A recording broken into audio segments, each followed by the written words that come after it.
Chapter 451. Ammon. Klein repeated the word in his heart. He originally believed that the blasphemer that appeared in the forsaken land of the gods in the City of Silver was a descendant of the ancient Ammon family. Through inheriting the legacy of their ancestors, they had slowly reached the level of a demigod, who knew that the other party might have lived for more than 2,000 years and was a member of the Ammon family at its peak. Old antique, why would he build a mausoleum for himself? Did he fake his death to escape, or was there another reason, such as a mark left on his body by time freeze? Was he able to survive from the 4th epoch to the 5th epoch by taking the lives of others? I originally guessed that he was a sequence 3 or sequence 2, but from what I see today, it's not impossible for him to be a sequence 1. Time always brings about a qualitative improvement. Klein was sometimes puzzled and sometimes guessed. His thoughts were like boiling water, constantly rumbling. The puppet, Horamek, pulled at its throat and accidentally pulled off a piece of its skin, revealing the abnormally complicated mechanical structure inside. His voice came from that position and sounded like it was leaking air. "You guys search for the corpses on the ground. Don't come close." "Yes, Your Grace." A Cancer and the others were visibly relieved. The corpses on the ground had long condensed Beyonder characteristics. Some of them had even fused with certain parts of their bodies, forming Beyonder characteristics. What a terrifying, mystical item. In addition, the deceased also carried various items with them. The machinery hive minds harvest this time isn't small. Coupled with the specter portrait frame, the human-skinned shadow characteristic, and other items, it's completely made up for the crazy cleaning expenses, a large investment in exchange for a high return. Klein's gaze lingered on the ground for a while. He took a deep breath, looked away, and followed the puppet Horamek, who wasn't carrying a lantern, to the wall on the other side of the coffin. At this moment, a Rhodes brightened up the image in a fawning manner, making the things in front of it clear. Klein saw that the opposite wall had become mottled due to the rapid weathering just now. Many of the murals had been destroyed and could no longer be restored to their original appearance. The only one that was relatively complete and barely visible was a colorful mural at the top of the wall. It occupied a small part of the dome.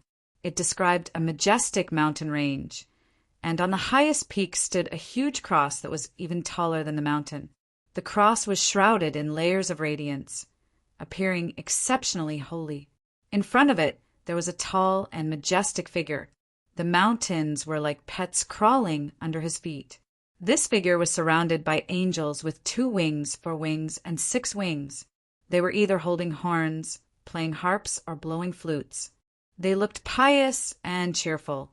At the bottom of the mountain range, 2 angels with 12 wings on their backs, each carrying a baby, humbly walked towards the top of the mountain. The baby on the left had slightly curly black hair, while the baby on the right had light blonde hair. One of them had pitch black eyes, while the other had golden eyes. In other parts of the mountain range, there were vaguely depictions of giants with chains and dragons whose feet were bound and could never land. Horamek first looked at the baby on the left, and his kind expression became more and more serious. In a very low and soft voice, he said a word, "Ammon." Then he turned to look at the baby on the right. After a few seconds of silence, he uttered a name. "Adam, Ammon, Adam." Klein repeated these 2 names, feeling that the fog that shrouded the history of the 4th epoch and the 3rd epoch was getting thicker. Combining all the information he had heard, he quickly made a guess in his heart. On the mountaintop, the figure in front of the radiant cross is surrounded by angels, with giants and dragons submitting to it. It's definitely a representative of a sequence 0, true God. Another symbol that likes to use the cross as a symbol is the true creator. Rumor has it that the original Ammon was a descendant of the ancient god of the sun, but the one on the mountaintop doesn't look like a pure god of the sun. Could it be? The Lord that the City of Silver believes in, the omnipotent and omniscient God who created everything? This matches the City of Silver's myths and legends. The awakening of the Creator had deprived the authorities of the King of Giants, the dragon of imagination, and the other ancient gods, the so-called ancient god of the sun, is actually the Lord that created everything in the City of Silver? Perhaps it's in control of the domains of the sun and time. In addition, the authorities of Giant King Ormer and Dragon of Imagination, Enquelt, should have returned. This can't be covered by sequence 0. Therefore, the original Amon was a descendant of the City of Silver's Lord that created everything, the omnipotent and omniscient God, and he inherited the beyonder characteristic of the time domain? This seems to explain why he has been quietly staying in the City of Silver's dungeon for decades. Apart from him, the Lord that created everything, the omnipotent and omniscient God, has another descendant named Adam. What did the original Adam inherit? Are there any descendants alive? And if there are, where would they be? What's the relationship between the true creator and that person? Is he just imitating him, using the title of creator and the symbol of the cross? Or is there some deeper connection between the two? Klein didn't let his doubts show too much. After all, the magic mirror, a Rhodes, might be sizing him up. Horemheb stared at the mural for a while before suddenly taking a few steps forward. He stretched out his palms and pressed them against the wall. Silently, the magnificent mural disintegrated, turning into stone fragments that fell to the ground. Even the colors quickly dissipated as though they were evaporating. The Church of the God of Steam and Machinery is consciously covering up the history of the third epoch and the fourth epoch. Are the other churches the same? Klein frowned and followed the doll, Horemheb, to the other side. After circling around for a while, they discovered something else. A stone door that only had an outline was hidden in the corner. At this moment, Horemheb's joints were constantly producing creaking sounds, but this didn't stop it from quickly approaching the stone door. It reached out its right hand and attempted to push it open. Above the stone door, aqueous light suddenly floated, condensing into a scene that seemed so real that it could be touched directly. Dark blue waves surged forward wave after wave, and there was a black fog that was so thick that it resembled liquid. A craggy mountain peak extended out of the fog, constantly dripping with sticky liquid. Behind this mountain peak, the black fog was boundless with no end in sight. Its bottom was similarly limitless. The deeper one looked, the more serene it felt. It was as though once something fell, it would forever fall. "What is this place?" Klein muttered inwardly without changing his expression. Horemheb retracted his palms and watched the scene gradually fade until it disappeared. He tilted his head back and muttered to himself in a half-puzzled and half-sighed manner, "Abyss, abyss? That's the source of all depravity. The abyss that's said to be able to corrode true gods?" Klein was rather stunned, but as a former clown he maintained the state of his face and limbs very well. He immediately thought of something. Roselle, who was exploring the fog sea, had once deviated from his course and left behind a puzzling sentence. "I saw the abyss." Klein recalled the layers of waves that surged towards the black fog and vaguely made a guess. There's an entrance to the abyss somewhere in the fog sea? Right on the heels of that, he looked at the stone door, suspecting that Amon, who had appeared in the City of Silver, had used some sort of ritual to finish the mausoleum. Instead of leaving normally, he had used a special passageway to head to the abyss. Therefore, in the eyes of most people, he had truly passed away. As for whether the City of Silver or the forsaken land of the gods was somewhere in the abyss, Klein couldn't be sure. After all, the history of this mausoleum was at least 1,500 years old. Amon had plenty of time to use the abyss to go somewhere else. Would he occasionally return to take away time? If he were to discover that his grave had been dug up, the expression on his face would definitely be very interesting. Klein felt inexplicably happy. At this moment, Horemheb grabbed his left hand with his right hand and twisted it violently. With a creaking sound, his left hand was bent at the wrist, but there were no bones that broke through his skin or brought out any flesh. There was a heavy, black metal tube embedded in his left wrist. His entire left arm was a small-caliber mystic-type cannon. As expected of the machinery hive mind, it hides a mole of black technology. However, the requirements for such things are too high, and the cost is too high. It's obvious that it can only be provided to specific people and can't be used in the army. Klein felt that today was an eye-opener. He was lucky enough to see the mysterious world that was developing in another direction. The only problem was that Beyonder characteristics were conserved and artisans were limited. Many things couldn't be mass-produced. Horemheb used his left wrist to press against the stone door. The sound of gears grinding together sounded from within his body, and a strong spirituality light erupted. A ray of light that was as bright as day suddenly appeared and then disappeared. The stone door suddenly turned into pure powder, as if it had never existed. Destroy the door?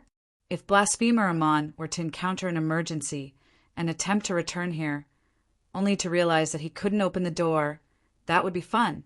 Klein nearly laughed as he imagined the scene.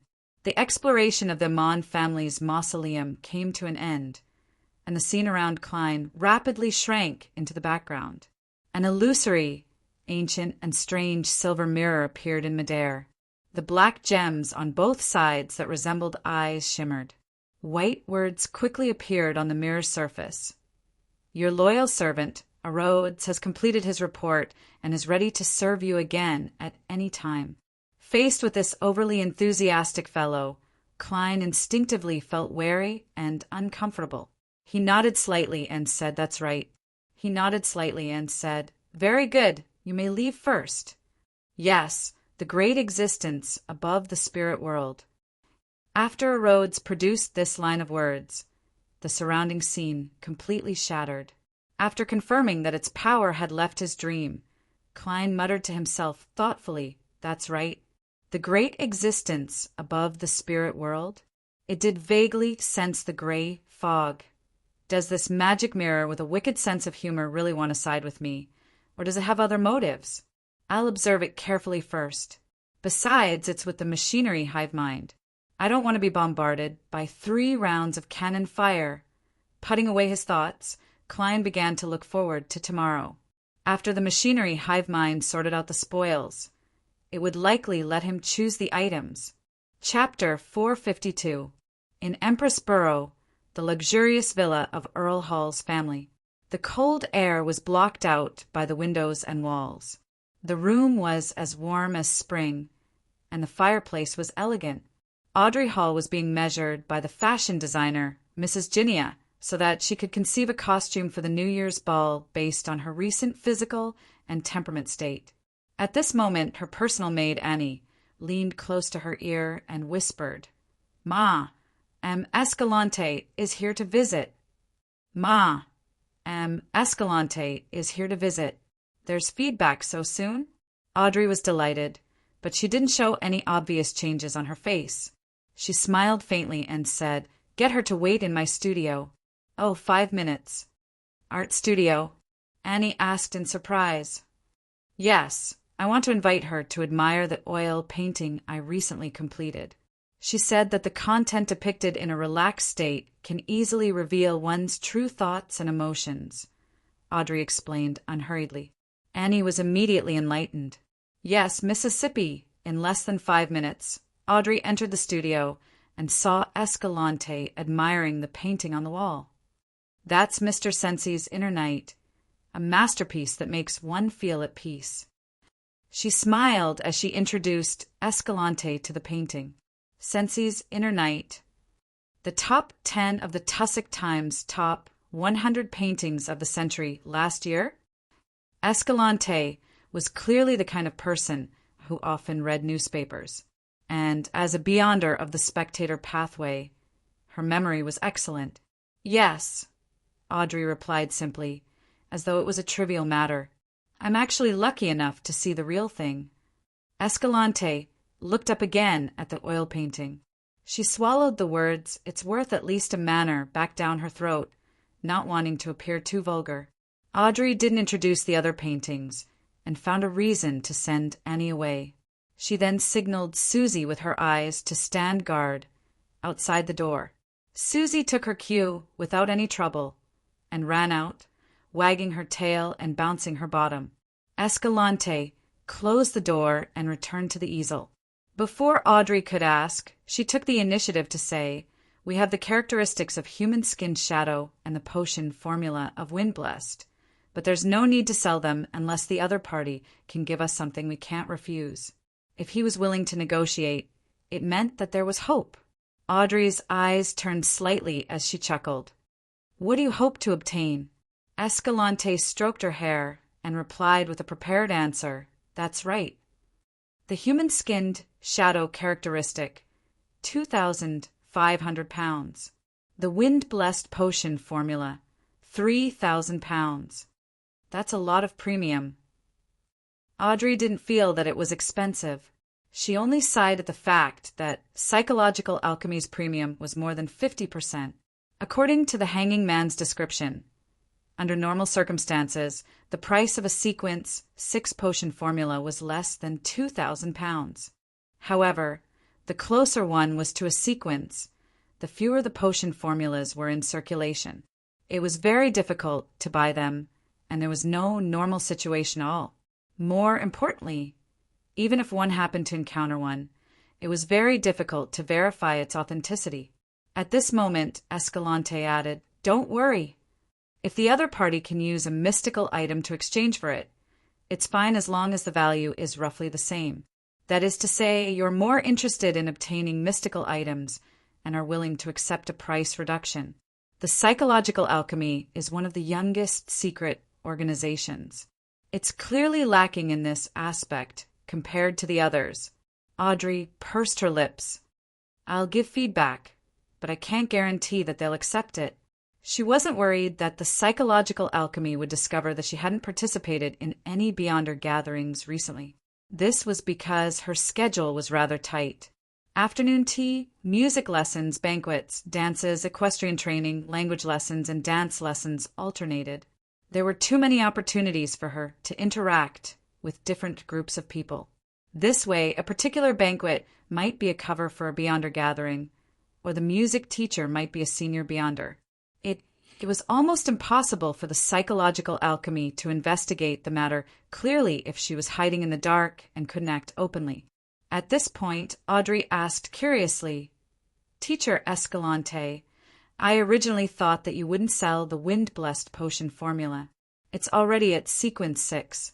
If there's a chance to spread it, it might be more useful to us," Escalante answered vaguely.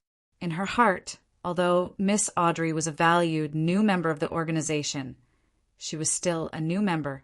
There were many things that she could not know. Why? Audrey suppressed her doubts, smiled sweetly, and asked innocently, "Teacher Escalante, if this deal succeeds, can it be counted as my contribution?" Escalante could not help but laugh. Forget it. Klein spent the entire morning busy, until he returned to Minsk Street, filled his stomach, and prepared to rest. Only then did he have the time and opportunity to listen to the prayers above the gray fog. Miss Justice also has a human-skinned shadow characteristic? Seriously, it's either none or two. As a secret organization, the psychological alchemy is quite qualified in terms of resources. Klein suddenly fell into a dilemma about how to choose his happiness. Although he only had 1,335 pounds in cash, including the 500 pounds that the hanging man had yet to give, this didn't stop him from seriously considering the psychological alchemy's request for a deal. After thinking for more than 10 seconds, he first conveyed Justice's words to the hanging man to see what choice he would make. 3,000 pounds? The hanging man, Alger Wilson, who was still in the City of Generosity, the capital of the Rorstad archipelago, felt as if he had been hit hard with a bat. After obtaining the Blue Avenger and becoming its captain, he sometimes acted as a pirate and sometimes appeared as a law enforcer, secretly wiping out several pirate gangs. But even so, the total value of the spoils of war didn't exceed 2,000 pounds, and a portion of it had to be distributed to the sailors below. Of course, this didn't include the captured ships and cannons, which had to be handed over to the Church of the Storm. This often made Alger sigh that most pirates weren't actually rich. They were used to squandering their harvests. Liquor, roasted meat, prostitutes, marijuana, and gambling had drained the pirates' wallets. Unless I encounter a pirate team with Beyonders, it's really difficult to get rich overnight. Alger paced back and forth a few times before quickly making up his mind. He took out a mask made of gold from the pocket of his clothes. There were rough facial features on the mask, and they looked very similar to the characteristics of primitive people in the ancient jungle. Alger sat down and humbly recited the honorific name of the fool. Finally, he said, "I'm willing to use this mystical item to exchange for the wind-blessed potion formula. As long as this mask is worn, the user will become extremely calm without any emotional fluctuations. At the same time, he will also obtain extremely powerful recovery abilities, exaggerated speed, and outstanding strength. He will also grasp a certain amount of black magic and primitive curse spells. Its disadvantage is that as the number of times it is used increases, the wearer will become less and less human. They will become more and more cold, and eventually they will think of themselves as gods." Klein sat in the fool's seat and looked at the 500 pounds in front of him, the 5 strands of dark blue hair that were as thick as snakes, and the simple golden mask. He tapped the edge of the long table with his fingers as he carefully considered what mystical items he could use for exchange. The all-black eye? Definitely not. This is the main ingredient of a sequence 5 Nimblewright Master. I just have to wait for Little Sun to obtain the method to remove the mental corruption, the Dark Emperor card. This can't see the light of day, and its value is many times higher than the human-skinned shadow characteristic Mr. Aztec's copper whistle. It's currently only used to summon messengers. It's an important tool for communication, so it's impossible to sell the copper whistle of the charismatic order member who left the white feather in the coffin. Similarly, it can only summon messengers, and the other side of the messenger seems to be very dangerous. Sun brooch? This is something I need for myself. It can effectively make up for my shortcomings, Master Key. There are too many secrets when it comes to Mr. Door.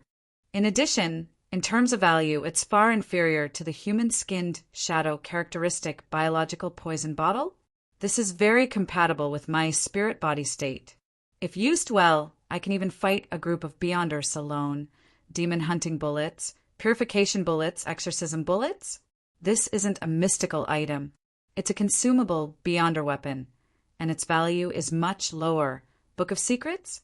This isn't a mystical item either.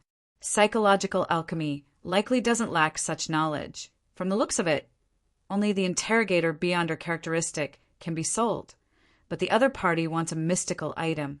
Furthermore, the trading venue is in Bakeland, so it's easy to expose information about the hero bandit Dark Emperor. Klein took this opportunity to sort out the things he had and finally came up with a perfect idea. He first conjured Mr. World and controlled him to take on a praying posture before replying hoarsely, "Mr. World?" He hoarsely replied, "I accept the price of 2,500 pounds, but give me 2 days to raise the funds." Right on the heels of that, Klein threw the image of the hanging man and World's reply into the crimson star that symbolized Miss Justice.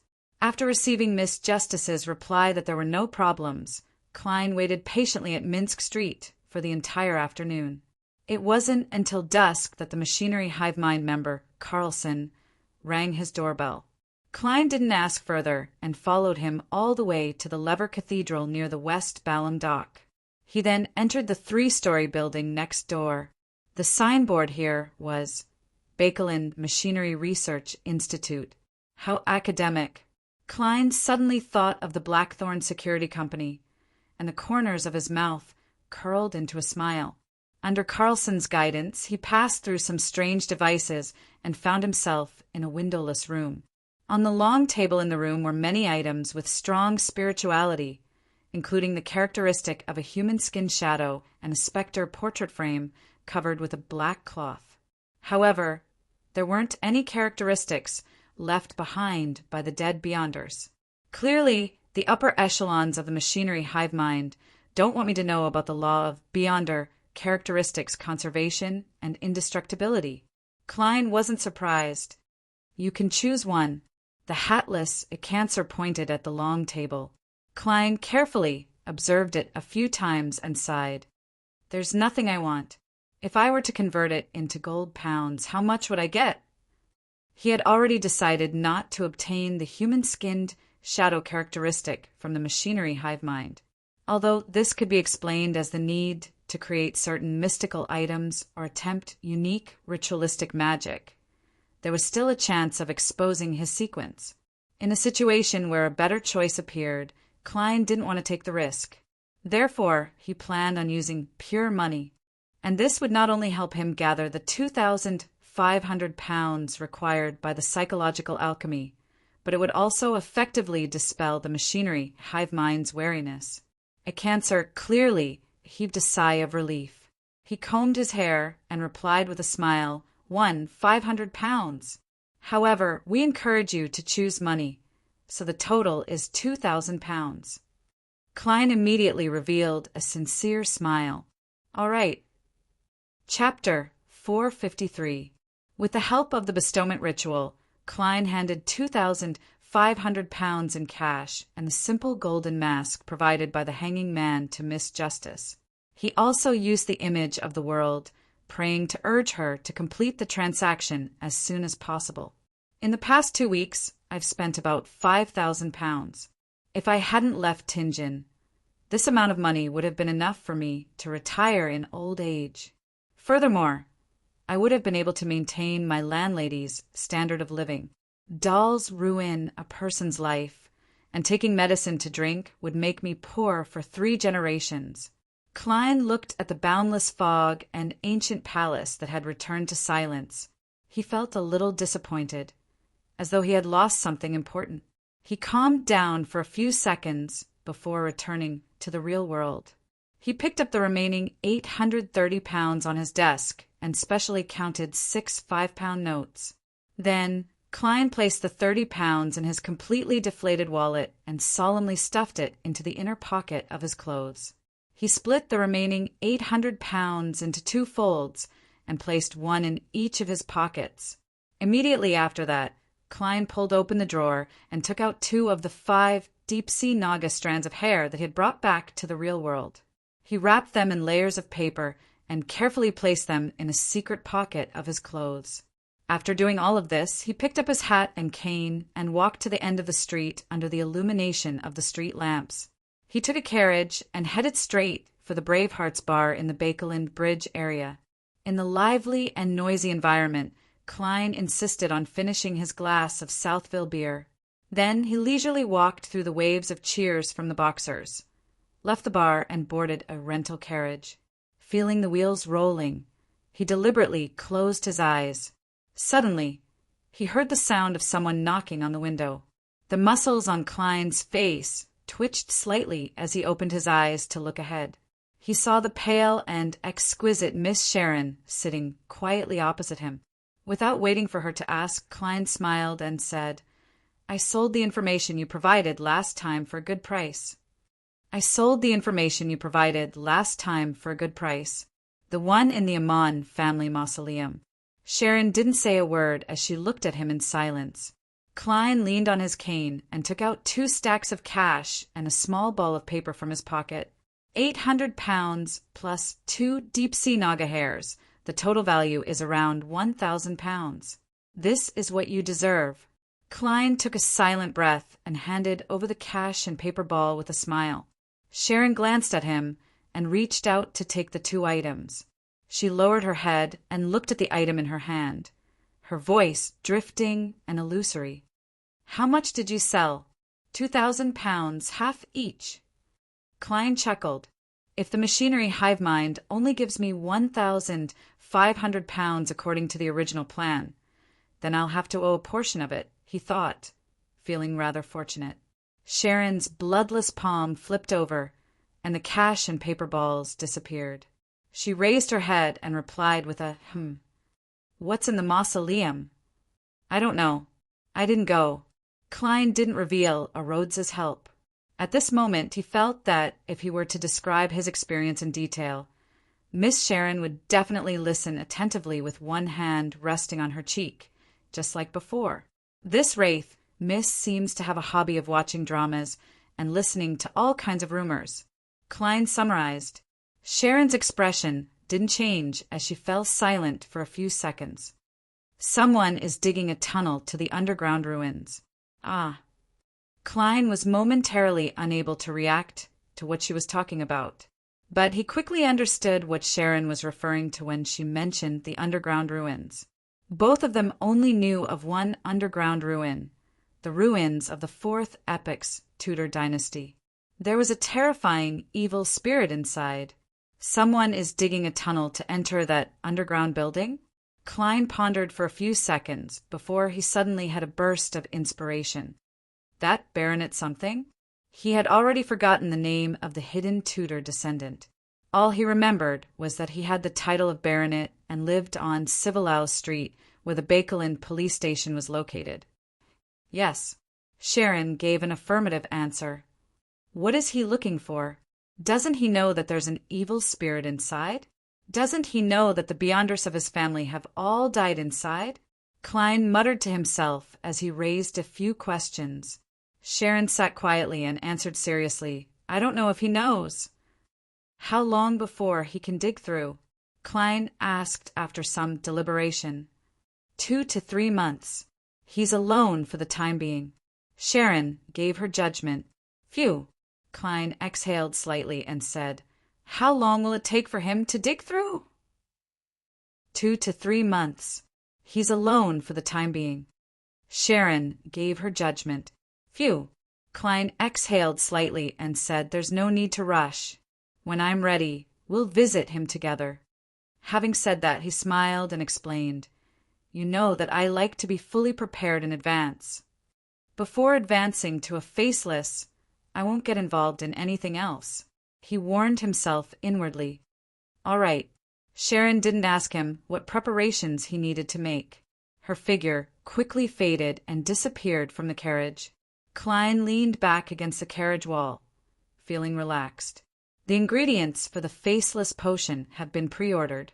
All that's left is to wait for the shipment. All my debts have been paid off, so there's no need to worry about anything. His mood was like a settled, sparkling wine, occasionally surging with a little joy.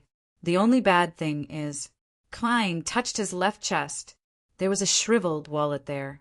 He sighed and murmured to himself in a muffled voice, There's only 30 pounds in cash, 5 gold coins, and some change left. Thursday afternoon. Audrey Hall was waiting in the study for Ms. Escalante to arrive. After receiving a reply from the hanging man and the world, she immediately sent a servant to send a letter to Escalante. The content of the letter was very ordinary. She hoped that the second psychology class this week would be brought forward to Thursday. In fact, Audrey had already agreed with Escalante that once she expressed similar intentions, it would mean that the other party in the transaction had agreed to the conditions. Tick-tock, tick-tock. The wall clock on the wall moved briskly. Escalante, with long hair that reached her waist, entered the room with a few textbooks in hand. Audrey immediately gave Susie a look. The golden retriever reluctantly jumped out and lay in the shadows nearby to observe the people coming and going. Escalante closed the door to the study and slowly looked around. Then she sat across the small white round table and put down the textbooks. Did they pay with money or a mystical item? The psychological alchemy member asked in a low voice. One directly gave 2,500 pounds, and the other provided a mystical item. Audrey said briskly as she took out a white cardboard box from her medium-sized orange handbag. The box was covered with a wall of spirituality. After removing the wall of spirituality, she opened the lid of the box, revealing the simple golden mask. Then she repeated the flaws and effects of the mask. Frankly speaking, when she received the mystical item, she was very curious and wanted to test its effects. After all, this was the first mystical item she had come into contact with. But in the end, she restrained herself. She didn't want to become cold. The value is basically the same. Escalante gave it a try and heaved a sigh of relief. After pausing for 2 seconds, she pulled out the thickest textbook and flipped to page 48. The middle of the textbook had been hollowed out, and there was a palm-sized iron box and a rolled-up piece of goatskin. Human-skinned, shadow characteristic, wind-blessed potion formula. Escalante introduced and displayed it. Audrey's gaze was cast on the diamond-like characteristic, and she felt her head spin from the faces formed by the light and shadows inside. This has the ability to restrain a spectator. Is this Mr. World sequence pathway? No wonder. Audrey looked away and sized up the potion formula. Sequence 6, Wind-Blessed. Main ingredients: 6 crystal feathers of a blue shadow falcon, a pair of eyes of a dragon-eyed sea condor. Before Audrey could examine the supplementary ingredients, Escalante had already rolled up the goatskin in time. Following that, she fixed the wall of spirituality on the iron box, closed the textbook, and pushed the thick book to Audrey. Audrey held the book, but she didn't hand over the golden mask and 2,500 pounds in cash to Escalante in time. Facing her puzzled gaze, she, who was already prepared, smiled and said, "The other party is worried that the characteristics don't match and that the formula is fake. They wish to verify it first. And before the verification is completed, the money and items will be kept by me. They believe that I'm very trustworthy, and I don't want to lose this reputation. I understand their concerns." Escalante paused and said, "We also believe in you." Since the money and items were in the hands of her own members, she wasn't worried about being cheated. Besides, Miss Audrey is rich and has status. She can vouch for her, and she's trustworthy. Escalante thought in relief. Above the gray fog in the ancient palace, Klein held a spirit pendulum and divined the authenticity of the wind-blessed potion formula. He didn't want to lose the most experienced and powerful member of Tarot, Mr. the Hanging Man, due to negligence. When he opened his eyes and saw the topaz pendant spinning clockwise, Klein heaved a sigh of relief and transmitted his thoughts to the crimson star that symbolized the Hanging Man, city of generosity. Alger first saw the endless grayish-white fog, and then he heard Mr. Fool's deep but lofty words. "Miss Justice has completed the transaction." An illusory goatskin immediately appeared in front of Alger. On it was the wind-blessed potion formula. With Mr. Fool handling it, he didn't have any doubts about the authenticity of the formula. He bowed respectfully and thanked him. When the illusion dissipated, he immediately found a pen and paper and recorded the potion formula.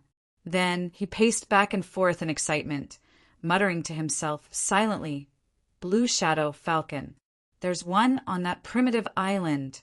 After finishing the matter with the Hanging Man, Klein finally had the time to check his human-skinned shadow characteristic. After confirming that it was real, he leaned back in his chair and exhaled happily. Finally, 3 seconds later, Klein suddenly sat up and decided that there was no time to lose. He would concoct the faceless potion tonight. Chapter 454. 15 Minsk Street, in a damp and cold kitchen. Klein rummaged through a newly bought iron pot, poured water into it, and carefully scrubbed it a few times. Then he threw a few matches inside and snapped his fingers. Scarlet flames soared, and under his control, they quickly burned away the remaining water droplets without damaging the surface of the iron pot. This time, the potion formula didn't have any ingredients like pure water, so Klein was even more careful than the previous 2 times. He didn't wish to add any additional supplementary ingredients to prevent any major problems. Although he could divine the success of the potion concoction, and it wouldn't endanger his life, the outcome would be that the potion would be ruined. It would be rather difficult to extract the Beyonder characteristic from it, just like removing the mental corruption of a rampager. There needed to be a corresponding technique, method, or ritual, and Klein wasn't able to gather a second set of ingredients in a short period of time. After completing his preparations, he looked at the neatly arranged boxes and took a deep breath. He recalled the potion formula one last time. Faceless, main ingredients: 1,000-faced hunters, mutated pituitary gland, characteristic of a human-skinned shadow. Supplementary ingredients: 80 milliliters of thousand-faced hunter's blood, 5 drops of black jimsonweed juice, 10 grams of dragon toothgrass powder, 3 strands of hair from a deep-sea naga. He first picked up the cardboard box from Vampire Emlyn White, opened it, and took out a glass bottle containing 100 milliliters of thousand-faced hunter's blood.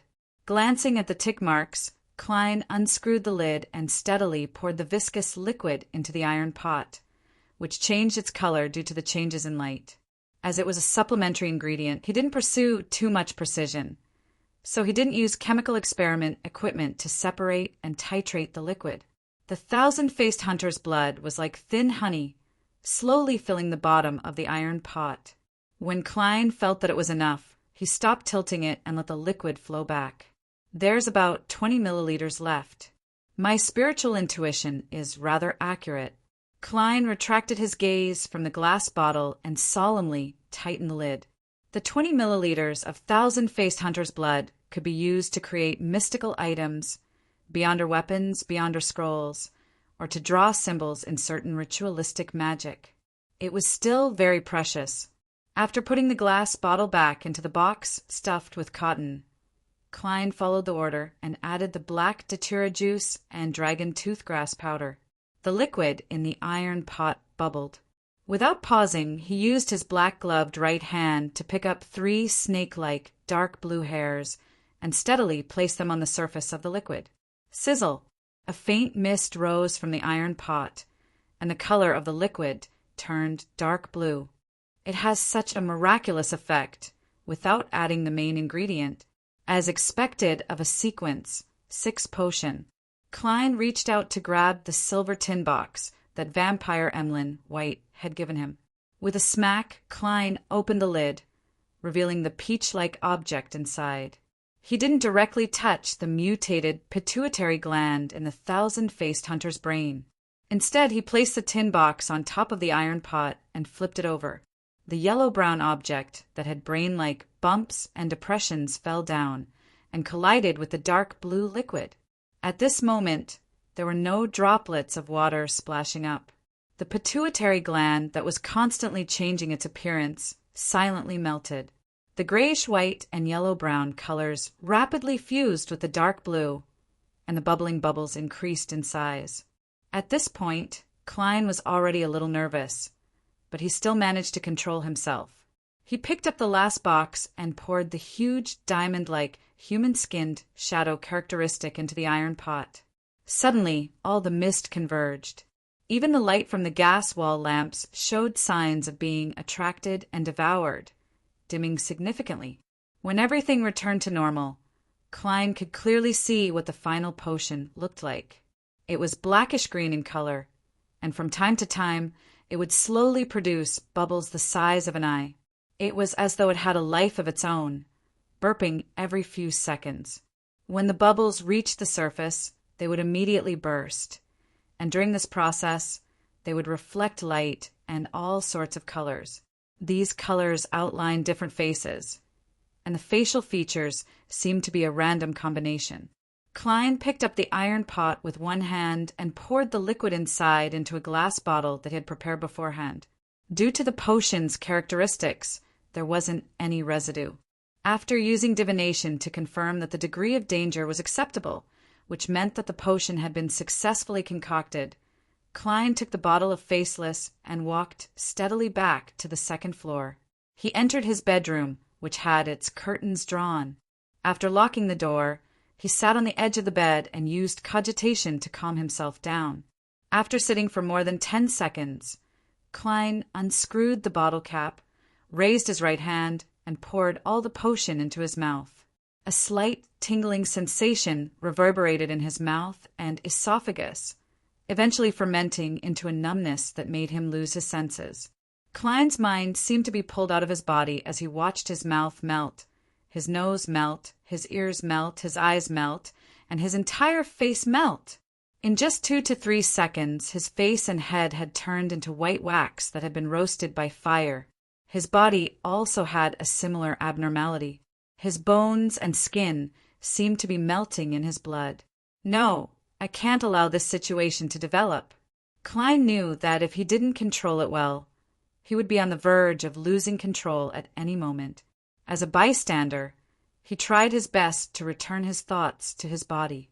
He tried his best to visualize the image of layers of overlapping spheres of light, and he tried his best to maintain his cogitation state. After a short but repeated attempt, he finally felt his body again.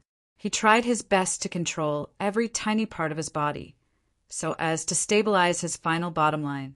The melting and dissolution came again and again. Klein didn't know how long he had held on, but he finally waited until it was over, and he regained the feeling that his body belonged to him. At this moment, he knew that he had finally broken through the threshold and entered sequence 6, becoming a faceless. Klein didn't sweat, but he was abnormally exhausted. He barely stood up and walked to the full-body mirror in an attempt to observe his present appearance. Under the illumination of the gas fireplace, he took 2 steps back, causing the ground to creak. The scene in the mirror was abnormally terrifying. Klein saw that his face and exposed skin were covered in dense, light-colored granules. This would make any normal creature feel numb just by looking at it, and they would subconsciously resist it. Those who were a little more timid might even lose their minds. I know the acting method, and I've already completely digested the magician's potion. Yet, it's still rather difficult for me to advance to sequence 6. I'm only 2 to 3 steps away from losing control.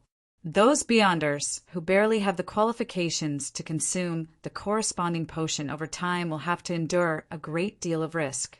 The chances of failure are definitely not low. It's no wonder that sequence 7 Beyonders are more commonly seen in the various churches, serving as relatively low-level captains and bishops. And at sequence 6, the number of Beyonders begins to plummet. Klein closed his eyes and retreated to a chair. With the help of cogitation, he converged the overflowing spirituality and recovered from his exhaustion. After about 10 minutes, the disgusting granules on his body dissipated and fused with his flesh and blood. Phew! Klein exhaled, walked back to the full-body mirror, and looked at his bearded self. Suddenly, the beard began to squirm. His flesh and skin were like half-melted wax, undergoing a strange change. In just a second or two, Klein returned to his original appearance. Black hair, brown eyes, ordinary facial features, a clean face, a rather deep outline, and a slightly thin figure. He quietly looked at his past self, stretched out his right hand, and pressed it against his face. With a gentle swipe, Klein's face changed again. His nose bridge was high, and his lips were extremely thin. There was a hint of delicacy in his handsomeness, and there was an unconcealable pride in his eyes. He was none other than vampire Emlyn White. A little short, he gave a self-deprecating laugh. At this moment, the bones and ligaments in his body produced cracking sounds as he suddenly grew taller. In terms of appearance, he looked no different from Emlyn White. I discovered that I can accurately recall the appearance and temperament of every person I know, as well as grasp their unique scent. Klein's pores squirmed as his body changed accordingly, causing his scent to be different. He looked at the full-body mirror once again, letting his hairline recede slowly, turning the color of his eyes into a deep gray. Silently, Dunn Smith seemed to come alive again as he stared at the team member who kept reporting abnormalities. Slowly exhaling, Klein returned to his original appearance, but the corners of his mouth were still curled up. He thought for a moment, took a few steps back, and looked at the Ladies' Aesthetics magazine he had bought to look at fashionable beauties. He memorized the appearance of the actress on the cover. Then he returned to the full-body mirror and wiped his face with his right hand. When he looked at the mirror again, there was already a young lady with black hair that reached her shoulders, delicate brows, and exquisite facial features. It really works. Klein looked down at his chest and found that there wasn't any protrusion there. He tried his best to control his body, moving his fat and a portion of his flesh, barely managing to produce a pair of as. As for his lower body, he was completely helpless against it. That is to say, it's only a superficial change that doesn't involve the essence.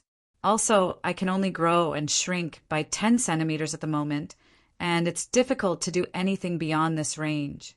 Also, there's a limit to the enlargement and shrinking of my head. For example, Father Yutravsky's half-giant head is something I can't replicate. Also, I can only instantly observe the target's appearance and temperament, but I'm unable to know anything about him. It's very easy to be exposed when encountering a spectator like Miss Justice. Ha ha! At the clown stage, it's the clown who restrains the spectator. But at the faceless stage, it's the spectator who restrains me.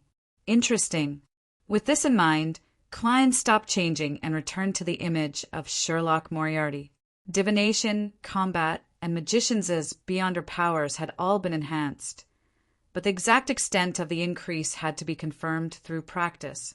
I'll take some time to go to the Crag Club tomorrow. Klein took one last look and went downstairs to clean up the mess. After dealing with the loose ends, he quickly washed up and got into bed.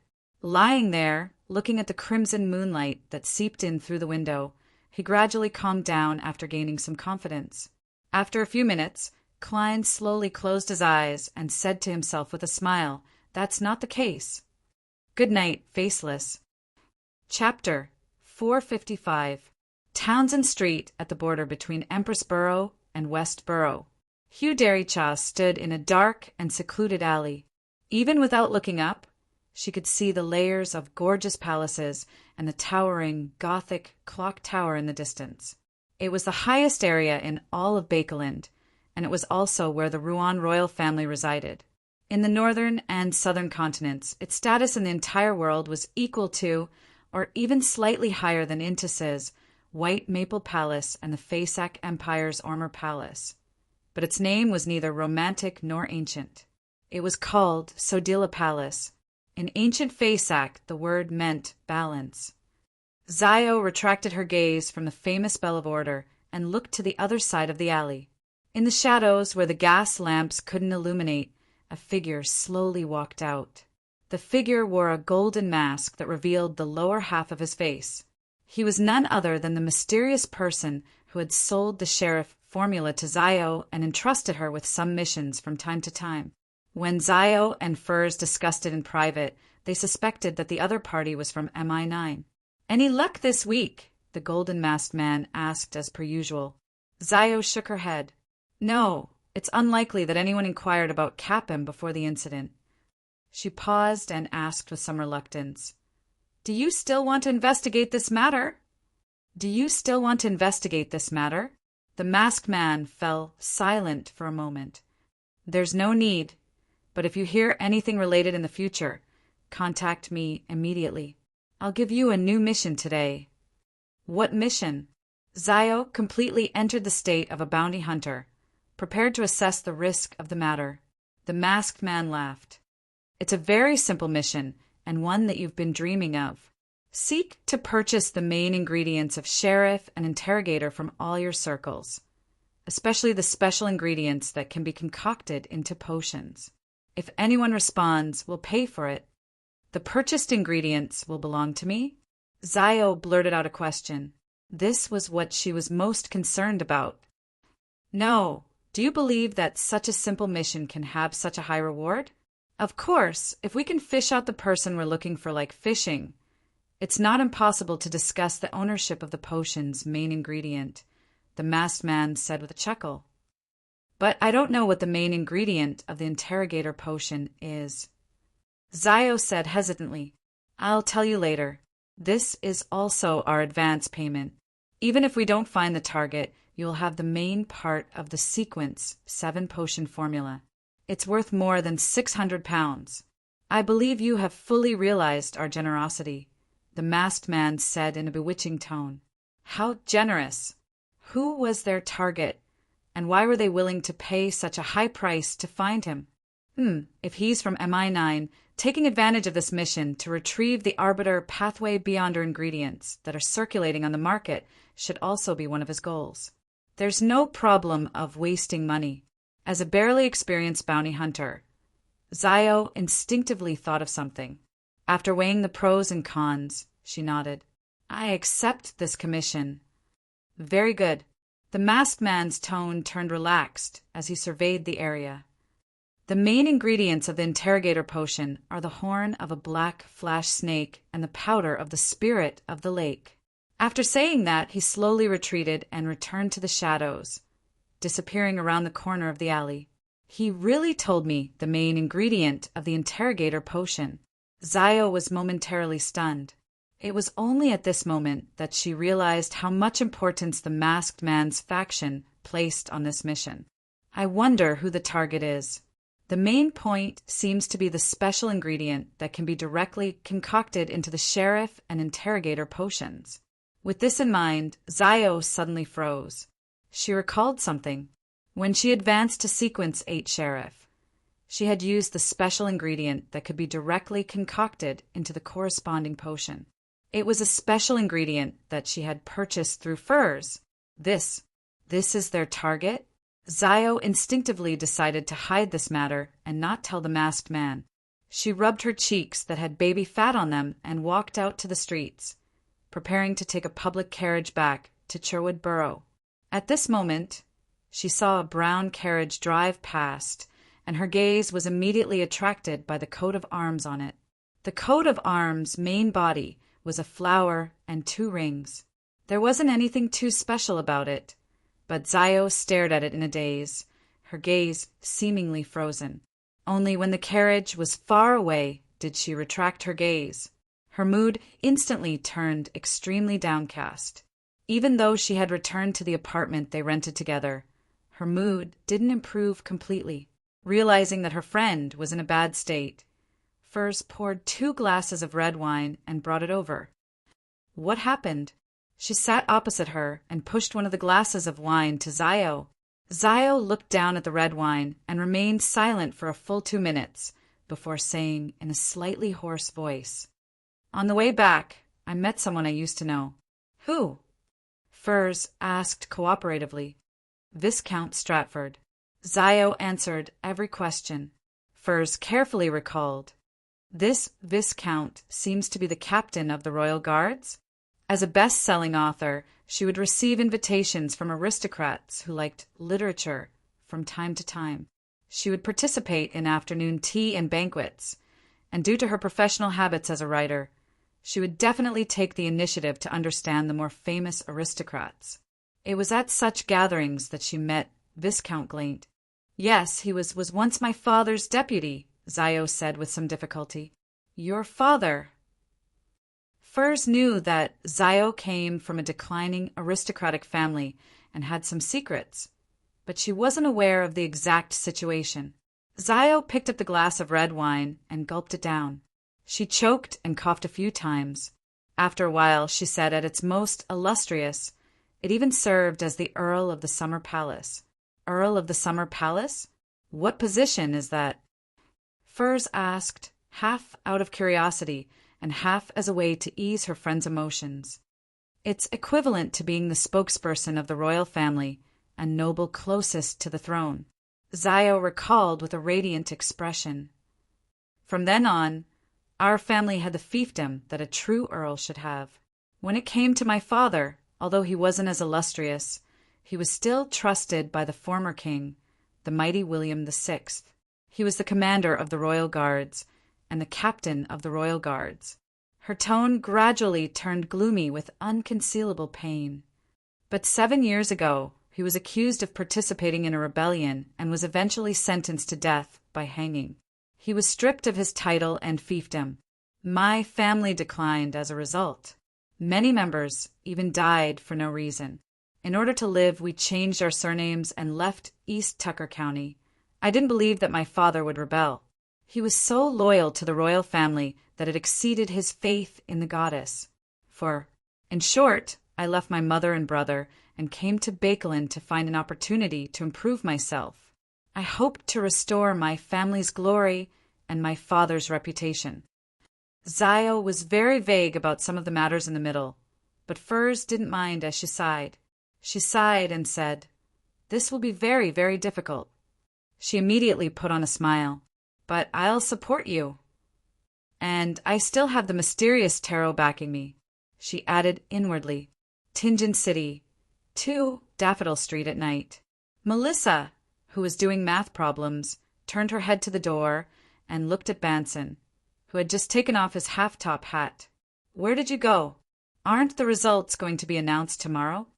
"I'll be able to find out tonight, and I happen to know 2 employees from the city government who are in charge of the exam," Banson said with a curl of his lips.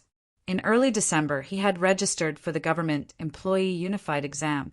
He had chosen a relatively uncompetitive position, and in the process he had built friendships with a few government employees and quite a number of examinees through his eloquence and social skills. How did it go? Melissa subconsciously put down the fountain pen in her hand. Banson's expression immediately sank, but before Melissa could speak, he revealed a bright smile. "Passed, and it's near the front. That's great." Melissa stood up and paced around. "You have to start preparing for the second round of exams at the end of January. This is in Bakeland, so I have to pack your luggage in advance. When do you plan on setting off?" Seeing his sister worrying about this and that, Banson walked into the living room and smiled. "My plan is to go to Bakeland together after the New Year and rent a house there. Regardless of whether I pass the exam or not, I plan to stay in Bakeland and try my luck.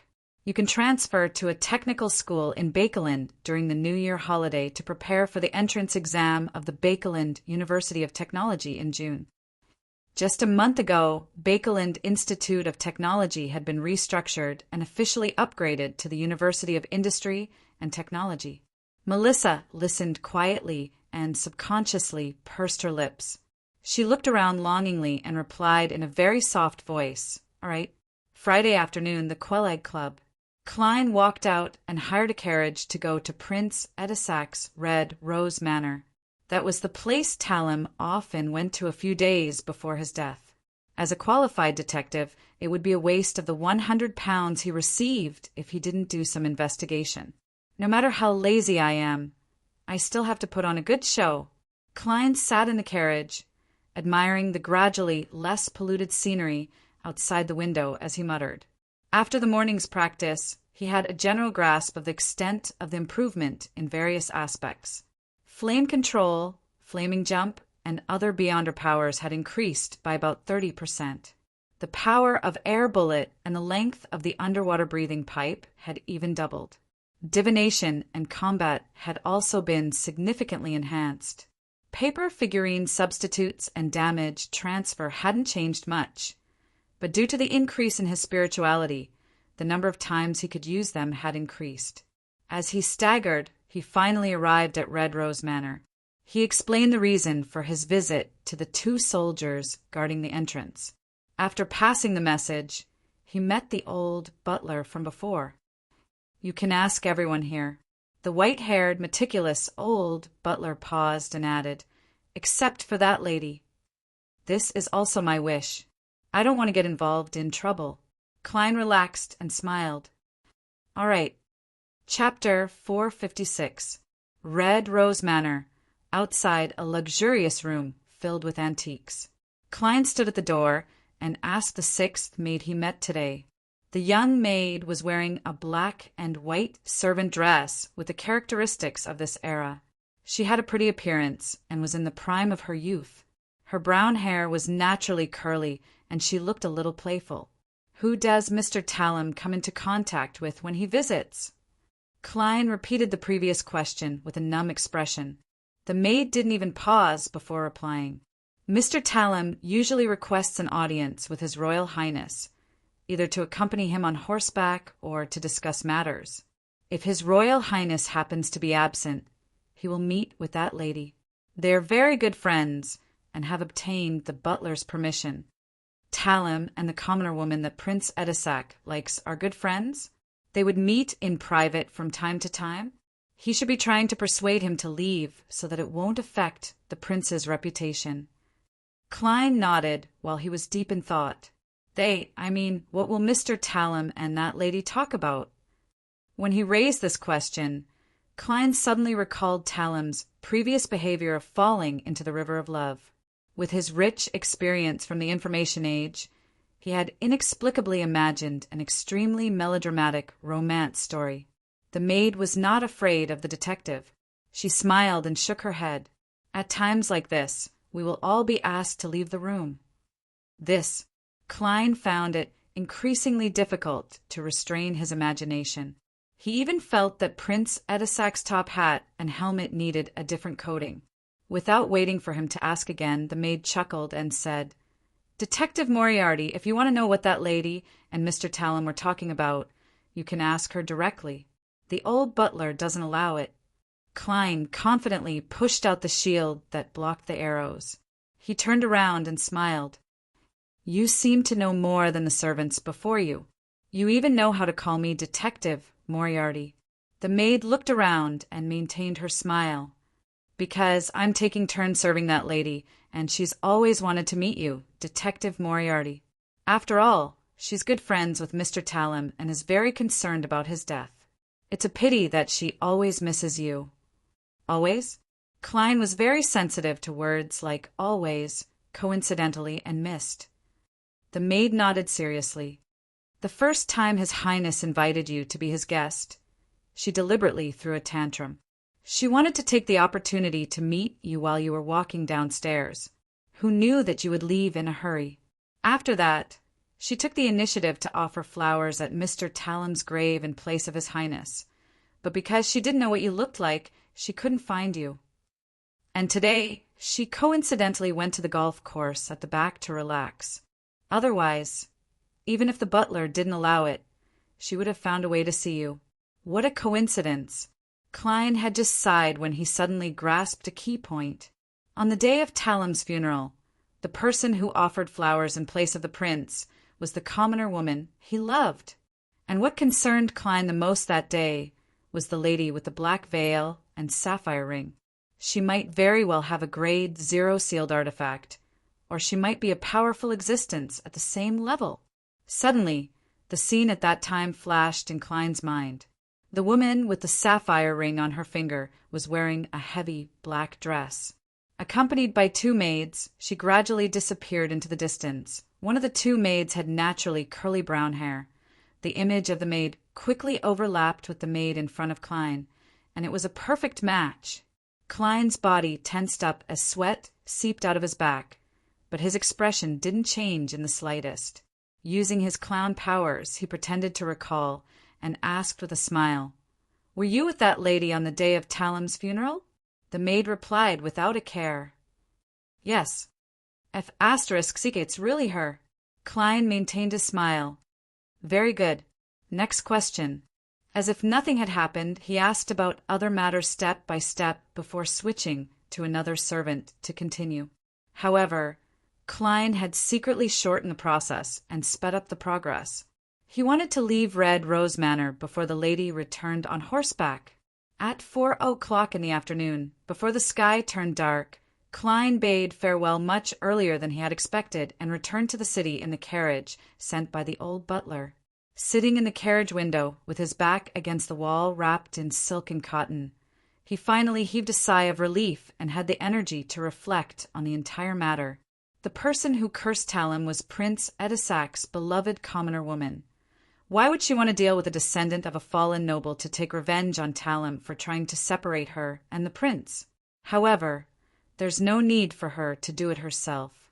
She could find an opportunity to reveal this matter in bed. Prince Edisac has plenty of ways to make Talon disappear without a trace. Before Talon died, he was completely in a state of love. The earliest sign was after he successfully persuaded the commoner woman to leave Prince Edisac. They had an affair? So, in order to eliminate the latent danger, the commoner woman who was brought back to the manor cursed Talon to death? Logically, it makes sense, but the problem is, how can a big shot with a grade 0 sealed artifact or a powerhouse of the same level be restrained by Prince Edisac?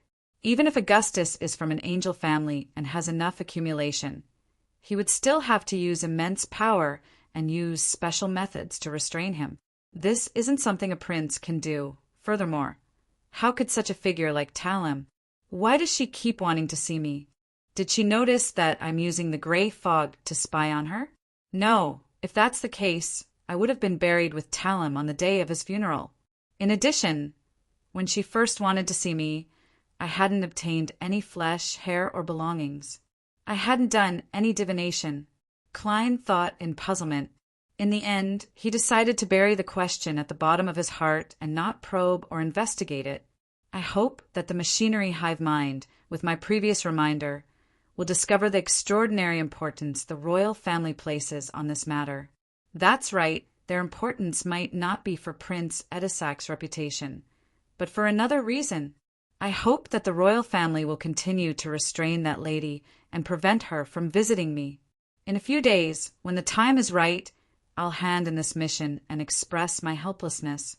Then I'll use the excuse of going south for a vacation to change my identity and hide for a period of time. Klein's mood gradually calmed down. Dusk in Bakeland was always replaced by dark clouds and drizzling rain. Physically and mentally exhausted, Klein pressed down on his half-top hat and lowered his body slightly. He quickly crossed the wet streets and returned to 15, Minsk Street under the illumination of the gas lamps. After a short rest, he took 4 steps counterclockwise and entered the world above the gray fog in the dark environment. After advancing to sequence 6 Faceless, he had always wanted to check if there were any changes in the mysterious space. But due to his exhaustion last night, he hadn't woken up in the middle of the night. Furthermore, he had been busy outside during the day, so he could only wait until now. In addition, Klein had to eliminate any interference and divine something. That was after this advancement, when his spirituality wasn't stable, he didn't hear the illusory ravings of Hornacis, Phlegria, Hornacis, Phlegria. He wanted to figure out if this was a natural change after advancing to sequence 6, or if there was another reason. In the majestic palace, the long, mottled bronze table and the 22 high-back chairs with different symbols on their backs stood quietly, as if they hadn't changed since time immemorial. The same was true for the gray fog beneath them and the endless emptiness around them. But the moment Klein entered, his spiritual intuition keenly sensed that the mysterious space was somewhat different from before. He wasn't in a hurry to explore or make any attempts. After calming his emotions, he sat at the top, conjured a pen and paper, and wrote a divination statement. The reason why I haven't heard the ravings after my advancement. Holding a piece of paper in his hand, Klein recited the sentence in a low voice and leaned against the back of the chair. With the help of meditation, he quickly entered a dream. In the dusky sky and earth, images flickered one after another before finally settling on one scene. It was Klein when his face and body were still covered in light-colored granulation. He was surrounded by an illusory, thin and undetectable grayish-white mist. The dream shattered. Klein opened his eyes and roughly understood what had happened. The gray fog interweaves with reality, helping me block out the ravings that come from nowhere, advanced to sequence 6. After that, my connection with the mysterious space above the gray fog became even closer, which brought about certain changes and allowed me to naturally borrow some of its power. That should be the case for now. Yes, I'll try to explore the surroundings and see if there are any changes. Klein slowly got up, followed his spiritual perception, and walked in a certain direction outside the ancient palace. Beneath his feet was the gray fog that spread out like seawater. After walking for an unknown period of time, just as he was about to stop and give up on exploring, there was a sudden flash of light at the end of the road. Klein was delighted as he quickened his pace and approached. 7 or 8 seconds later, he saw a staircase that led to heaven. The staircase was condensed from pure light. It was sacred, transparent, and clear, capable of shocking everyone's heart. The staircase extended upwards into the void. There were only 4 levels, and each level was rather high, as though it was prepared for creatures larger than giants. Klein looked up in its direction and saw a layer of grayish-white fog. It was condensed in midair, as though it was holding something up, and there was still a certain distance between the staircase of light and it. For steps means that I've already finished drinking the sequence 9, 8, 7, and 6 potions. What's above that layer of fog?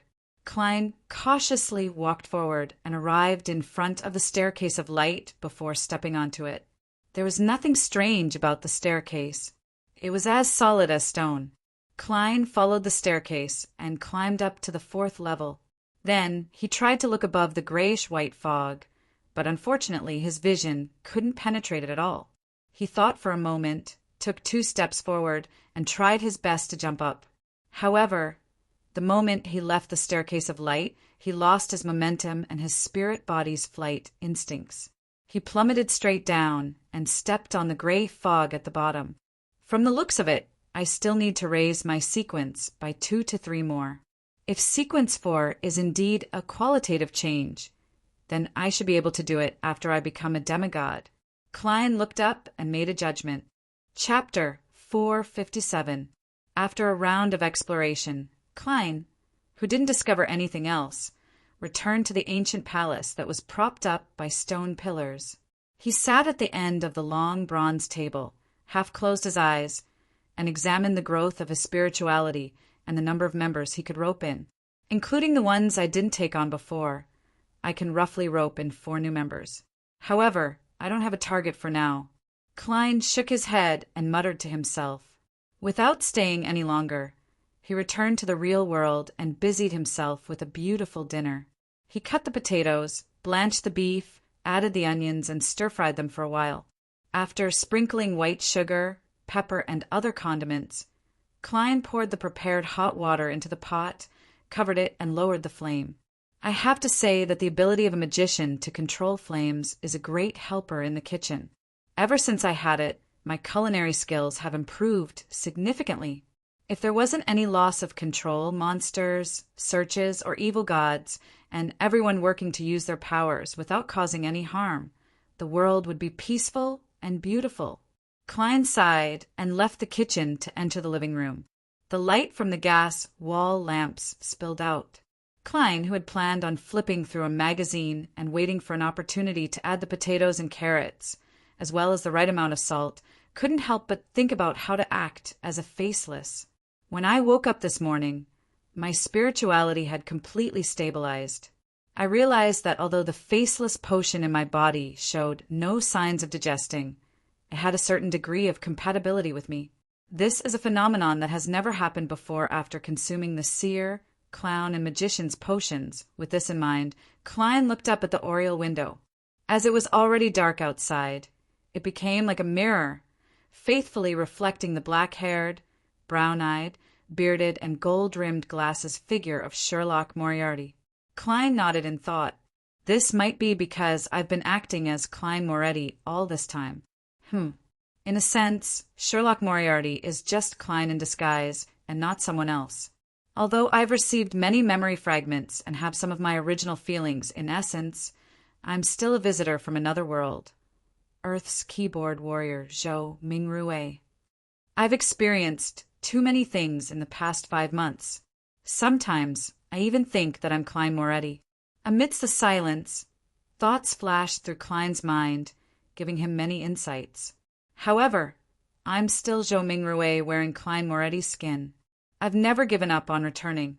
He slowly closed his eyes. When he opened them again, the figure reflected in the oriel window had changed. It was a young man with dark brown eyes and short black hair. There was nothing special about his facial features, and he looked rather refined. However, there were obvious bags under his eyes, and there were signs of a double chin. This was Zhou Mingrue from Earth. Long time no see. Klein sighed, raised his hands, and rubbed his face. When he put down his arms, he had already transformed back into Sherlock Moriarty.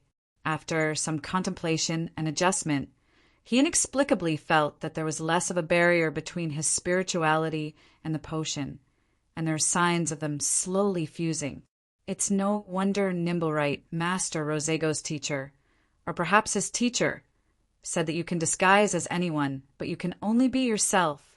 This should be the core principle of the faceless acting method. Once you forget this point, it's very easy to lose yourself in the constant changes and eventually become a monster. Klein recalled what he had gained from mediumship and came to a realization. He crossed his right leg, leaned back, and quickly made plans for the future. I'll figure out and summarize the specific acting principles of a faceless in the Beyonder Circle of Bakeland. I'll gather information related to mermaids on the tarot, so as to prepare for the ritual at sea. I'll directly or indirectly obtain the High Priest Sun Potion formula and help Little Sun advance to Sequence 7. I'll be qualified to obtain the method to remove the mental corruption of a rampager in a Beyonder characteristic. But I can't place all my hopes on Little Sunday. I'll have to attempt to gather it myself. Klein, whose mood gradually calmed down, snapped his fingers, reducing the fire in the kitchen. The fragrance of beef began to spread. At that moment, he heard the doorbell ring. The visitor was Lawyer Jurgen. Even though it was drizzling and the ground was wet, Jurgen was still dressed meticulously. He even wore a vertical collar. "What's the matter?" Klein was already quite familiar with him, so he didn't exchange pleasantries and directly asked. Jurgen put away his black umbrella and patted off the water droplets on his double-breasted frock coat. "Sherlock, I'll be leaving Bakeland on Monday next week. I'll be heading south for a vacation with my grandmother. The warm environment and clean air there suit her very well." "That's a very good thing." Klein took the initiative to make a deduction and asked with a smile, "You want me to temporarily adopt Brody?" Jurgen shook his head seriously. "My grandmother couldn't bear to part with Brody and insisted on bringing him along. I've asked around, and as long as we put him in a cage and buy a full fare ticket, he can also board the steam locomotive. However, we have to clean the cage at all times so that the air above isn't polluted. In fact, the smell in the third-class carriage is enough to overwhelm the stench of cat poop." Klein chuckled. "Brody probably doesn't want to go out, right? But it can't bear to part with my grandmother," Jurgen replied. He pressed down on his hat and said, "I'm here to inform you that if you need to be released on bail or deal with legal disputes, you can look for my colleague. This is his business card. I've already communicated with him. He won't be leaving Bakeland this year." How professional. He even specially considered this problem. "However, I probably don't need it for the time being. I'm now an informant for the machinery hive mind. Under normal circumstances, I won't be arrested and sent to the police station." Klein thanked him with a smile, took the business card, and stuffed it into his pocket. Jurgen had no intention of chatting or entering. He immediately raised his hand and said, "I still have to visit other clients. Sherlock, see you tomorrow." "No, see you next year." "Then I'll have to say this in advance. Happy New Year to your family." Klein smiled and waved. Watching Jurgen leave with his umbrella, Klein closed the door and sat back in the living room. At this moment, other than the sizzling flames licking the bottom of the pot in the kitchen, there was no other sound in the room. It was so quiet that Klein could hear the carriage moving in the distance. He slowly looked around and saw the coffee table, the contract, the cupboard, the fountain pen, the porcelain cup, the dining table, the chair, and the wall. Retracting his gaze, Klein leaned back on the sofa and looked out the window at the dark night and the gas street lamps that emitted a dense glow. In the deep cold and silence, he sighed. New Year! The lightning gradually calmed down, and the darkness became the ruler of the land. After a short trek and sporadic battles, the City of Silver's expedition team finally arrived at their destination. With the help of the animal hide lantern's light that couldn't reach far, Derek Berg saw the city walls that had almost completely collapsed. He saw the tattered streets that didn't even have a single weed. On both sides of the street, most of the houses had collapsed. Only a few were barely holding on, but their surfaces were mottled and filled with the dust of time. The white and blue paint, which was different from the spires of the City of Silver, was already gray, making it hard to imagine what they originally looked like. However, for Derek to be able to use this to pry into the city's past, it must have experienced a long period of time. It had a considerable number of residents, and it had developed a civilization of its own in the Dark Ages. The humans here consumed potions, repaired buildings, and defended the city walls. 5 to 6 or more teams would explore, hunt monsters, and search for the resources necessary for survival. They would celebrate in a short period of stability, offering sacrifices to the deities and yearning for a response. They would give birth to the next generation, allowing hope to continue. However, they eventually disappeared into the darkness, losing all their voices, leaving behind only ruins. The ruins were like a huge tomb, burying a civilization that had struggled to survive but had disappeared. Demon Hunter Colin looked around, his expression somewhat solemn, as if he had seen the future of the City of Silver. He pointed ahead and said, "The other places have been cleaned up. That temple is in the middle of the city." The exploratory team dispersed slightly, but they still maintained sufficient order. They didn't let down their guard against their surroundings. After passing through ruins that had been destroyed for an unknown period of time, and after walking through streets that were so quiet that it made one restless, Derek finally saw a wide platform that was purely man-made. On the platform, there was a half-collapsed building. It was abnormally similar to the temple in the City of Silver. Stone pillars propped up the dome and arched the door. It's completely different from the other buildings here. It's indeed the fallen creator who later converted. Just as this thought flashed through Derek's mind, the 4 lanterns in the team extinguished at the same time. Suddenly, the entire exploratory team fell into pure darkness. There was no lightning in the sky, and there was no candlelight on the ground. The breathing of the surrounding humans also seemed to disappear. Derek's body instantly tensed up. He felt as if a monster had stuck out its tongue in the darkness and was trying to lick his scalp. However, his spiritual perception told him that nothing actual had appeared. At this moment, a young, helpless, terrified, and hoarse voice rang in his ears. It was the whisper of a child. "Save me! Save me!" Derek was momentarily stunned, unsure of how to react. But in the blink of an eye, bits of shimmering dust appeared in front of him. The dust exploded one after another, igniting a silver-white glow that illuminated the surrounding area. Colin stared at Derek and said with a deep voice, "What are you thinking about?" Derek immediately snapped to his senses. He clasped his hands in shame and placed them in front of his mouth and nose as if he was praying. His body immediately emitted a rather clear light, causing the surrounding darkness to silently recede. The other team members took the opportunity to reignite the candles. As the demon hunter had reacted in time, no team members went missing this time, nor were there any new members. Colin retracted his gaze from Derek and looked at the half-collapsed temple on the platform. Chapter 458. In the half-collapsed temple, only a few stone pillars remained intact, and together they supported half of the main hall. At the front of the main hall was an altar covered in cracks. In the middle of the altar stood a pitch-black, huge cross. On the cross hung a naked man hanging upside down. His ankles, thighs, and body had obvious rust-colored nails protruding out, accompanied by bright red bloodstains. Derek knew very well that this was the statue of the fallen creator, but he couldn't help but lower his gaze to size up the target's face. He saw that the statue's face, nose, mouth, and ears were rather blurry. Only the eyes were abnormally clear. The fallen creator's eyes were tightly shut, as if he was suffering from guilt and pain. "Move your eyes away. Don't study the evil god statue." Demon Hunter Colin reminded them in a deep voice. "Yes, Your Excellency." The members of the expedition team hurriedly retracted their gazes.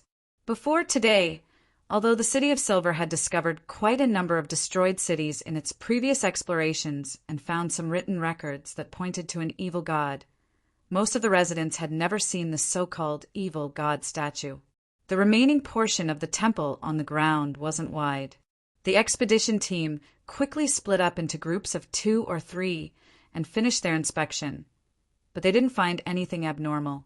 Upon seeing this, Chief Colin of the 6-member council deliberated for a few seconds. "Head underground." As he spoke, he drew one of the 2 swords on his back and smeared a silver-gray ointment on it. Then he took out a small metal bottle from a hidden compartment on his belt, pulled out the stopper, and gulped down the medicine inside. At that moment, Derek felt that the chief's light blue eyes seemed to light up a little. The members of the expedition team made their most cautious preparations. Under the illumination of the 4 animal hide lanterns, they followed the stairs to the left of the statue and walked down to the underground area step by step. Derek took his turn holding the lantern.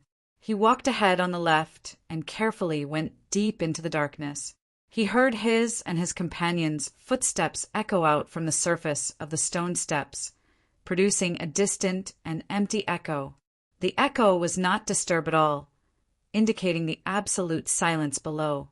However, in the hearts of the members of the exploration teams, it was like a knock on the door, attempting to open a secret that had been buried for who knew how many years. That made them extremely tense. After walking for an unknown period of time, Derek finally saw that the road ahead had become flat.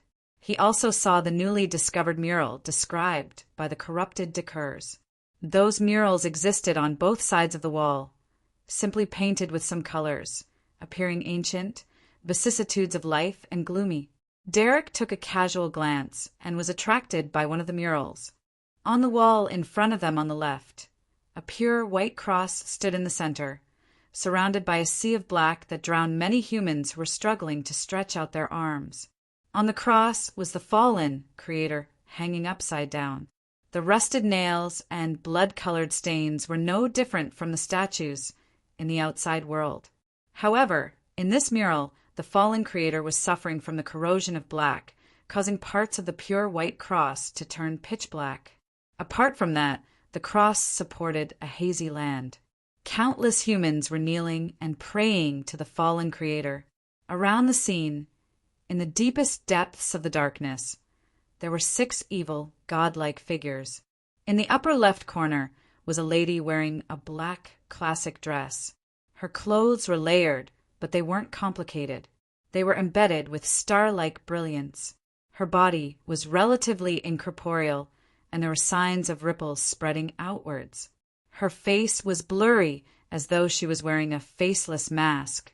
Around her, the darkness was surging, and strange eyes were faintly discernible.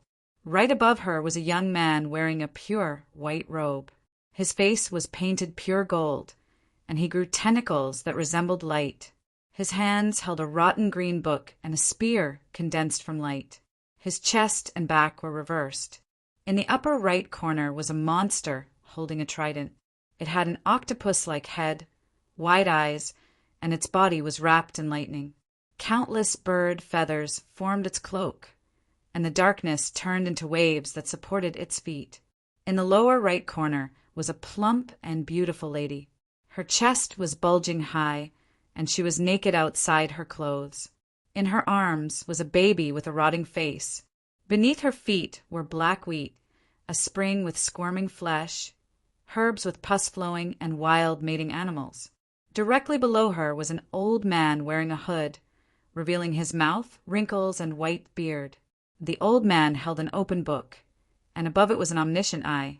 At first glance, this old man looked the most normal, but the smile on his lips had an indescribable evil. In the lower left corner was a giant warrior wearing broken armor. He held a long sword and sat on a throne. The background was a desolate dusk. The meaning of this mural was that when the cataclysm arrived, the evil gods crawled out of the abyss. In order to save the world, the fallen creator bore most of the blame and pain. As a result, his symbol was eroded and his image changed. But I think the greatest evil god. Derek carried the hide lantern and looked at the mural on the wall as he walked. He realized that it was basically the same as Dacre's description. The core theme was that the region was not abandoned by the gods. Instead, it was blessed by the Creator, and civilization was maintained in the apocalypse. Of course, Dacre had only briefly mentioned it, and it was far less detailed than the mural itself. Throughout the entire process, Derek did not let his guard down. Having learned his lesson from being dumbfounded, he was always on guard against accidents and was ready to respond at the first instance. In the dim yellow candlelight, the exploration team passed through corridors, halls, and rooms, and went deep into the underground area of the temple. Suddenly, a half-open gray stone door appeared in front of them.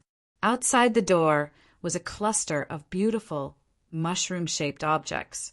They were the size of a palm, with white handles and bright red caps. They were sparkling with dark golden spots.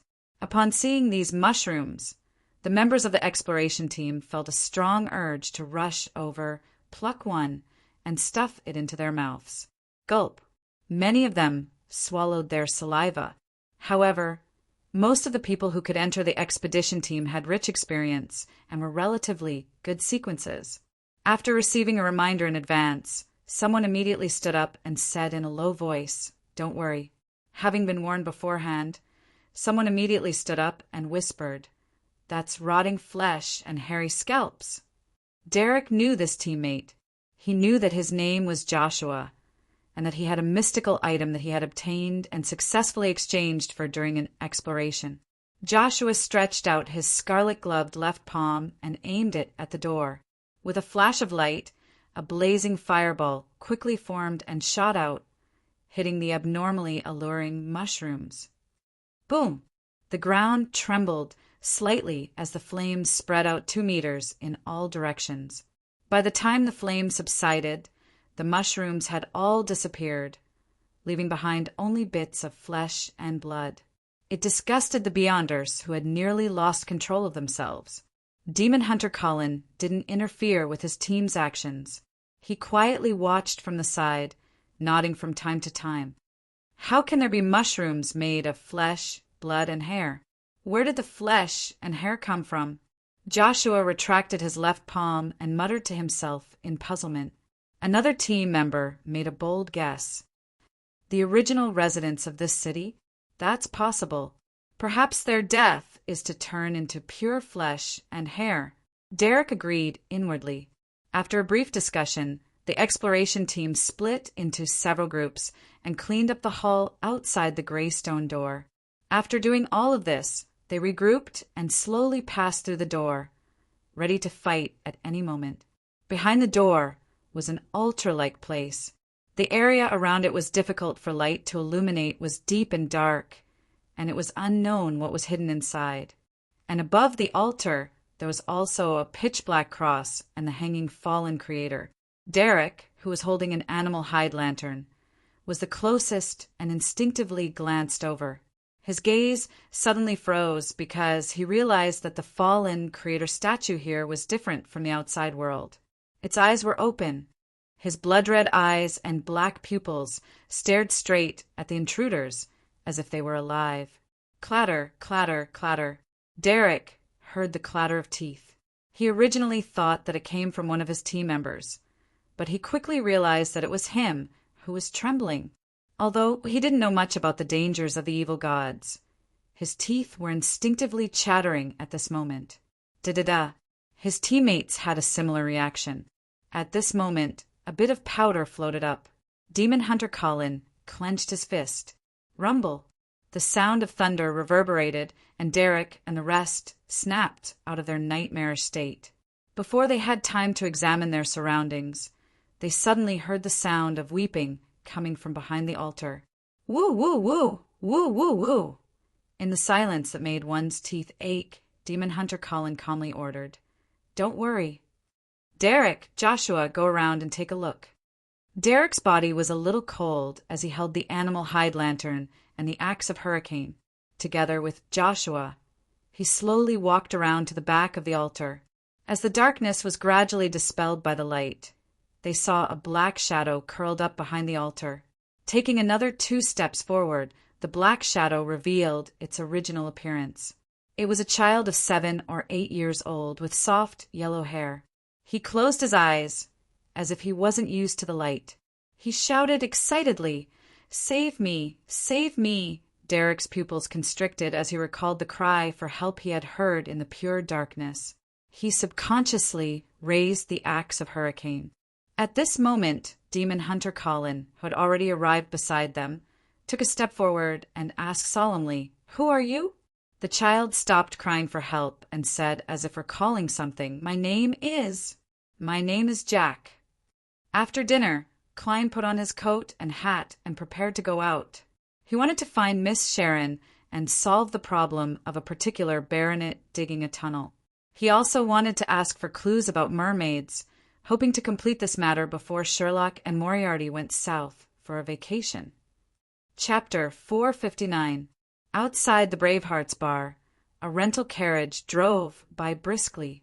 Inside the carriage, Klein, who was wearing a half-top hat, and Sharon, who was still wearing a black Gothic regal dress, sat opposite each other. Looking at the expressionless, pale face of the former Miss Bodyguard, Klein really had no way to exchange pleasantries, so he could only go straight to the point. "I'm ready." Although Sequence 6 Faceless only brought him one Beyonder power, the ones he had before had a clear improvement. As a result, his strength had been greatly enhanced.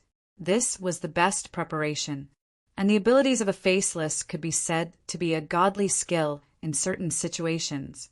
For example, when he was being chased, or when he wanted to sneak in. Klein couldn't help but let his imagination run wild. Sharon listened quietly and said succinctly, "Tonight?" She raised her voice slightly to indicate that she was asking a question. "If you have no problem with it, then I have no problem with it either." Klein had already prepared his response. "Okay." Sharon nodded. After a few seconds of silence, Klein deliberated before asking again, "What's the matter?" "Have you heard about mermaids? Do you know where I can find this legendary creature?" Sharon's blue eyes stared at Klein without blinking, as if she had turned into a real puppet. After a while, she said emotionlessly, "There are no longer any mermaids in the places that humans can reach. Only the fishermen of the Gargas archipelago would occasionally hear the singing of mermaids in the storm during the long voyage to hunt for white-tailed whales." The Gargas archipelago was located in the depths of the Sonia Sea. It was the furthest human colony on this sea, and it featured whale oil, whale meat, and other products. I wonder if this rumor is true or false. Klein nodded slightly. "I understand." The bell in the night echoed quietly, as if it came from an extremely distant place. There was an abandoned chapel in the middle of William Street. Withered vines crawled over the walls, and gray stones fell everywhere. Inside the chapel, feces and debris were mixed together, and piles of stones and withered grass were intertwined. In a half-collapsed corner, a middle-aged man in black, tight-fitting clothes moved away the rocks that hid the entrance of the cave. He carried digging tools, lighting equipment, and a soil basket as he carefully and excitedly crawled into the tunnel. He had white sideburns and puffy eyes. He was none other than Baronet Rafter Pound, who was believed to be mentally ill. He was a hidden descendant of the Tudor family from the 4th epoch. This hedonistic son of a rich family, who was always entangled with high-class call girls, had a solemn expression on his face. His eyes were bright, and there were no signs of him being addicted to wine and women. Using his elbows as support, he quickly crawled downward, as if the end of the tunnel hid his life's greatest and only hope. Not long after, he touched the damp soil and cold stones in front of him. This did not extinguish Rafter Pound's enthusiasm, and he repeated an action that he had become extremely familiar with for some time. As he dug, moved, and transported, a dark underground palace suddenly appeared in front of him. Rafter Pound's expression immediately turned crazy with excitement. He suddenly reached forward and grabbed a black iron coat of arms. On the coat of arms was a hand holding a scepter. Rafter Pound's eyes lit up as if they were burning. Just as he wore the black iron coat of arms on his chest, everything in front of him suddenly shattered. He was still in the narrow and irregular tunnel, and in front of him was still damp soil and cold stones. No, apart from that, there was another person quietly watching him. It was a person without eyes, a nose, a mouth, eyebrows, or ears. Rafter Pound's pupils constricted as he felt a numbness rise from his waist down, along his spine, and straight to the back of his head. Without even thinking about it, he immediately dropped all his items and frantically retreated. His elbows slammed into the ground, leaving his flesh a bloody mess. but he didn't feel any pain. Finally, Rafter Pound left the tunnel and returned to the abandoned chapel. Due to the loss of the lantern, he could only see the deep darkness and the dim crimson that enveloped the edges. Suddenly, the withered vines that climbed up the walls swayed like snakes, and a figure walked out of the darkness. She wore a Gothic regal dress and a small black bonnet. She had a pale, almost transparent face, pale blonde hair, and blue eyes that didn't look human. Rafter Pound nearly shouted. For such a woman to appear in such an environment was no different from a ghost story in folklore. Tap, tap, tap. He took a few steps back and nearly tripped over a stone. At that moment, he seemed to recall something and suppressed his fear. He revealed an expression of nervousness and hope, as well as excitement and anticipation. Why, you're the evil spirit in the underground palace. Yes, it must be you. Your Excellency, you seem to have misunderstood something. Faceless Klein crawled out of the tunnel and silently stood in the shadows. His and Sharon's plan was to scare Rafter Pound away, scaring him so much that he wouldn't dare to pry into the underground ruins again. However, his reaction was somewhat unexpected. Sharon paused for a second and tacitly asked, "What are you trying to say?" Rafter Pound quietly exhaled and curled the corners of his lips. "After so many years of attempts, I believe you should already understand that killing a descendant of the Tudor family will not help you remove the seal. Only by cooperating with me, who has the great Tudor bloodline, will you have a chance of escaping the predicament that has lasted for more than 2,000 years. The Tudor family knew of the existence of the evil spirit, but they still died in that room." Klein frowned in puzzlement. Before Sharon could speak, he raised his voice and mimicked the other party's ethereal voice. "Why did you only come today?" This was a branch of a faceless Beyonder power to simulate the target's voice. As long as he heard it, he could reproduce it. Of course, Klein believed that he couldn't repeat the true creator's ravings or Mr. Doerr's cries for help. This Beyonder power was still limited to the domain of ordinary people. Sharon secretly turned her head and glanced at him without exposing him. Rafter Pound didn't notice it as he chuckled. "Because the Black Emperor has appeared. Fate tells me that the glory of the Blood Emperor is about to appear once again. Is there any logic to this?" For some reason, Klein felt that Rafter Pound looked more like a lunatic than before. He once again used Sharon's voice to ask, "Black Emperor? Haha." Rafter Pound laughed. "Yes, hero bandit Black Emperor. He must have a close relationship with the real Black Emperor. Why didn't I know?" Klein found it amusing. He thought for a moment and didn't speak again, giving up the right to ask questions. For some reason, Sharon also remained silent. Seeing this, Rafter Pound was delighted and hurriedly asked, "What's wrong?" He hurriedly asked, "So, what's your answer?" "I refuse," Sharon replied without a trace of emotion. Rafter suppressed his anxiety and tried to persuade her again. At that moment, his eyes suddenly widened as he suddenly took a few steps to the side and came in front of a stone wall that was still relatively intact. Klein and Sharon noticed something amiss at the same time and responded. One of them pulled out his revolver and aimed it at Rafter Pound, while the other filled the ruined chapel with crimson moonlight. Rafter Pound didn't even look at them. He faced the stone wall, exerted strength from his back, and slammed his head into it. Thump, thump, thump. He hit it 3 times in a row and fainted with blood flowing from his forehead. Then he got up again, his eyes bloodshot for some reason. Rafter Pound raised his right hand and wiped his forehead, causing his palm to be covered in blood. He stuck out the tip of his tongue and licked the scarlet liquid. He said in an intoxicated manner, "The Tudor bloodline is truly delicious.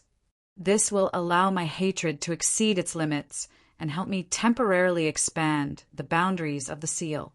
Klein aimed his gun at the man and asked in surprise, "What happened?" "An evil spirit from the ruins?" A trickle of blood slid down Rafter Pound's face as he smiled in a rather terrifying manner. "You guessed right. I previously judged you to be weak and wanted to corrupt your mind, enter your dreams, and bewitch you to save me. Who knew that? Haha, you're also a person with secrets. Don't be so direct. Klein subconsciously glanced at Sharon and found nothing abnormal about her. What do you want to do? Klein asked directly. The evil spirit sighed. I'm just an innocent person who was harmed by a listed tutor's ambition. Due to the restraints of my corpse, I've been trapped in that underground ruin for nearly or more than 2,000 years. I hope that you can help me escape my predicament and let me become a free spirit. I swear that I won't deal with innocent people. Having said that, he looked at Sharon with bloodshot eyes. You should be a wraith of the mutant pathway. The next step is a key node to becoming a demigod. I don't know if you have the potion formula for puppet, but I can help you obtain it. I can even become a part of your ritual. This is the reward I promised. Puppet. Sequence 4 of the mutant pathway is called Puppet? What a strange name. Klein mumbled inwardly. The evil spirit turned to look at him. You will also be rewarded. It's an item that can be considered magical and precious due to a certain degree of attraction. Its wielder came to the underground palace and died beside the Tudor descendants. This is what it looks like. As he spoke, the evil spirit spread out his palm, allowing the crimson moonlight to condense into an image. In the image, there was a normal-sized tarot card. The image on it was completely different from the other cards. Sitting in the chariot wasn't a king, but a male priest in a dark red robe. The priest looked like Roselle Gustav. This is a card of blasphemy. Klein's gaze moved instantly and saw the starlight condense into a line of text in the upper left corner. Sequence 0, Red Priest. Chapter 460. Sequence 0, Red Priest. Which pathway sequence 0 is this? I know the true name of another sequence 0. Of course, that's on the premise that the evil spirit isn't lying. It's said that the holder of the Red Priest card found the underground ruins of the Tudor family due to a certain degree of attraction. But he ended up dying in that room. This should be the law of convergence of beyonder characteristics of the same pathway, right? No, Roselle the Great seems to have mentioned that after advancing to a high sequence beyonder, with the corresponding card of blasphemy in hand, one can subtly sense the beyonder ingredients needed later on. In other words, the room where the evil spirit is sealed hides a demigod-level characteristic of the Red Priest pathway. Perhaps the evil spirit was a demigod of this pathway when it was alive, or even stronger. The subtle sense provided by the card of blasphemy is probably based on the law of convergence. Klein instantly thought of many things as he subconsciously turned his head to glance at Sharon to see her reaction. From there, he could determine if she knew about the card of blasphemy and if she understood the meaning of sequence 0. However, there was no change in expression on Sharon's pale, almost translucent face, as though the evil spirit was showing an ordinary tarot card. But this explained something. When every beyonder hears of sequence 0 for the first time, they will subconsciously think about the meaning it represents. Perhaps only beyonders of the spectator pathway can see Miss Sharon's subtle body language. Klein sighed inwardly. Seeing the two of them fall silent, the evil spirit gave Klein a deep look and slowly made the projection of the card of blasphemy in its hand disappear. It looked at Sharon with bloodshot eyes once again and laughed hoarsely. If you aren't willing to become a demigod of the mutant pathway, I can provide you with the sequence 4 potion formula of the Abyss pathway. Restrained desires and flamboyant viciousness have always been very compatible, right? Sharon ignored the evil spirit's question and turned to look at Klein unhurriedly, indicating for him to respond. From what the evil spirit is saying, the mutant pathway and the Abyss pathway are close pathways that can be interchanged at high sequence beyonders. Rose School and the Blood Sanctification sect are indeed quite similar in appearance. Klein thought for 2 seconds and looked at the blood-stained rafter pound. Then how should I remove your seal? The evil spirit chuckled and said, It's simple. Find the direct descendants of the Sauron Einhorn, and Medici families and get 10 milliliters of blood from each of them. You can have more, but you can't have less. Then mix them with holy water and sprinkle them into the room I'm in. In this way, the seal will be removed. It was a very simple and strange method. Even in the field of mysticism, it was rare. Why did it have to be a direct descendant of the Sauron, Einhorn, and Medici families? I've never heard of the latter. Sauron is the former royal family of Intis, while the Einhorn family is the royal family of the Faesac Empire. What they have in common is that they were once loyal to the Tuluin Sostal Empire, an angel family of the fourth epoch, the final winner. However, Ruan's Augustus and Faenapotter's Castilla family also fit the same criteria. Right? Sauron and the Einhorn family have something in common. They both wield the hunter pathway. Was this the reason he was chosen? Based on the previous situation, the hunter pathway is equivalent to the red priest pathway? Klein had a guess in his mind as he didn't hide his puzzlement. I know of the Sauron and Einhorn families, but I've never heard of the Medici family. That's normal. They always like to hide in the shadows. They are corrupted angels. They established an extremely secretive organization, the evil spirit said with a contemptuous smile. That organization is called Rose Redemption. This name is very familiar. Right, in the newly discovered abandoned temple of the true creator in the City of Silver. There are similar words written in the corner of a particular mural. They suspect that it's the name of the city or the temple's builder. From the looks of it, this indicates an extremely secretive organization established by corrupted angels. They believe in the true creator. What does it have to do with the Aurora Order? Klein pondered for a moment. It has something to do with the true creator. The evil spirit fell silent for 2 seconds before asking in a deep voice, "You know of Rose Redemption?" "I heard of it by chance," Klein said the absolute truth. The evil spirit thought for a moment and suddenly smiled. "You have more secrets than I imagined. Can we not discuss such matters?" Klein controlled himself from looking at Sharon's reaction, appearing calm and magnanimous on the surface. The evil spirit's gaze swept across their faces and laughed.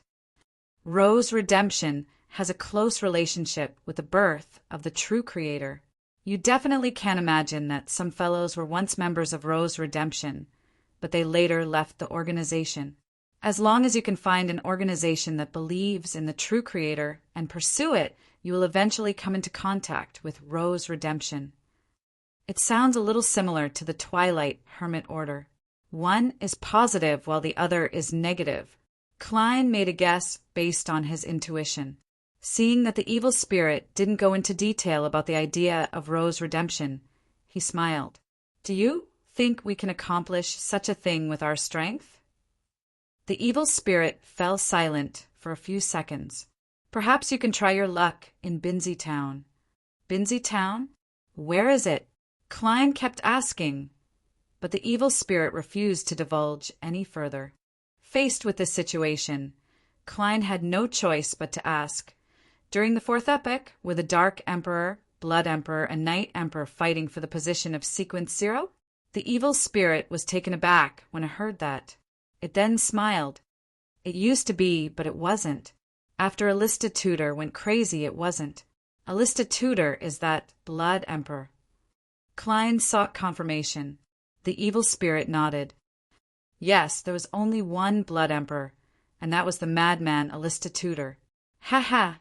The descendants of the Tudor family have all inherited that crazy bloodline. They are usually cunning, treacherous, careful, and cautious, but they are easily hot-headed at critical moments, disregarding the consequences." The evil spirit pointed at Rafter Pound's face. "He's an example. However, with this lesson, he'll definitely be normal for a long time. I wonder if he's the last Tudor. Alista left behind quite a number of good things that require the bloodline of his descendants to activate. It's best you don't kill him now." The evil spirit paused and chuckled softly. "All right, after you help me remove the seal, I'll tell you the stories I've experienced." "No, A more accurate description would be the history I've experienced. At this point, Rafter Pound's eyes suddenly lost focus. His body twitched a few times before collapsing to the ground. Sharon watched this scene silently and suddenly took a step forward. Whoosh! The wind stirred as the soil and rocks on the ground moved, falling into the tunnel and sealing the entrance. After dealing with the aftermath, Klein and Sharon left William Street and circled to another block in the silent darkness. When Klein boarded the rental carriage, Sharon's figure appeared and sat opposite him. She looked at Klein without blinking and asked with an ethereal voice, "What's wrong with you? Will you help it remove the seal?" "No," Klein answered without hesitation before asking, "What about you?" Sharon shook her head, indicating that she wouldn't either.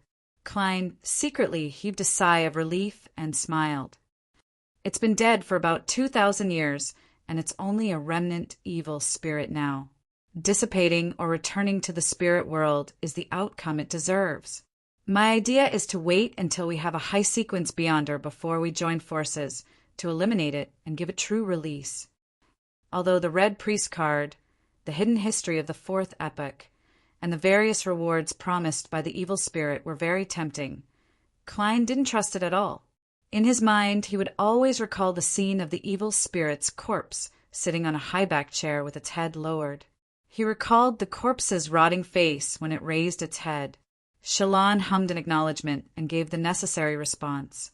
"Shouldn't you be asking why you're so confident in becoming a high-sequence Beyonder?" Klein couldn't help but lampoon.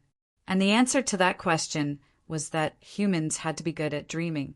Klein didn't harp on the topic and asked, "Is the corresponding sequence 4 of Wraith really puppet?" Sharon nodded. "Do you have the potion formula or Beyonder ingredients?" Klein asked thoughtfully. Sharon shook her head. Klein laughed. "I'll help you keep an eye out for it in my circle." Sharon's tone didn't change as she said, "Thank you." Klein looked out the window and pondered for a moment. "I'm going to the south for a vacation." At this point, he smiled as if he was talking to Lawyer Jurgen. "I'd like to wish you and Merrick a Happy New Year in advance." Sharon was silent for 2 seconds. She pursed her lips and replied in an ethereal voice, "Happy New Year." Her figure gradually faded and disappeared from the carriage. Looking at the little boy behind the altar and listening to his slightly hoarse and tender voice, Derek felt as if he was facing the most terrifying monster. He almost cleaved the axe of hurricane in his hand.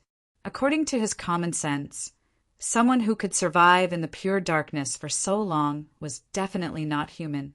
Even if they were, they definitely wouldn't be in the future. Demon Hunter Collins' eyes seemed to light up a little. He tightened his grip on his sword and asked calmly, "What's the matter?" "What are you doing here?" The yellow-haired boy, who called himself Jack, replied with a pained expression, "We're looking for the Lord's sanctuary." "The Lord's sanctuary?" Cullen pressed. "Yes." The little boy, Jack, turned his head to look at the pitch-black cross and the hanging figure. "They told me that as long as I head in the direction of the Lord's gaze, I'll be able to reach his sanctuary." "They? You have companions?" Cullen's eyes spun around like some kind of monster, taking in everything around him. "What about them?" Upon hearing this question, the little boy, Jack, was clearly taken aback. Suddenly, he pressed his throat and said with a distorted expression, "I'm so hungry, so hungry." Chapter 461. So hungry. As he spoke in a dreamlike manner, Jack raised his head and looked at Joshua, who was wearing a scarlet glove. "So hungry." His mouth widened all the way to his ears. His white teeth were neat and tidy, and his slightly sticky saliva kept gushing out. At the same time, he lunged forward, pouncing at Joshua. He was so fast that he left an afterimage where he stood. Although Joshua was on high alert, he wasn't able to react in time. Before he could even see the process clearly, Jack was already in front of him. "Don't!" The blonde figure seemed to hit an invisible wall as he stopped just 1 step away from Joshua. Jack was in midair as a black and red glow suddenly surged from his body, corroding the transparent barrier that was blocking him. Behind Joshua and Derek, Demon Hunter Colin had already knelt on one knee at some point in time. He had stabbed his sword, which was smeared with silver ointment, into the ground. Right on the heels of that, the entire area where the altar was instantly lit up, as if it was sprinkled with the purest light of dawn. Colin suddenly drew his sword, and his figure strangely split apart, turning into layers of afterimages that were scattered around the altar. Every figure raised the sword in their hands at the same time, combining with the nearby light of dawn as they emitted a bright glow. Whoosh! Whoosh! Swords were thrust out one after another. The light of dawn gathered and surrounded the little boy Jack from all directions. Amidst the radiance of the rising sun, the black and red figures rapidly evaporated and were obliterated by the storm-like attacks. In the underground hall where the altar was located, the light became abnormally bright, so bright that Derek Berg couldn't help but close his eyes. He suddenly jolted and woke up from his deep sleep. He saw the quietly burning bonfire in front of him and the team members who were dutifully guarding the camp. Demon Hunter Colin, who was sitting cross-legged beside a stone pillar, opened his eyes and said in a deep voice, "We'll set off in 50 bolts of lightning." Upon hearing this, Derek looked up at the sky and realized that the frequency of lightning hadn't increased significantly. Darkness was still the ruler of this land. Thinking of the city they were about to arrive at and the temple of the fallen creator, he couldn't help but feel nervous. After spending some time to calm down, Derek quickly ate and regained his combat state. I wonder what will happen in that temple. He held the axe of Hurricane and came to the middle of the team. Inside the camp, lanterns covered in thin animal skins were lit up one after another. 15 Minsk Street. Klein boiled some hot water, adjusted the temperature, and took a comfortable bath. With the laziness of a bath, he took 4 steps counterclockwise and went above the gray fog. He planned on using divination to confirm the matter of the evil spirit. In the silent ancient palace, Klein leaned back in his chair and seriously considered the divination method he should choose and how he should design the divination statement. This had to conform to the principles of mysticism and not involve subdivision or elimination. Furthermore, he had to have enough information. After a short pause, Klein leaned forward, conjured a pen and paper, and wrote down what he wanted to confirm. The evil spirits in the ruins are hostile to me and Sharon.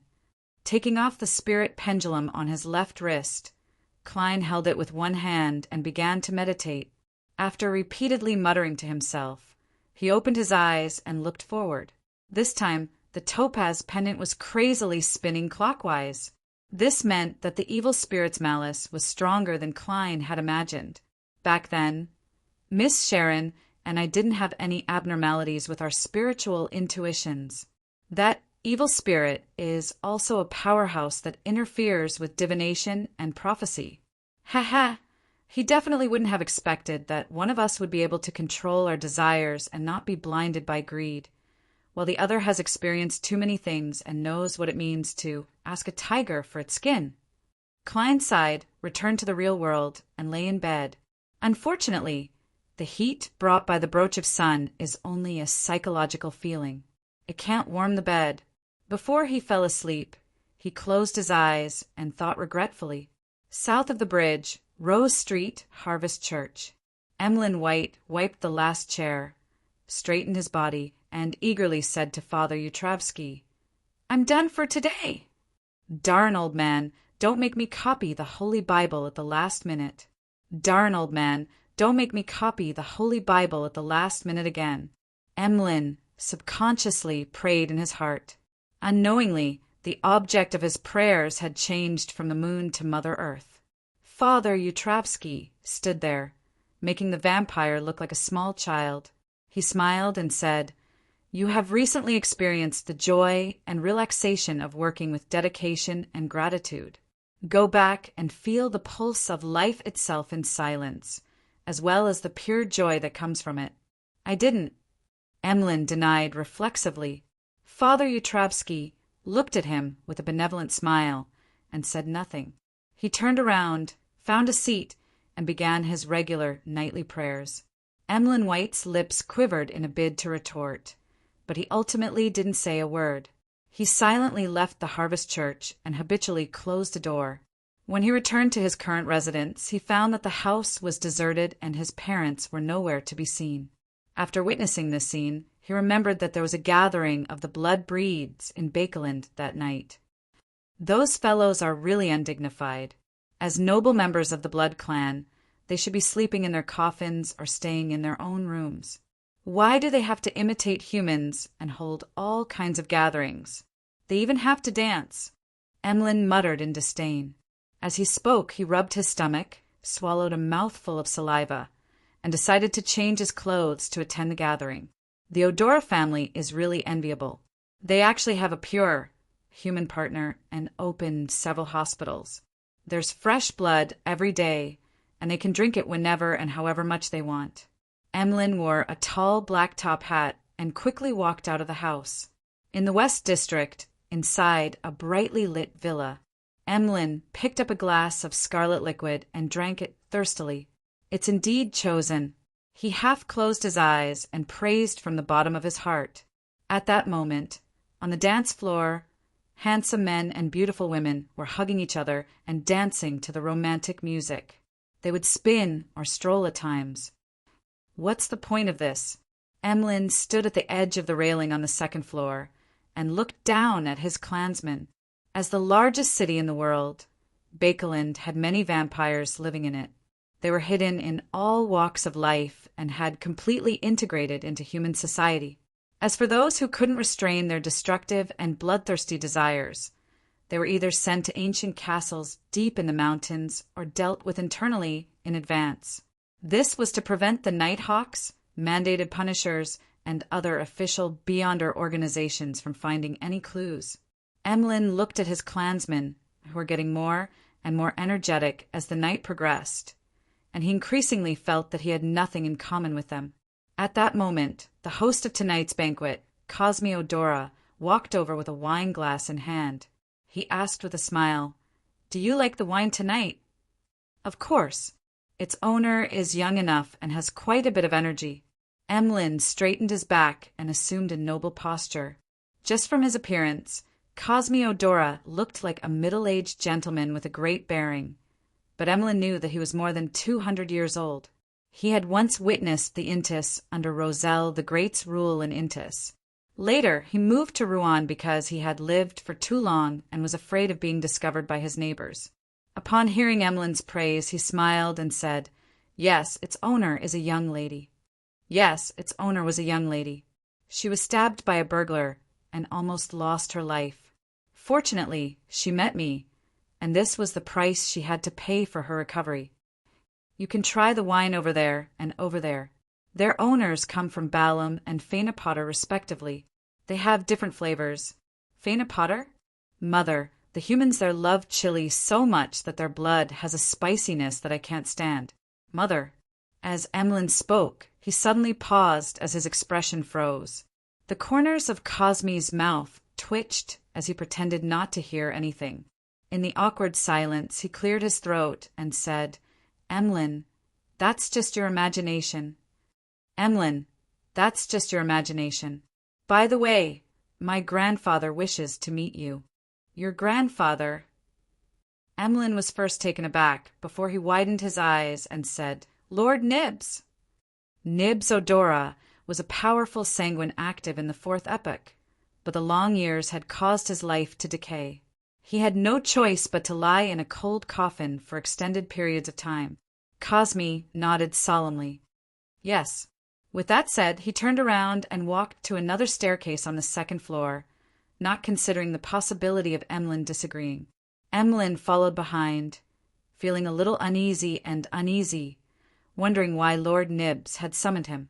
Could it be that he has finally realized that the honor of the Sanguine is more important and has decided to help me remove Father Utravsky's psychological cue? As he walked, Emlyn White felt a strong sense of hope.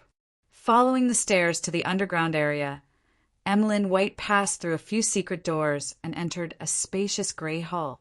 In the middle of the hall was a heavy coffin made of black iron. There were many symbols and magic labels engraved on it. After Cosmiodora reported, a deep, old voice slowly came from the coffin. "Don't worry, I won't be able to find you. Emlyn White, do you know why I summoned you? Honorable Lord Nibs, I believe you plan on helping me remove the psychological cue," Emlyn replied without hesitation. The underground hall fell silent for a few seconds before Nibs Odora, who was lying in the coffin, chuckled.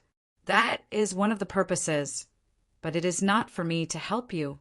I just woke up from a long dream because I received a revelation from the progenitor. He has awakened." The person who exclaimed in surprise wasn't Emlyn, but Cosmiodora. After the cataclysm, didn't the primogenitor only respond to certain major events? Emlyn was puzzled by what he heard. "No, not yet. The ancestor told me that the apocalypse is approaching. We have to make preparations for it, and you, Emlyn White, are one of the key figures in the ancestor's revelation." "Apocalypse?" Cosmi asked in surprise. However, Emlyn only had one thought. "I, Emlyn White, was actually mentioned by the ancestor. I am the key to the blood breeds surviving the apocalypse." Nibs ignored his grandson's question and continued. "Emlyn White, I'll give you something now. Go ahead." Emlyn felt that he was being too humble. After hearing what was said, he still didn't feel arrogant when facing Lord Nibs. Nibs Odora said solemnly, "Find a chance to pray to the fool." "Ah." Emlyn suspected that he had heard wrongly. Nibs added in a deep voice, "Find a chance to pray to the fool." "Ah." Emlyn suspected that he had heard wrongly. Chapter 462.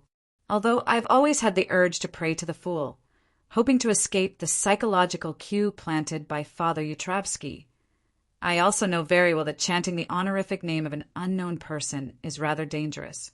Not all hidden existences will first be bait and slowly guide them. When it comes to such matters, they are often like sharks in the ocean. The moment they smell blood, they will frantically rush forward. But now, what did Lord Nibs, no, the primogenitor, want to do? Emlyn White said with a sense of absurdity, "That's right. It will be very, very, very dangerous." Inside the black iron coffin, Nibs Odora replied in an old voice. "Yes, under normal circumstances. But not all hidden existences are filled with malice. Among them, there are also those who abide by the rules and like to trade. For example, the 7 pure lights in the spirit world. Since the ancestor has given such a revelation, it means that the danger that the fool might bring isn't too serious. It might even be non-existent. And during this process, I will always be by your side to protect you. Don't you want to get rid of the hypnosis? Have you become a believer of Mother Earth and abandoned the moon?" "No, I didn't." Emlyn hurriedly denied. After a moment of silence, he gritted his teeth and said, "I hope you have a few days to think about it." "All right, no problem.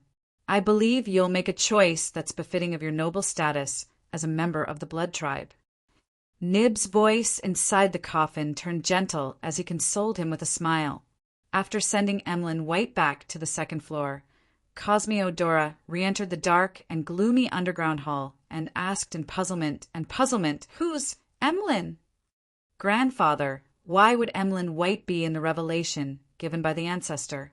He's just a weak vampire who has just reached adulthood." Nibs's voice penetrated the thick black iron coffin lid, and there was a slight hum in it. "No, the revelation given by the ancestor never included Emlyn White. He only showed the scene of the apocalypse and the corruption from the crimson moon. He also mentioned the fool and the corresponding honorific name. During this process, no sanguine appeared. The so-called key person was just something I created to convince Emlyn White. However, taking risks for the future of the blood race is also very important." Cosmi was first enlightened before he had a new question. "Why did you choose Emlyn White? What's so special about him?" Nibs Odora suddenly laughed. Didn't he keep clamoring to pray to the fool? Didn't he think that we weren't paying enough attention to his problem, that he wasn't willing to make an enemy out of Bishop Yutravsky, and that he was looking for other help? I will fulfill his wish this time. Cosme was stunned and speechless for a long time.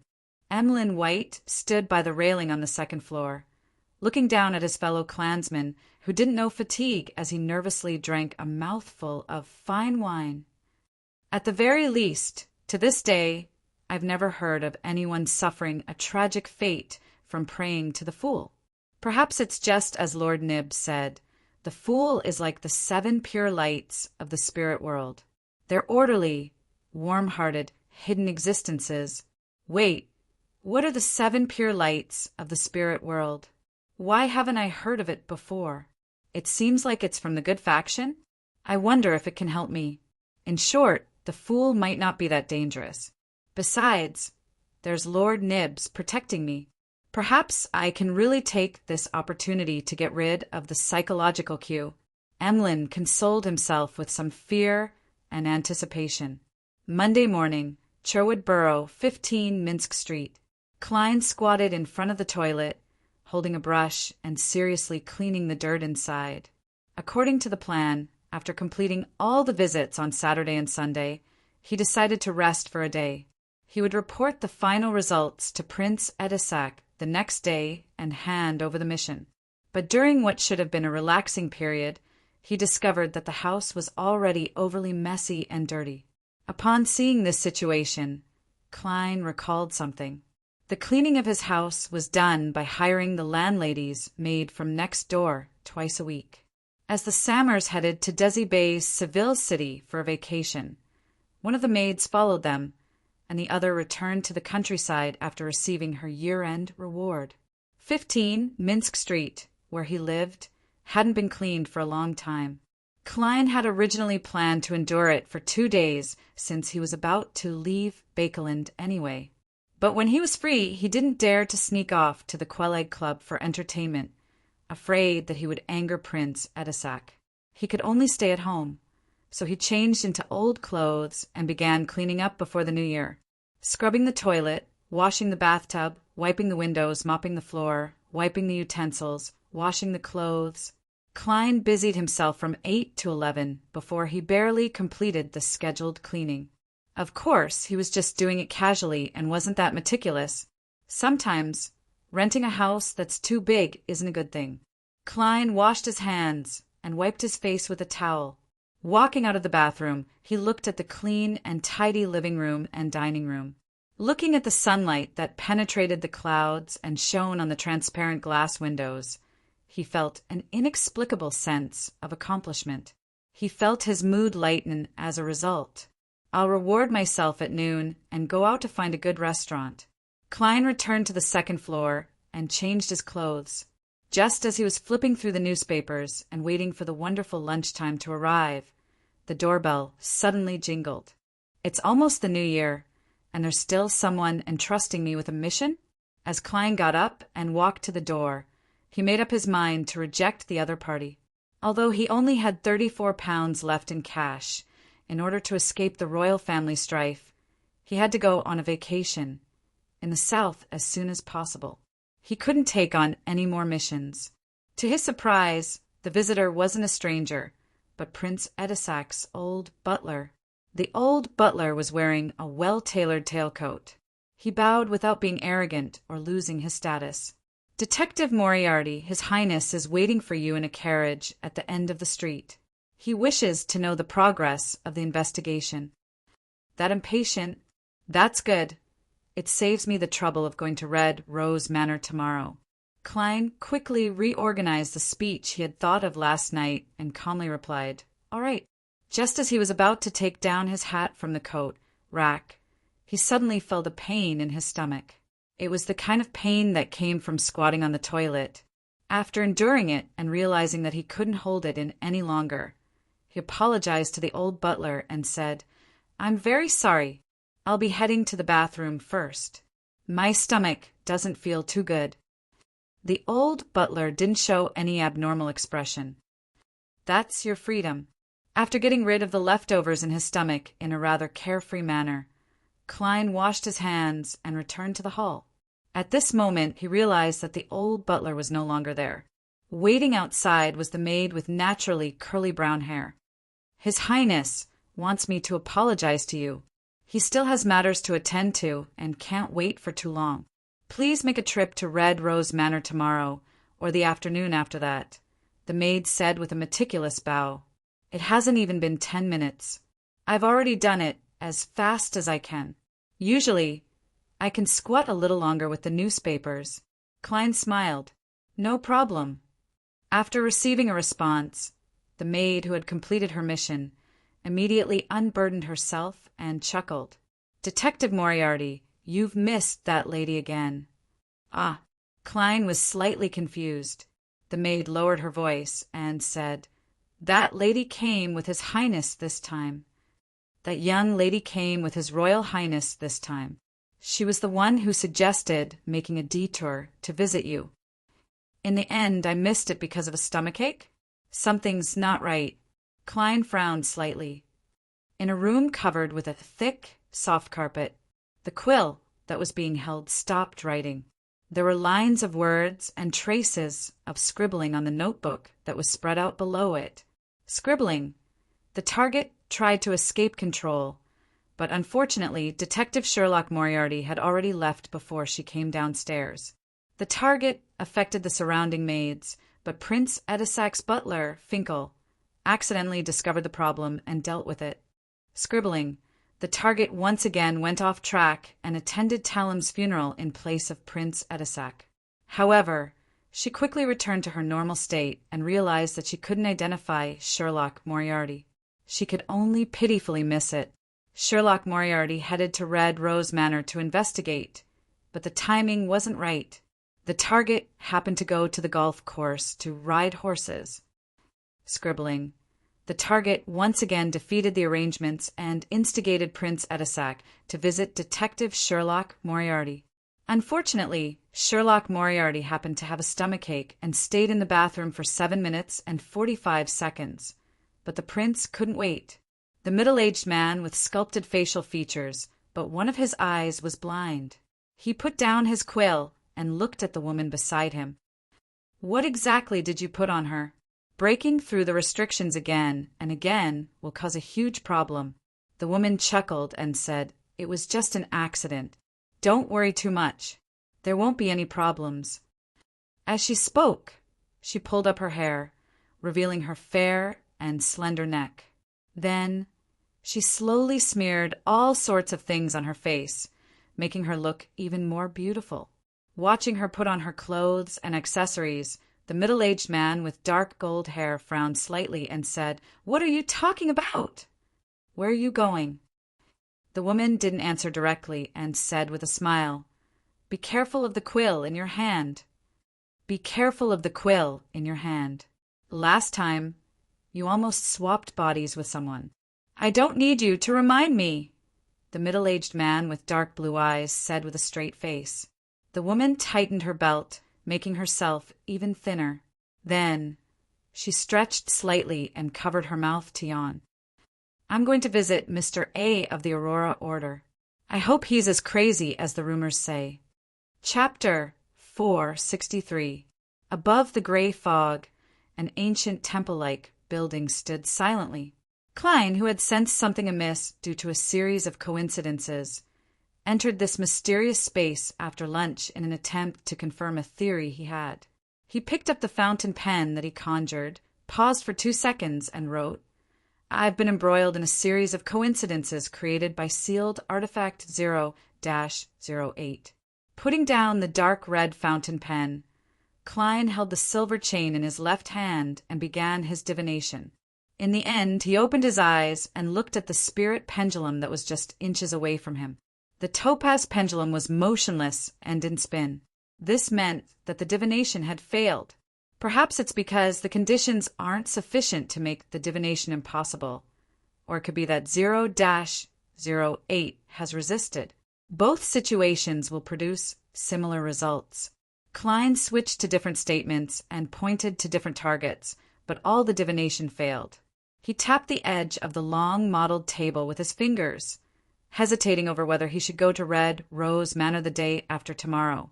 If there really isn't 0-08 or a similar power to arrange these things, then my sudden escape will definitely arouse Prince Edisac's suspicion. No, my escape might not succeed. Prince Edisac's men live next door. Of course, it's still very simple for me to find an opportunity to escape when I'm out as a faceless. But is there a need to go to this extent? I'll just pay a visit to Prince Edisac tomorrow afternoon and hand in the mission normally. That way, I'll be able to leave Bakeland without attracting attention. And as a prince, he probably won't force an unaffiliated Beyonder like me to complete something that's too difficult. If there's really a sealed artifact or demigod like 0-08 that's influencing the recent events, then from what I've encountered, I should only be a supporting character who has mistakenly entered the stage and hasn't received enough attention. Under such circumstances, escaping is equivalent to telling the other party that I've sensed your existence. There's a huge problem with me. This way, relying on the powers of a faceless might not be able to escape the gaze that has locked onto me. The best way is to calmly go to Red Rose Manor and use the most normal procedure to exit the stage. I'll make a dignified curtain call and fade away from the gaze of an unknown source. After combining the two factors, Klein finally decided to pretend that he hadn't discovered anything, hand in the mission according to his plan, and leave Bakeland. The campsite was burning with flames, and there were always people on duty. Derek Berg leaned against a stone pillar and slept to recover his strength. At this moment, he dreamt of a boundless grayish-white fog. He dreamt of an ancient chair at the highest point in the center, as well as an indifferent figure sitting on the chair, overlooking everything. "Mr. Fool!" Derek shouted the name inwardly. Then he heard the voice of the fool. "Get ready for the party." "Yes, Mr. Fool." Derek answered silently counting his heartbeats. His eyes never opened, as if everything that had just happened was just a prelude to a dream. There's still a long time before we set off. It's enough for me to participate in the tarot gathering, he thought, feeling rather fortunate. He originally thought that he would be absent from this gathering, since he had joined the exploration team. After 1,000 heartbeats, Derek waited for a while before he felt that he had entered the quiet and peaceful temple. As soon as he opened his eyes, scenes after scenes flashed through his mind. It was as if an external force had instantly poured all the lost memories back into his head. Those scenes were collapsed city walls, buildings that intertwined white and blue, the Temple of the Fallen Creator, which was similar in style to the City of Silver, murals that detailed the scene of the apocalypse and how the fallen creator resisted the 6 evil gods and protected the remaining humans, the beautiful and dangerous mushroom, and the abnormally strange, light blonde boy, Jack, who came from an unknown place. This scene repeated over and over again for a total of 5 times, but each time there were some differences in the details. The first time, outside the Temple of the Fallen Creator, all the animal hide lanterns were extinguished, nearly causing a tragedy. The second time, someone couldn't control himself and nearly swallowed the mushroom. Thankfully, Chief Cullen stopped him in time. The third time, the little boy, Jack Doe, recounted a story. It was that he and his father were searching for the Creator's holy residence in the boundless ocean, but they ended up encountering a huge storm. The fourth time, Joshua was severely injured by the little boy, Jack, who had mutated without any warning. The fifth time, the temple completely collapsed, blocking the exit to the underground area. And every time, it ended with Demon Hunter Colin killing the little boy, Jack. It began with them resting in the camp and preparing to enter the ruined city. The cycle repeated from beginning to end. We've already explored the temple 5 times. We've been living in this experience, and there's no way to truly end it. The more Derek understood his sudden additional memories, the more horrified he felt, and the more his hair stood on end. Sitting on the other side of the long bronze table, Audrey originally wanted to greet Mr. Fool and the others happily and briskly as usual, but when she swept her gaze, she immediately noticed that little son's mood wasn't right. She immediately asked, Mr. Sun, what happened? The exploration of the true, fallen creator's temple didn't go smoothly? Derek seemed to have grasped hope as he hurriedly described what had happened. Finally, he said, after that little boy was eliminated by His Excellency, all of us closed our eyes and woke up in the camp outside the city. We were prepared to begin a new exploration, and we no longer had any memories of the past. This process was repeated 5 times, with only slight differences in the details. If it wasn't for Mr. Fool's reminder, I wouldn't even know that I've been living a repetitive life all this while.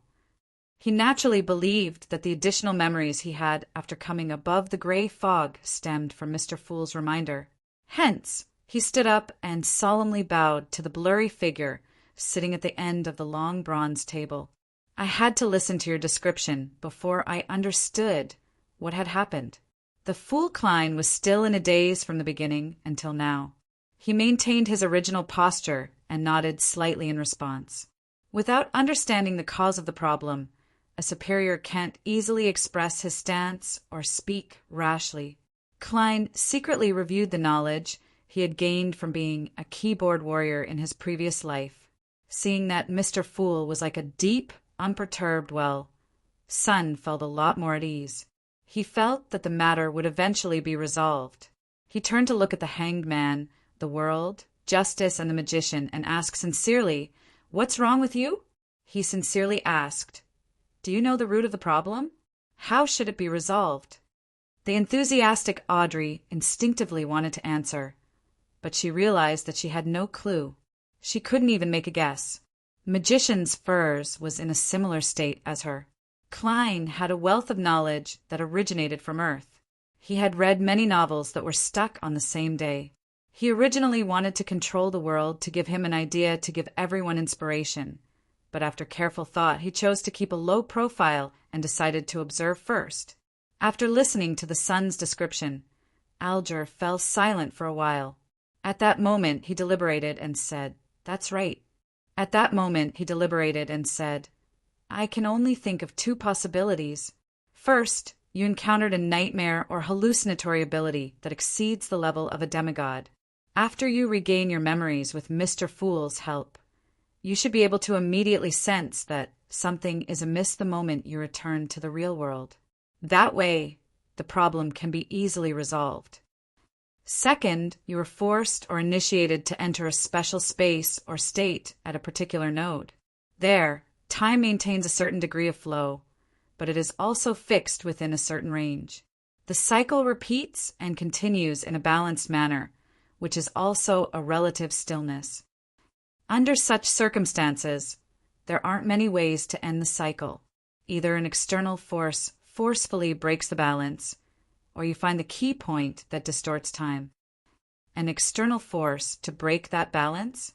Upon hearing this, Audrey, Magician's Furs, and Sun subconsciously glanced at the calm Mr. Fool at the end of the long bronze table.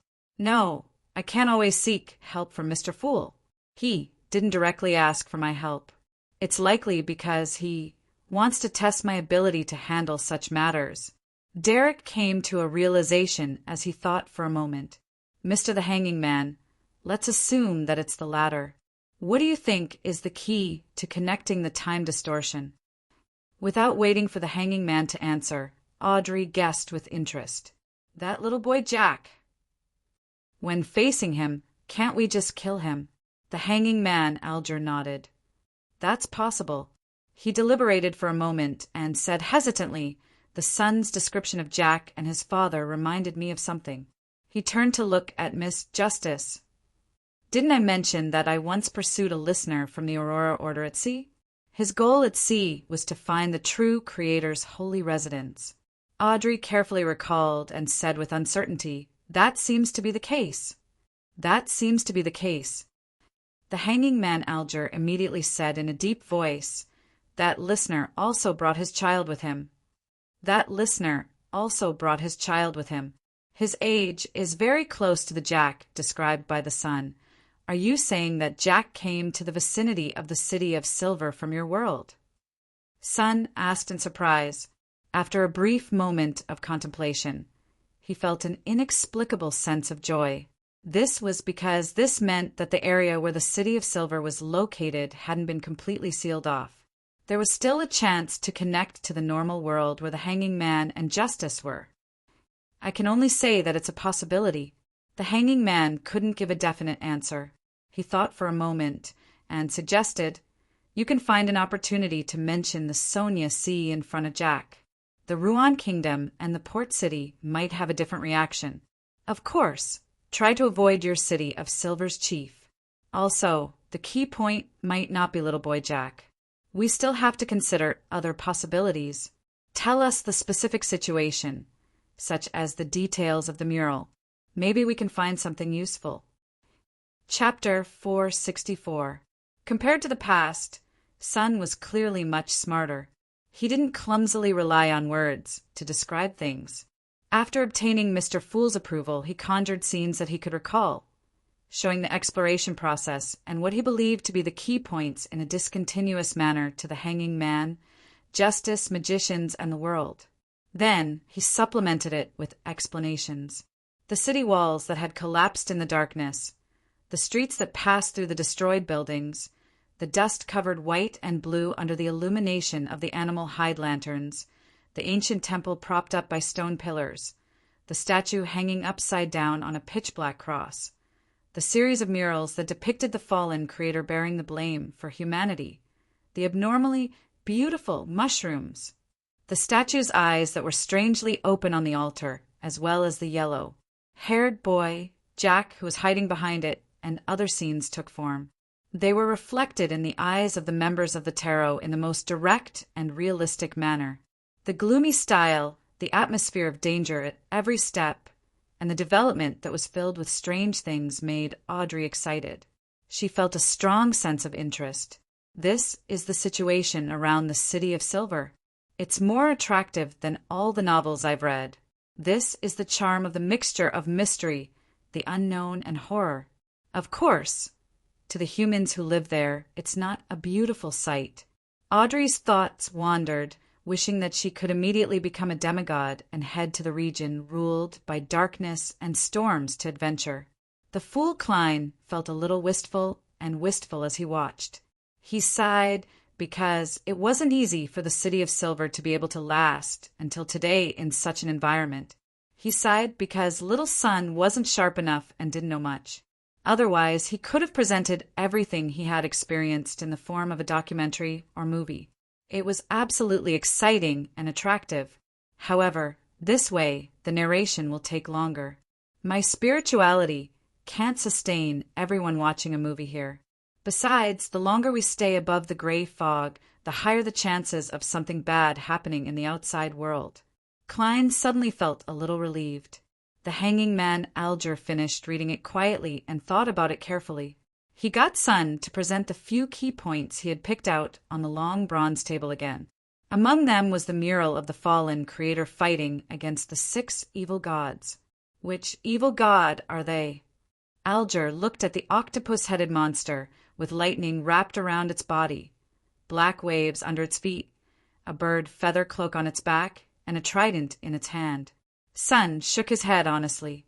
"I don't know. I thought you guys would know each other."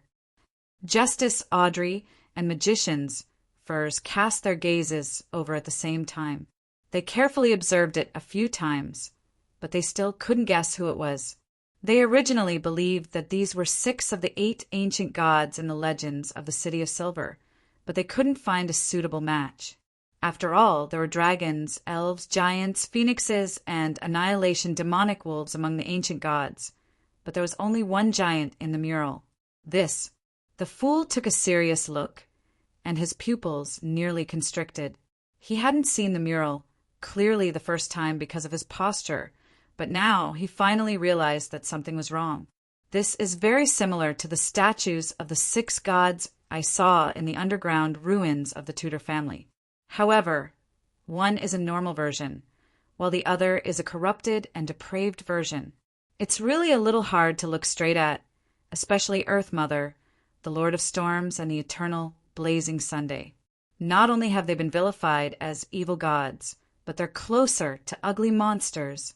Klein didn't feel enlightened after finding the truth. He had expected the true creator to vilify the 6 gods and distort their image. However, I can't completely ignore the possibility of what this mural shows. Just like how I always believed that the Orthodox gods didn't have human forms, only symbols.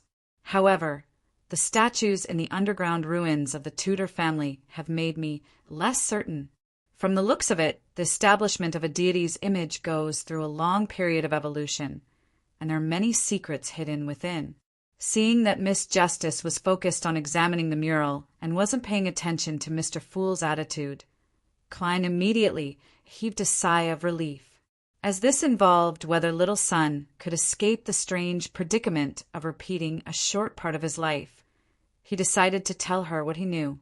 Of course, a lengthy introduction and presentation of the images of the 6 deities in the underground ruins didn't match the fool's identity. He planned on controlling the world to complete this matter, and this was also in line with his constant efforts to equate the world with Sherlock Moriarty. The fool should say Evernight, sun, storm, wisdom, earth, giant, in a profound and unfathomable manner. Then he wouldn't give any explanation or give any additional descriptions. Klein let his imagination run wild for 2 seconds before making the world hoarsely speak. I've seen similar statues before. After attracting everyone's attention, he paused and added, during an adventure exploring the ruins of the 4th epoch. Audrey was very interested in this, but she maintained a basic level of restraint on the surface. Mr. World, what kind of statue is that? Can you show it to us? Of course, if you're unwilling, or if you need payment, we can discuss it again. There's no need, because this can also resolve some of my doubts, the World said with a sinister smile. He pretended to make a request to Mr. Fool, and after obtaining his permission, he conjured the statues of the 6 deities and their corresponding sacred emblems. Resting on the full moon, the lady in the layered dress looked hazy, but she exuded an abnormally beautiful feeling. Her black dress also had specks of starlight, like the night sky, together with the iconic dark sacred emblem. Audrey immediately recognized it as the Evernight goddess she believed in. And this statue looked 70 to 80% similar to the evil god in the upper left corner of the mural. However, its face was closer to a human's, and there weren't any strange eyes hidden in the surroundings. Blasphemy. This is blasphemy against the goddess. Audrey suddenly felt a little angry, but she quickly calmed down. As the most famous evil god, it's expected that the true creator would allow his believers to vilify the goddess. But why would there be a humanoid statue of the goddess in the underground ruins? Isn't it said that Orthodox gods only have symbols? Audrey frowned slightly and fell into deep thought. The hanging man Alger was somewhat enlightened as he said with a sigh, "So the mural is a distorted image of the 6 deities. They really once had a human form. This might be the reason why the few churches have always wanted to find the forsaken land of the gods. And the forsaken land of the gods is probably deep in the Sonia Sea. Yes, it definitely doesn't exist in a normal state. Otherwise, it's impossible for the deities not to discover it." Alger silently added. Sun was first taken aback before he came to a realization. "Mr. the Hanging Man, are these the deities like the Evernight goddess and the Lord of Storms that you mentioned?" "Yes." The Hanging Man gave an affirmative response. "What do they have to do with the apocalypse? What does it have to do with the land we live in being abandoned by the Lord?" Sun asked subconsciously. Unfortunately, no one could answer him. Magicians, Furs, raised her hand in puzzlement. Why isn't there a god of steam and machinery? This was the deity she believed in. In the northern and southern continents, there had always been 7 deities. Rumor has it that the god of steam and machinery, who was originally the god of craftsmanship, was only born in the 4th epoch. From the looks of it, it's true. Furthermore, the note of his birth seems to be in the middle or late 4th epoch, not the early or middle stages. The Hanging Man said, half explaining and half guessing, he had an unconcealable passion for such topics. Is that so? Furs felt a baffling sense of guilt. This was because she had never seriously read the Holy Bible of steam and machinery. Her faith seemed to be just a habit. Derek didn't harp on the matter and instead asked, "What's the matter?" He asked, "Is this mural the key point?" "Perhaps. You can try to break it, but don't let the chief suspect." The hanging man originally wanted to say that he shouldn't attempt to recite the honorific name of one of the 6 deities. Otherwise, it was very likely that they would directly descend into the forsaken land of the gods. But after careful consideration, he realized that little son didn't know the corresponding honorific name. "All right. Thank you, Mr. the Hanging Man. You are always so kind and passionate. Also, Miss Justice, Miss Magicians, Mr. World. All of you are equally kind." Derek sincerely thanked them. Kind, passionate. The hanging man was momentarily at a loss for a response. This was the first time someone had used such a term to describe him. Seeing that they had finished their discussion, Klein suddenly recalled something. In the exploration of the true creator's half-abandoned temple, the City of Silver had discovered the name Rose Redemption. But this time, they didn't seem to pay attention to it. I can't ignore it. According to the evil spirit in the underground ruins, this extremely secretive organization led by a fallen angel isn't much inferior to the Twilight Hermit Order. The time cycle might be their setup. With this in mind, the fool, who was sitting on the high-back chair, leisurely adjusted his sitting posture and tapped the edge of the long mottled table with his fingers. Audrey immediately turned her head and looked at Mr. Fool in excitement.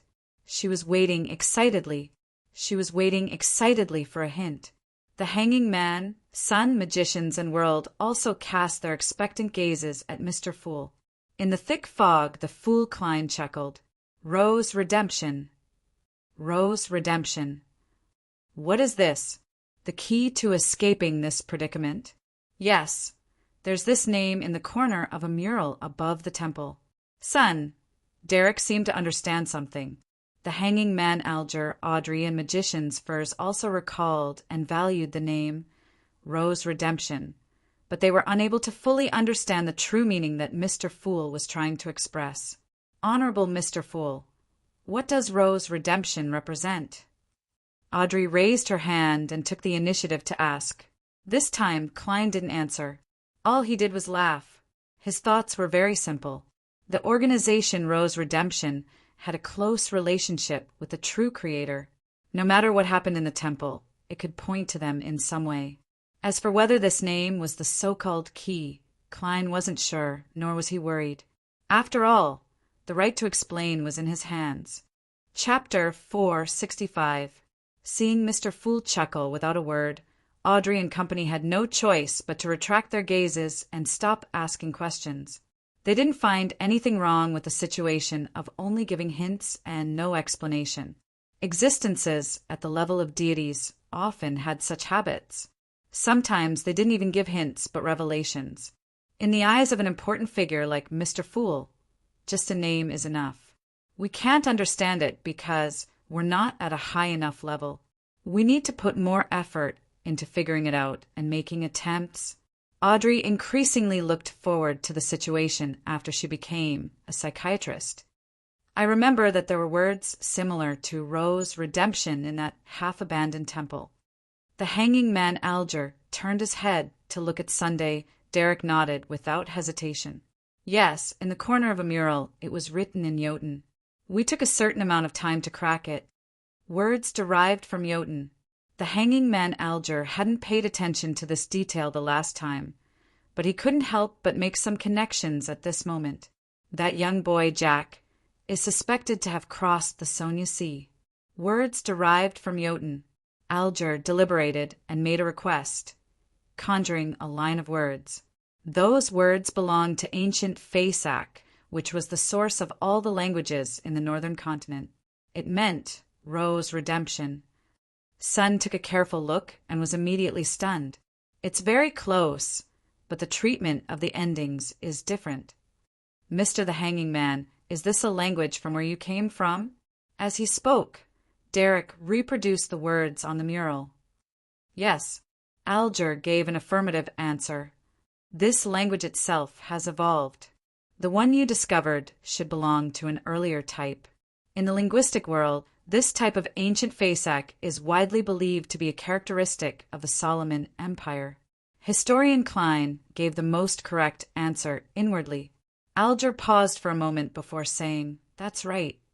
What about the corresponding mural's content?" "I wasn't in charge of that area, and I didn't take a closer look before I set off." Sun instantly felt a little ashamed. Alger nodded without changing his expression. "Find a chance to figure it out. Maybe there's a key point hidden here." All right. Derek felt that things weren't as bad as they seemed. Seeing that he had relaxed a lot, Audrey asked curiously and puzzledly, "What's going on?" "Mr. the Hanging Man, if that boy named Jack is really the child of the listener you described, why is he able to communicate with Sun and the others?" After the matter of the corresponding words for Roe's redemption, she was completely certain that the language used by the City of Silver and the Ruan language was different from the common languages of all the countries in the northern and southern continents. And above the gray fog, everyone can communicate very smoothly without any gaps. "It's all thanks to Mr. Fool's mighty powers," Audrey praised inwardly. The Hanging Man Alger glanced at her and chuckled. "Miss Justice, you haven't experienced many Beyonder events, right? Jack has already become such a terrifying monster. What else can't be changed? Believe me, sometimes it's very easy to acquire language. It's just a matter of a second or two." Audrey blinked, feeling that she had once again exposed her lack of experience and knowledge in the field of mystery. After this matter came to an end, the tarot gathering proceeded according to the usual procedures. Audrey looked at the end of the long bronze table. "Mr. Fool, there are 3 more Roselle diary pages this time. I still owe 7. Upon hearing this, Magician's Furs hurriedly added, "Mr. Fool, I have also received a reply. There will be a new Roselle diary next time." "Very good." Klein responded with a chuckle. By the side, Sun suddenly felt ashamed. As he had joined the expedition team, he hadn't had the time to go to the library last week to read through the information and memorize the details of history. After a simple process, Klein picked up the 3 pages of the diary and began to read with anticipation. August 8th. I received my first invitation to enter the White Maple Palace to participate in His Majesty's ball. These nobles are so *king extravagant. They pursue novelty with their food. Things like roasted swan mutton biscuits. I have to say that I was very surprised from the beginning.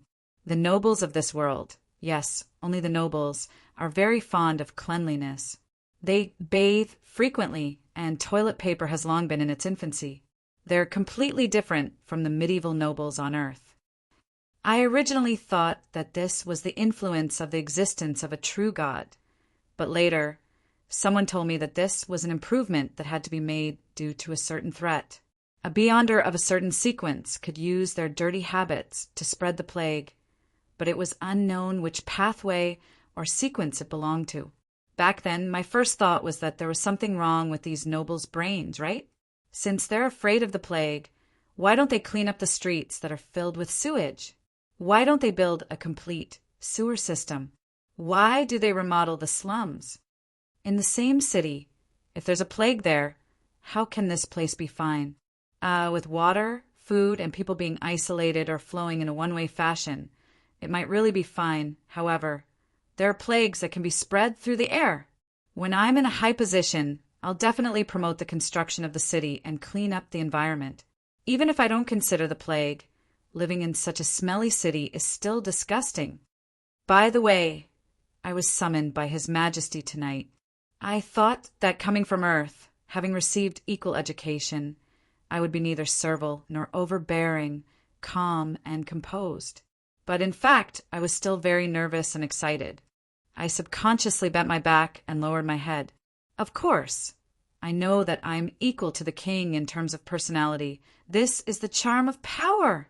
Although the entire page is filled with daily life, the emperor still managed to make me laugh.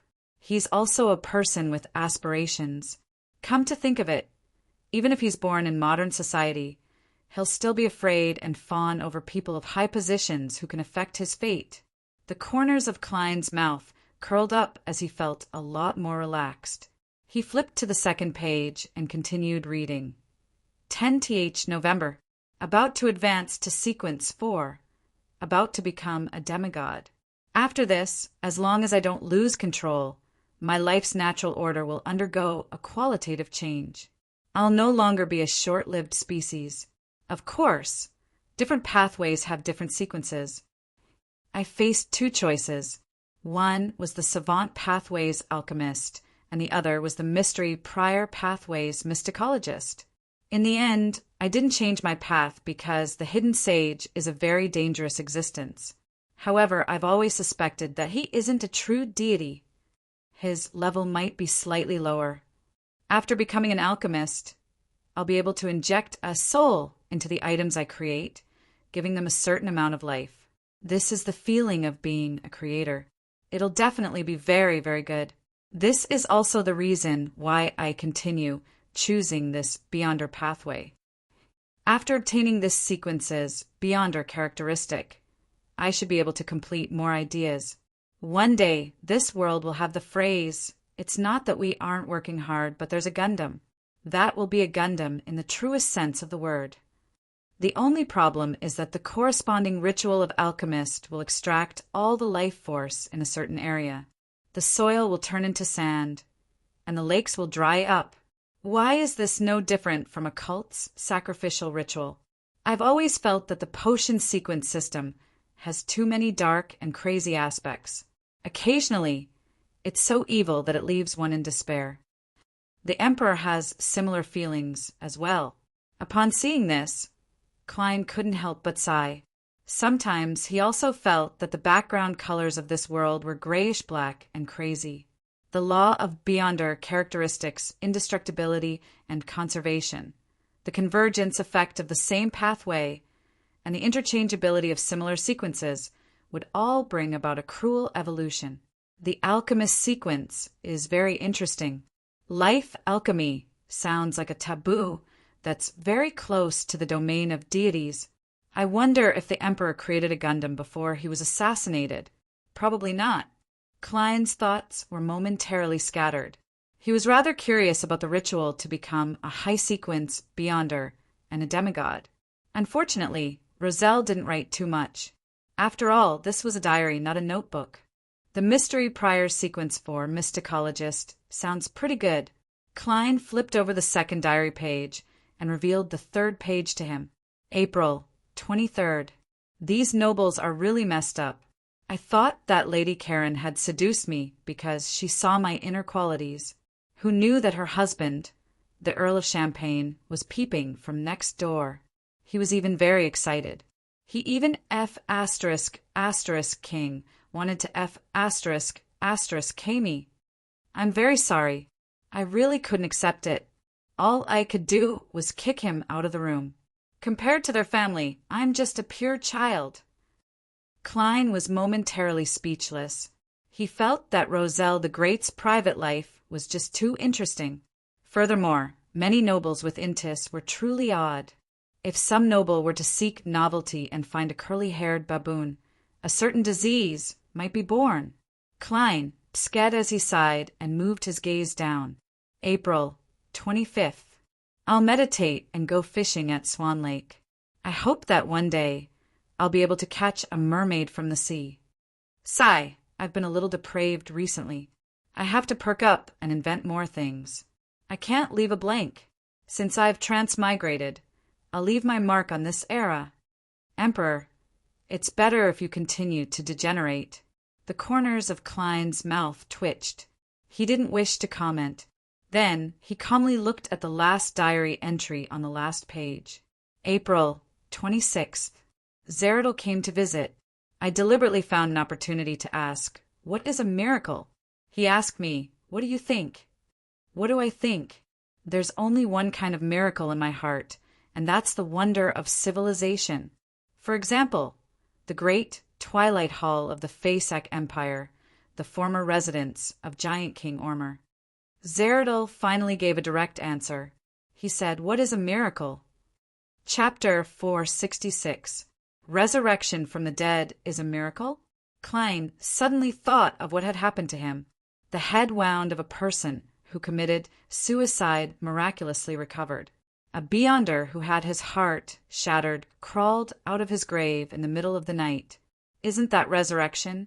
Isn't this the miracle mentioned by the leader of the secret order, Zeradol? And the sequence 2 potion of the seer pathway is called Miracle Invoker.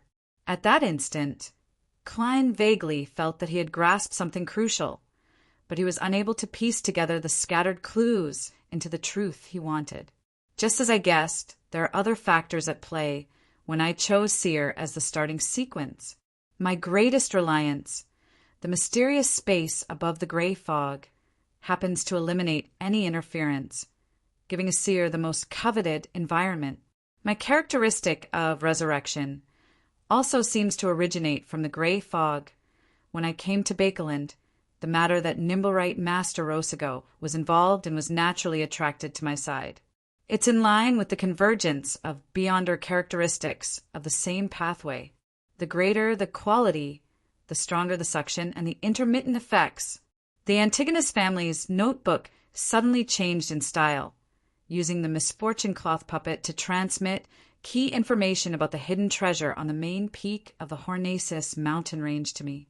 Perhaps it's because of this factor, combined with the other scattered phenomena, doesn't mean that this mysterious space has a very close relationship with the seer beyonder pathway, and it corresponds to a grade 0 sealed artifact left behind by a sequence? Or could it be a divine kingdom left behind by a sequence 0 of that pathway? There's another possibility. The so-called uniqueness of the seer pathway. Klein moved his gaze away from Roselle's diary, looking forward to advancing to a high sequence beyonder. He wanted to make the staircase of light deep in the gray fog complete, and what he would discover in that concealed area. Perhaps the reason for my transmigration and the path home can be found there. He suppressed his excitement and made Roselle's diary disappear from his hands. At the same time, he became more wary of the leader of the secret order, Zeradol. This was a powerful existence of the seer pathway that had become a miracle invoker many years ago. At times, there might be a shadow of him hidden behind certain matters. Thoughts boiled in his mind, but Klein acted as though nothing had happened. "You guys can start the transaction." Furs immediately turned to look at Miss Justice on the same side and said with anticipation, "That's right, Miss Justice." I've received a reply. My teacher has a pair of mirror dragon's eyes for £1,000. At this point, Furs was a little nervous because Dorian Gray Abraham's bottom line was £800, which was already a lot higher than the usual £500 to £600, and she added a full £200 on top of that. After participating in so many tarot gatherings and various beyonder circles, I finally understand something. Just as Roselle the Great said, "Money isn't omnipotent, but without money nothing can be done." Although the guaranteed payment for my new book has already been received, and I have £350 in my savings, there's still the Spirit Eater's stomach pouch, as well as the various expenses of Sequence 7, 6, 5, and even Sequence 4. Mr. Fool has vaguely revealed that I can only completely escape the curse of the full moon when I reach a high sequence beyonder. Even if part of it can be found by Teacher, I can't completely rely on him and the House of Abraham. In this aspect, it's not enough to rely on frugality. I have to work hard to earn money. The price of £1,000 is indeed very expensive. If Miss Justice wishes to bargain, I'll tell her later. After my repeated efforts, Teacher has agreed to lower the price by £100. While waiting for a response, Furs consoled herself. £1,000. Audrey didn't expect to receive news of the psychiatrist potion ingredients so quickly, so she subconsciously asked in a confirming tone. Without waiting for Furs to answer, she happily added, "All right, deal." All right, deal. Although she still owed Viscount Glen a sum and was still short of £2,000 from the Fool's Adorer, she would officially be declared an adult at the New Year's ball. Not only would she have more control over her finances than before, but she would also receive many valuable gifts. For example, her father, Earl Hall, had promised a few days ago that he would give his beloved daughter shares of Bakeland Bank worth £50,000 and more than £2,000 in cash. Therefore, £1,000 wasn't a figure worth caring about. Back then, Audrey had requested Mr. Fool to extend the payment deadline of £2,000 to February or March. On the one hand, it was to first clear Viscount Glayne's debt and try her best to secretly gather the cash without arousing suspicion. On the other hand, it was to set aside an additional budget for the ingredients for the psychiatrist potion. Now was the time to use the budget. At most, he could save some time like he did in the past few months. After March, there wouldn't be any problems. Audrey wasn't worried at all. Agreed? Agreed. Magician's Furs was both happy and at a loss. After requesting Mr. Fool to witness the transaction and agreeing that Miss Justice would pay first and deliver the Beyonder ingredients on Wednesday, Furs decided to head straight for Pritz Harbor once she received the cash. She didn't want to waste any time in the middle as she looked at the three men, the sun, the hanging man, and the world. Do you have a spirit eater's stomach pouch? After calming down, she realized that with her experience with the acting method, she was able to digest the Beyonder characteristics much faster than she had expected. 1 week was almost equivalent to 2 weeks in the past. In another 10 days or so, she would be able to completely digest the problem. When she gathered all the ingredients and advanced to Trickmaster, she felt that she would be able to perfectly pass the first test given by her teacher, Dorian. She would receive more attention, and she would no longer be a student who was accepted out of gratitude. Sun nodded. I was just about to tell you that during this exploration, we obtained some spirit eaters' stomach pouches. I can exchange for them at a low price after returning to the City of Silver. Well, the premise is that I'm no longer under surveillance. All right, but you don't seem to have any use for the gold pounds. Furs asked directly, after saving Little Sun. She had a basic understanding of the City of Silver. Without waiting for Sun to speak, the hanging man Alger interrupted. You can give me the corresponding notes or gold coins. You can give me the corresponding banknotes or gold coins. £300. That's a very fair price. And I'll show the Solar High Priest Potion formula to the Sun, Mr. the Hanging Man. You have the formula for High Priest Sun. Derek asked in pleasant surprise. In his previous patrols and recent explorations, he increasingly felt that the powers of the Sun pathway were very suitable for dealing with the darkness. Although a sequence 6 Dawn Paladin of the Giant Pathway could already create the light of dawn, he was still inferior to a light suppliant in the domains of holiness and light. The Hanging Man nodded slightly. Yes. He had previously found the potion formula for High Priest Sun in the secret vault of the Diocese of the Rorstad Archipelago, but it wasn't until recently that he found a good opportunity to access it with sufficient justification and sufficient authority. That reason was that someone suspected to be a priest of the Church of the Eternal Blazing Sun had appeared on the Sonia Sea. It seemed like he couldn't return to the Republic of Intis for the time being and could only search for the corresponding potion ingredients for High Priest of the Sun here. And his hatred for the Eternal Blazing Sun could turn mere rumors into the basis for the actions of the Church of the Storm. Sun was delighted at first before he said with some difficulty, "That's right. The value of the sequence 7 potion formula exceeds a spirit eater's stomach pouch. I don't have the gold pounds you speak of. You can repay me with ingredients of equivalent value." The Hanging Man tersely acknowledged. "But I'm not sure what I can get from you. First, make a list of the common monsters around the City of Silver and the corresponding ingredients. I'll choose from there. No problem. I'll do it as soon as this exploration is over." Derek heaved a sigh of relief. By the side, Klein wanted to cover his face when he heard that, but he ultimately didn't control the world to ruin the deal. This was because he also wanted to know the common monsters around the City of Silver and the corresponding materials. As Audrey secretly sighed, the hanging man looked around and made his request. "I need a pair of dragon-eyed sea condor's eyeballs. I will pay the corresponding price." Only mentioning the dragon-eyed sea condor's eyeballs. That is to say, Mr. the Hanging Man has clues to the blue shadow falcon's crystallized feathers. He really does have a lot of channels and resources. Audrey, who had seen the wind-blessed potion formula, thought in enlightenment. After the transaction, they freely exchanged information about the area they were in, and the tarot gathering quickly came to an end.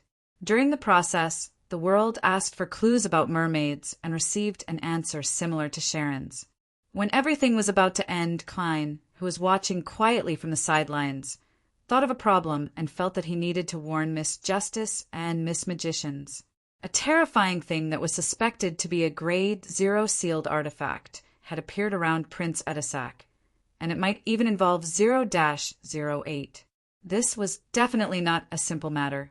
And the last time a similar situation happened, Tingen City was threatened by an evil god's spawn, and it almost disappeared from the map.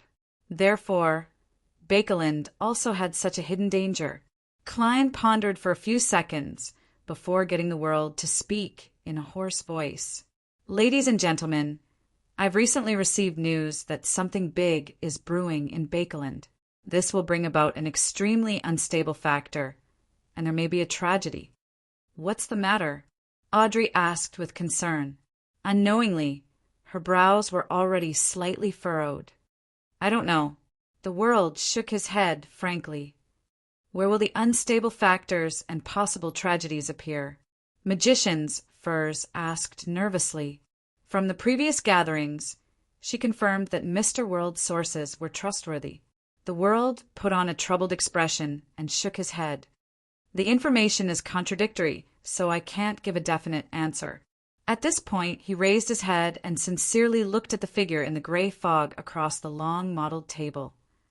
"Honorable Mr. Fool, your adorer in Bakeland should have sensed something, right?"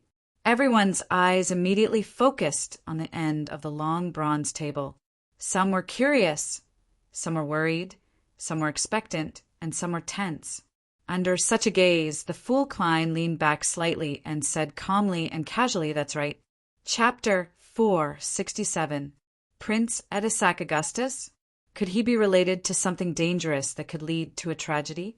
Furthermore, this matter seems to have garnered the attention of Mr. Fool. Audrey instantly matched the name to the person and felt extremely worried and puzzled. From what she knew, anything that could garner the attention of Mr. Fool was either very dangerous, extremely secretive, or far-reaching. It was definitely not simple. For example, the true creator's attempt to descend upon Bakeland with the help of Lenivus and the terrible situation in the East Burrows factory district, Roselle the Great's Dark Emperor card, the death of the Duke of Negan, and the Twilight Hermit Order. Based on these examples, Audrey had every reason to believe that if it wasn't handled well, or if she didn't pay enough attention to it, a major event that involved Prince Edisac would inevitably bring about a very, very, very terrifying storm. Prince Edisac hasn't pestered me for a long time. I only felt lucky and didn't think too much about it. Now, it seems like there's a problem. At the ball earlier, he even warmly stopped me to chat about some boring topics and played with self-righteous, clumsy humor. Just 2 or 3 days later, he became rather cold and even deliberately avoided me. I have to find an opportunity to ask Father about him, but I can't appear too curious. Otherwise, he might very well agree to the royal family's marriage request. Audrey recalled some of the details and suddenly felt her shoulders become heavy. She had never liked Prince Edisac, including his 2 brothers. She had never thought of becoming a princess consort. As for the reason, it was very simple. The believers of the Evernight goddess couldn't accept Augustus, who had believed in the Lord of Storms for generations. That meant that their arrogance, contempt, and extremism towards women had already penetrated deep into their bones. It was very difficult to change, and this was something that Audrey couldn't tolerate the most. At the thought of being in an ancient, strict, and extremely conservative environment after becoming a princess consort, Audrey felt that she would definitely go crazy and flee at all costs. Therefore, she wasn't touched at all when the princes tried to curry favor with her. She was even very repulsed. Edisac Augustus. From his surname, he's a member of the royal family. I vaguely remember that he's a prince. What dangerous thing was he going to do? I can't come into contact with him at all. Right? I can seek help from Miss Audrey and Viscount Glaint, but I have to think of a reason ahead of time. I can't let them suspect me. Magician's Furs frowned slightly as she interpreted Mr. Fool's words. The hanging man Alger was rather interested in this, but he didn't dare to ask Mr. Fool, who was obviously only giving hints. All he could do was ponder for 2 seconds and say to Justice, Magicians, and World, the atmosphere above the sea is not calm either. Perhaps it has a connection with Bakeland, just like those machines. His words were completely groundless and were purely an attempt to exaggerate the degree of danger so that the 3 tarot members in Bakeland would actively investigate. I have to say, Mr. the Hanging Man is really cooperating well. Klein, who was watching from the side, immediately gave up on the idea of getting World to say something similar. The reason why he only mentioned Prince Edisac, the lady with the sapphire ring who was suspected to have a grade 0 sealed artifact, and 0-08 and Ensanguil, who might be involved in this matter, was because he didn't know the situation of the top sealed artifacts that could even destroy a country. He could only make guesses that he wasn't completely certain of based on some minute clues. He was afraid that if he directly told Justice and Miss Magicians the key point, they would be discovered by the target the moment they started their targeted investigations. This was also the reason why Klein didn't find an opportunity to inform the machinery hive mind of his encounter. Based on his speculations about sealed artifact 0-08, he suspected that if he were to leave Minsk Street with such thoughts in mind, he would encounter a sudden and absolutely irresistible attack when he arrived at the Lever Cathedral or the Steam Cathedral by carriage. For example, a sealed artifact riot in the underground area, or a fatal blow from a high sequence beyonder. Only the gray fogs shielding allowed Klein to not have to worry about such problems. He could inform Justice and Miss Magicians of this matter to a certain extent, and through them he could warn them in a gentler, more roundabout manner, and less likely to be discovered in advance. Apart from that, Klein had other plans. It was to let the supporting cast of the supporting cast fade away from the stage. After leaving Bakeland, he would change his appearance without anyone noticing and quietly return. He would then contact the machinery hive mind outside the line of sight of the grade 0 sealed artifact. Let's hope it succeeds. Let's hope that there's a chance to ferret out Ensanguil. Yes, the premise is that he's really involved in this matter. Wait, Mr. Aztec had a conflict with MI9 in the process of pursuing Ensanguil and was secretly wanted.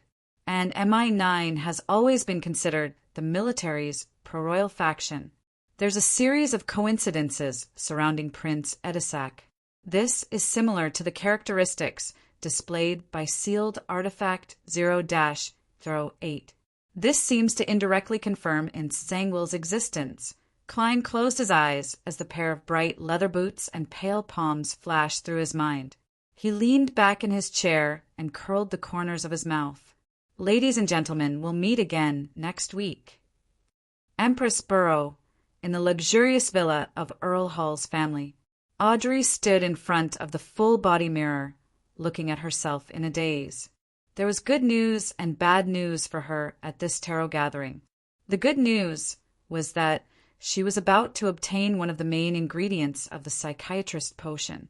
Although she was no longer the ignorant girl who had used £1,000 to buy some basic knowledge from the hanging man and knew the approximate price of many beyonder ingredients, she didn't mind paying a premium for the mirror dragon's eye. After the assassination of Duke of Negan, she had an urgent desire and motivation to raise her sequence and obtain the corresponding combat strength.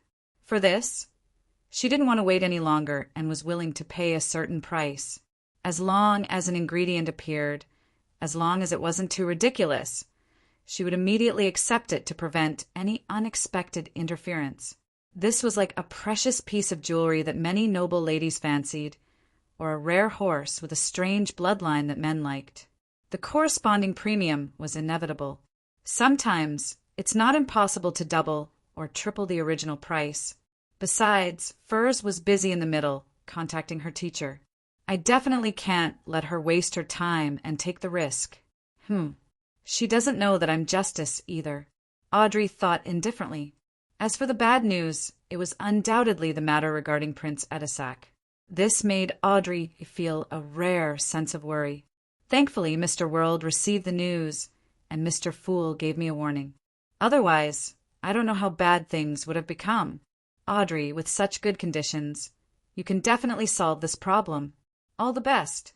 The girl drew a crimson moon in front of the figure in the mirror, trying to make herself optimistic. Then she restrained her emotions and went out to the piano room, ready to participate in the following piano lessons as if nothing had happened. This was because the Earl Hall couple and Hibbard Hall wouldn't be home until dinner. She didn't have anyone to ask for information from, so she could only tell herself to be calm, composed, and patient. Before the tutor arrived, Audrey casually played a piece of music, using the beautiful melody to cleanse her heart. When she finished playing, she found that the golden retriever, Susie, had opened the door at some point in time and was squatting beside her, still wearing the jewel-like, gold-rimmed glasses around her neck. "Audrey, what problem did you encounter? The sound of your piano tells me that you have something troubling you," Susie suddenly said. Audrey was stunned, unsure of how to answer. She suddenly felt that having a mind-reading dog at home wasn't necessarily a good thing. In the campsite with a burning bonfire. With his eyes closed, Derek Berg quietly recalled what had happened at the tarot gathering, confirming that he hadn't forgotten the memories of repeatedly experiencing the same life. After an unknown period of time, he opened his eyes in anticipation and looked around. However, what reflected in his eyes were the same flames and teammates as he remembered. At this moment, Demon Hunter Colin, who was sitting cross-legged and leaning against a stone pillar, said in a deep voice, "Will set off in 50 bolts of lightning." At this moment, Derek was certain that everything he had experienced before wasn't a dream or an illusion. Sherwood Borough, 15 Minsk Street. Klein went down to the first floor and sat in the activity room, feeling the warmth emanating from the fireplace. He rocked quietly in the reclining chair. He didn't read newspapers, magazines, or books. Everything was so peaceful and silent until the doorbell rang. Klein, who was wearing a casual shirt and a cashmere vest, stood up and walked outside. He noticed that the visitor was a little unexpected. He opened the door and chuckled. "Good afternoon, Emlyn. Shouldn't you be helping at the Harvest Church at this time?" The person who came was the handsome and somewhat feminine vampire, Emlyn White, with his hair combed back diagonally. Hearing Klein's greeting, the arrogant guy's expression suddenly froze, and it took him a while to recover. "I have something to ask you, Sherlock Moriarty detective," Emlyn said, word by word. After inviting him into the living room, Klein returned to the reclining chair and asked with a smile, "What is it?" "The consultation fee is £1, but the time limit is 1 hour. Emlyn White didn't mind his words and said in thought, "That's right. A big shot wants me to do something. Although that thing can help me solve the hidden danger, it also contains a high risk. I don't have many friends, and I'm afraid that my parents will worry. As for you, you're a knowledgeable Beyonder detective. What suggestions do you have? Reject or accept? Solve the hidden danger? Remove the psychological suggestion?" Klein deliberated and said, "If there's only the word matter, I can't give any suggestions." After a few seconds of silence, Emlyn White gritted his teeth and suppressed his voice. "It's related to the Fool." Chapter 468. After a second of confirmation, Klein clasped his hands and leaned forward. "What exactly is it?" "No, I can't say any more." Emlyn White shook his head firmly. Worried that he would be probed, Klein didn't press further. He simply analyzed the situation based on the information the vampire had revealed. Related to the Fool. It can help Emlyn White resolve his latent problems. There's a high risk, Combined with his previous thoughts, this seems to indicate that he plans on holding a corresponding ritual to pray to the Fool, which is me, so as to eliminate the psychological cue and obtain his long-awaited freedom. However, this is no longer Emlyn's own ritual. It comes from the orders of a certain important figure. And with this vampire's pride, those who are willing to address him as important are likely powerhouses of the sanguine race. Why would a sanguine bigwig send a descendant to pray to the Fool? Are they cooperating with the Aurora Order?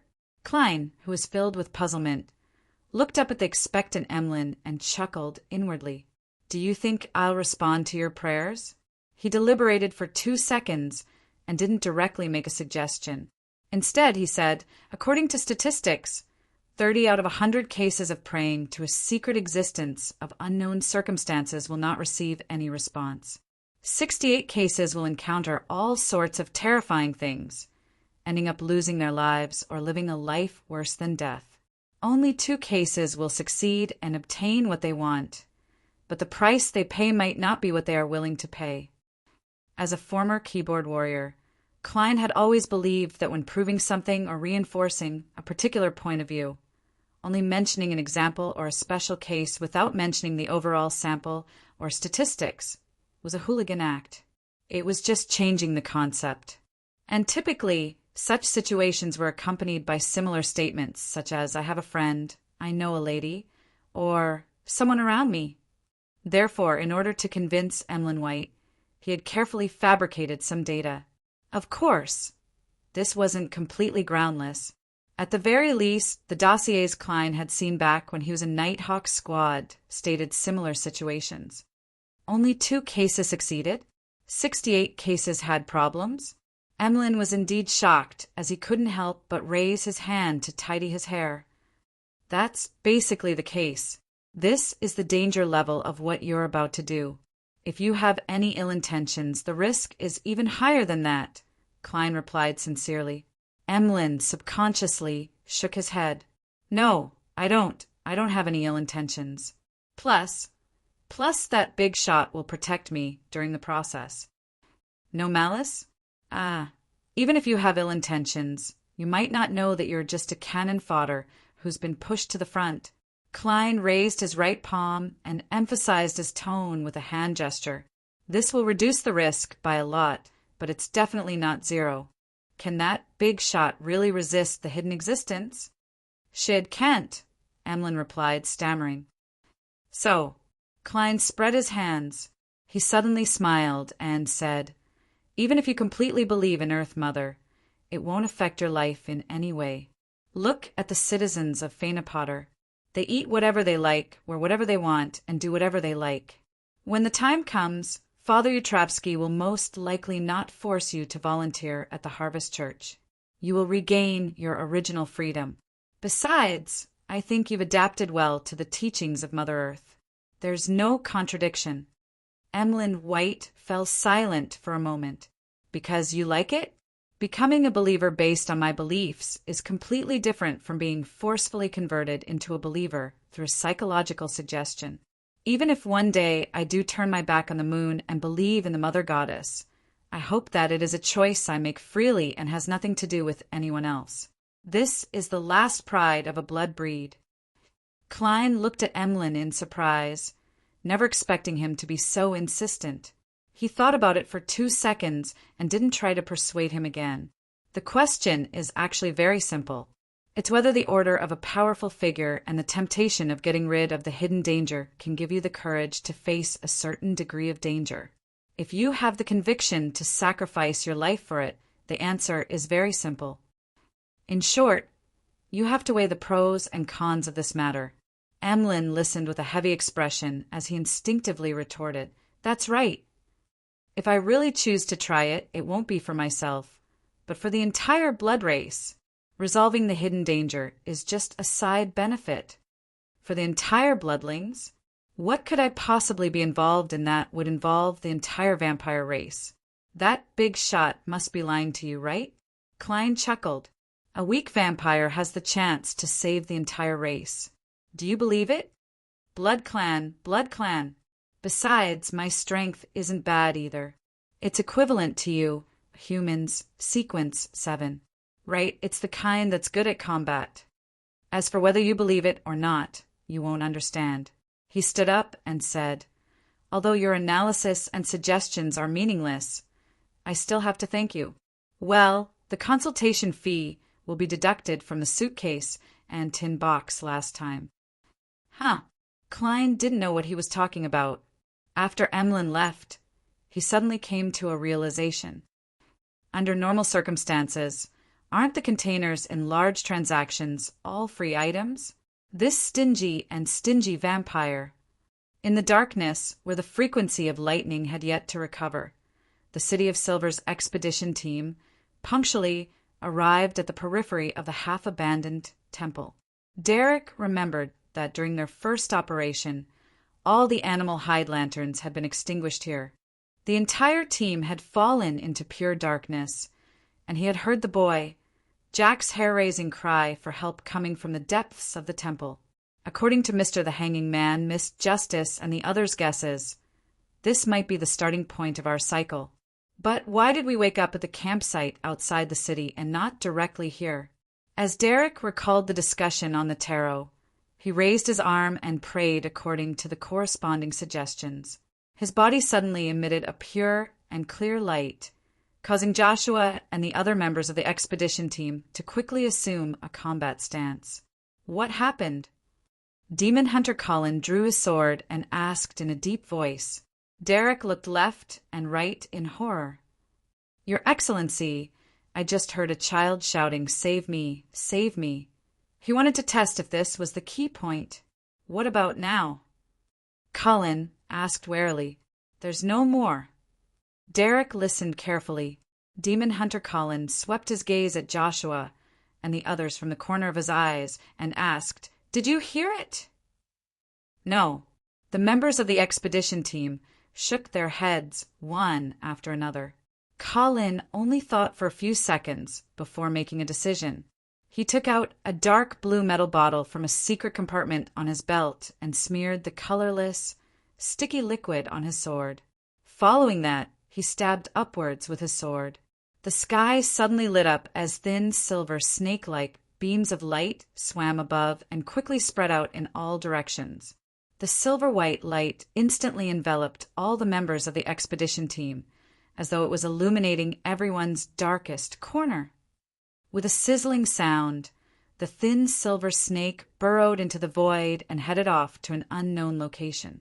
Everything quickly calmed down, leaving only the dim light of the animal hide lanterns to scatter in silence. Colin half closed his eyes as though he was sensing something. After a full 5 seconds, he raised his finger and said, From now on, we can't afford to be careless. From now on, we can't afford to be careless. Raise the alert to the highest. What familiar words. This isn't the key to breaking out of this predicament.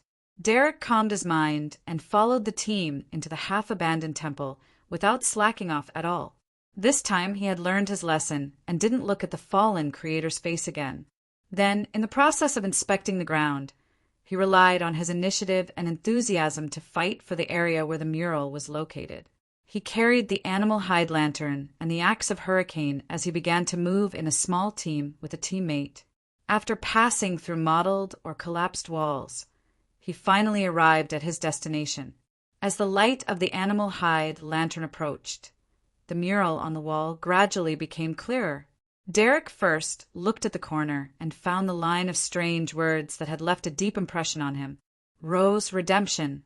He silently recited the name, raised the animal hide lantern, and carefully examined the details of the mural. On the highest point of the mottled wall was a huge, blurry, pitch-black cross. On it hung a shadow that was difficult to make out its exact shape. In such a background, there was a desolate and silent plain. On the plain, there was a long line of people walking. Their goal was the distant mountain and the cross and the person hanging upside down at the top of the mountain. In this line of people, some members were still kneeling on the ground, praying devoutly, while others had already stood up and walked forward against the strong wind. Their faces were only a simple outline, as if to highlight the tattered clothes. Only the leader at the front was rather clear. It was a thin and tall man with silver hair that reached his vest. The man's facial features were soft. His head was lowered, and his eyes were tightly shut. There were layers of light wings on his back. Angel, the legendary Angel. Derek excitedly observed the situation around the leader. Soon, he discovered that there was a winding, shimmering river at the feet of the man who was suspected to be an angel. The river kept turning, circling back, and flowing into him, becoming the source. Cycle. This formed a cycle. Derek suddenly felt that he had grasped a key point. In a cycle of experience, there was actually a circulating river in the mural on the wall. The latter was obviously indicating or revealing something. Derek looked up and saw the silver-haired angel with countless wings. His face was gentle with a hint of indifference, as if he was looking down at the river and fate. Is this the true meaning of Mr. Fool's hint? Derek thought for a moment and decided to give it a try. If he succeeded, he planned on blaming the boy, Jack, for his abnormality. If he failed, no one would remember what he had done. Under the stunned gaze of his teammates, Derek raised the axe of hurricane and slashed at the river on the mural. Chapter 469. Bang! Enshrouded in silver beams, Derek's axe cleaved at the river on the mural, causing the wall to cave in and stone fragments to fly everywhere. With a single strike, the river that was connected from end to end was completely severed. Just as he was looking forward to the scene of the cycle being broken and all the members of the expedition team jumping out of the temple, Demon Hunter Collins' figure flashed and appeared in front of him. With a sullen expression, he said, "What are you doing?" The demigod's sword tip was still pointing downwards, but his grip on the hilt was clearly tighter than before. Recalling the crystallization of the wisdom of the Tarot Club members, Derek said in a mixture of puzzlement and fear, "That's right." He said in a mixture of puzzlement and fear, "There was a shadow that flashed past here just now. Your Excellency, it's true. It's like a child's figure." Colin Iliad didn't move his gaze away as he asked another team member, "Hyam, did you see it?" The member of the expedition team named Hyam subconsciously moved closer to the chief and shook his head firmly. The exploration team member named Hyam subconsciously moved closer to the chief and firmly shook his head. Colin's light blue eyes immediately emitted a faint light, highlighting two complex, dark green symbols. Colin's light blue eyes suddenly had a glimmer of light rippling out, highlighting two dark green complex symbols. Finally, he retracted his gaze and said without any abnormalities, "This is Derek's light blue eyes. It's very normal for you to hallucinate due to nervousness. From now on, follow me. I believe you will feel calmer this way." "Yes, Your Excellency." Derek agreed without any hesitation. "Yes, Your Excellency." Derek agreed without any hesitation. After the previous attempt, he had confirmed that the mural wasn't related to the key point. Mr. Fool's hint of Rose's redemption likely has a deeper meaning. It's not that simple. Derek held the axe of hurricane and silently walked beside Chief Colin. What happened after wasn't much different from the previous explorations in his memories. Everyone repeated the process and arrived at the final hall with the altar for the 6th time. They discovered the yellow-haired boy, Jack, curled up in the shadows. Upon hearing the words, save me," and seeing the obvious child's figure, Demon Hunter Colin nodded indiscernibly. He retracted most of his attention from Derek Berg. Just as he deliberated over his words and was about to speak, Derek suddenly asked, "How should I save you?" The boy, Jack, revealed an excited expression. Save me, send me home. Take me home. Where is your house?" Derek asked curiously and fearfully. Seeing this, Colin shut his mouth and clenched his fists. The little boy, Jack, weakly raised his hand. My house is in Enmatport. Enmat, harbor. Although the hanging man didn't mention it from the word harbor. Jack really doesn't belong here. He might very well come from the outside world, from the kingdom of Rouen, where Miss Justice and the rest are. Derek was overjoyed, unable to conceal his excitement. His reaction didn't arouse Demon Hunter Colin's suspicions, because this powerful chief of the six-member council had also never seen the sea. He only knew of this body of water that was many times larger than a lake, as well as the term harbor from some of the books that had been preserved. When the unfamiliar boy said Amat Harbor, it was as if a new world had unfurled in front of Colin. This made him, who was desperately searching for the future of the City of Silver, instantly forget everything else. "How did you get here?" The boy, Jack, revealed an expression of recollection. "My father and I first took a boat. Then we met up with his companions and continued to take the boat. After a very, very big storm, the rest of us landed on land and followed the direction of the Lord's gaze until we reached this place." Followed the direction of the Lord's gaze? Demon, Hunter Colin, Derek, and the others looked at the statue on the altar at the same time, trying to figure out where he was looking. It didn't take long for Colin to confirm the general information. They followed the direction of the statue's gaze and came here. In other words, as long as we reverse this process, we can find the seaside and find the spot where they landed. The opposite direction of the gaze is the map of the City of Silver surroundings, which was gradually perfected through constant exploration, surfaced in Demon Hunter Colin's mind, allowing him to draw out the unfamiliar boy's journey. If there were no other temples or corresponding statues in the middle, and they continued extending in this manner, then they would pass through the ruins of the Giant King's court. Colin's pupils suddenly constricted. That was the divine palace where the ancient god, Giant King Ormer, once resided. It wasn't far from the City of Silver.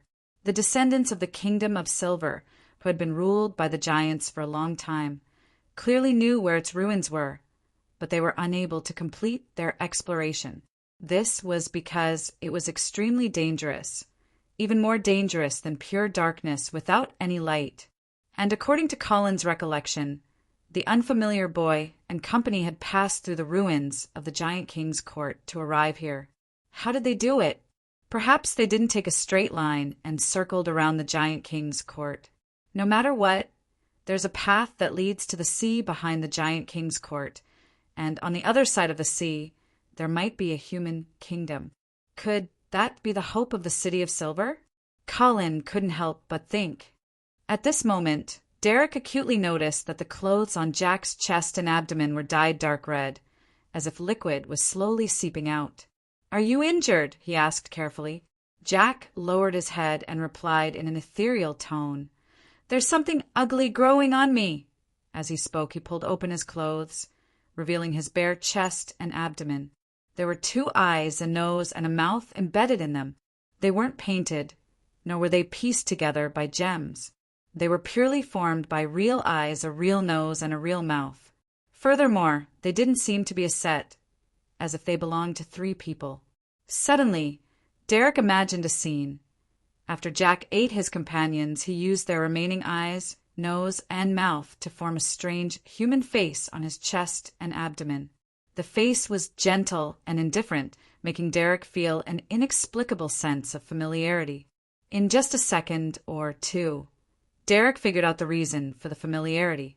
This face was very similar to the angel in the mural above, the silver-haired angel whose feet were stepping on the circulating river. Indeed, the reason why we keep repeating our explorations stems from him. Derek's heart stirred as he blurted out a word, as if he was about to give an incantation to resolve his predicament. "Rose Redemption!" he shouted solemnly. The boy, Jack, raised his head and stared at him in a daze. His mouth widened bit by bit until it reached his ears. "I'm so hungry, so hungry!" Derek was stunned as he saw the intense battle.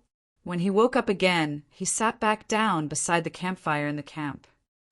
Rose Redemption isn't an incantation. He deeply reflected on himself. The 7th exploration soon began. Derek, who had already made an attempt, no longer acted abnormally. All he did was take the initiative to check the Rose Redemption mural. As usual, the expedition team entered the underground hall with the altar and statue, and they discovered the obviously strange boy Jack. After a similar conversation, Derek once again saw the face that was pieced together from other people's facial features. With experience, he didn't do anything provocative.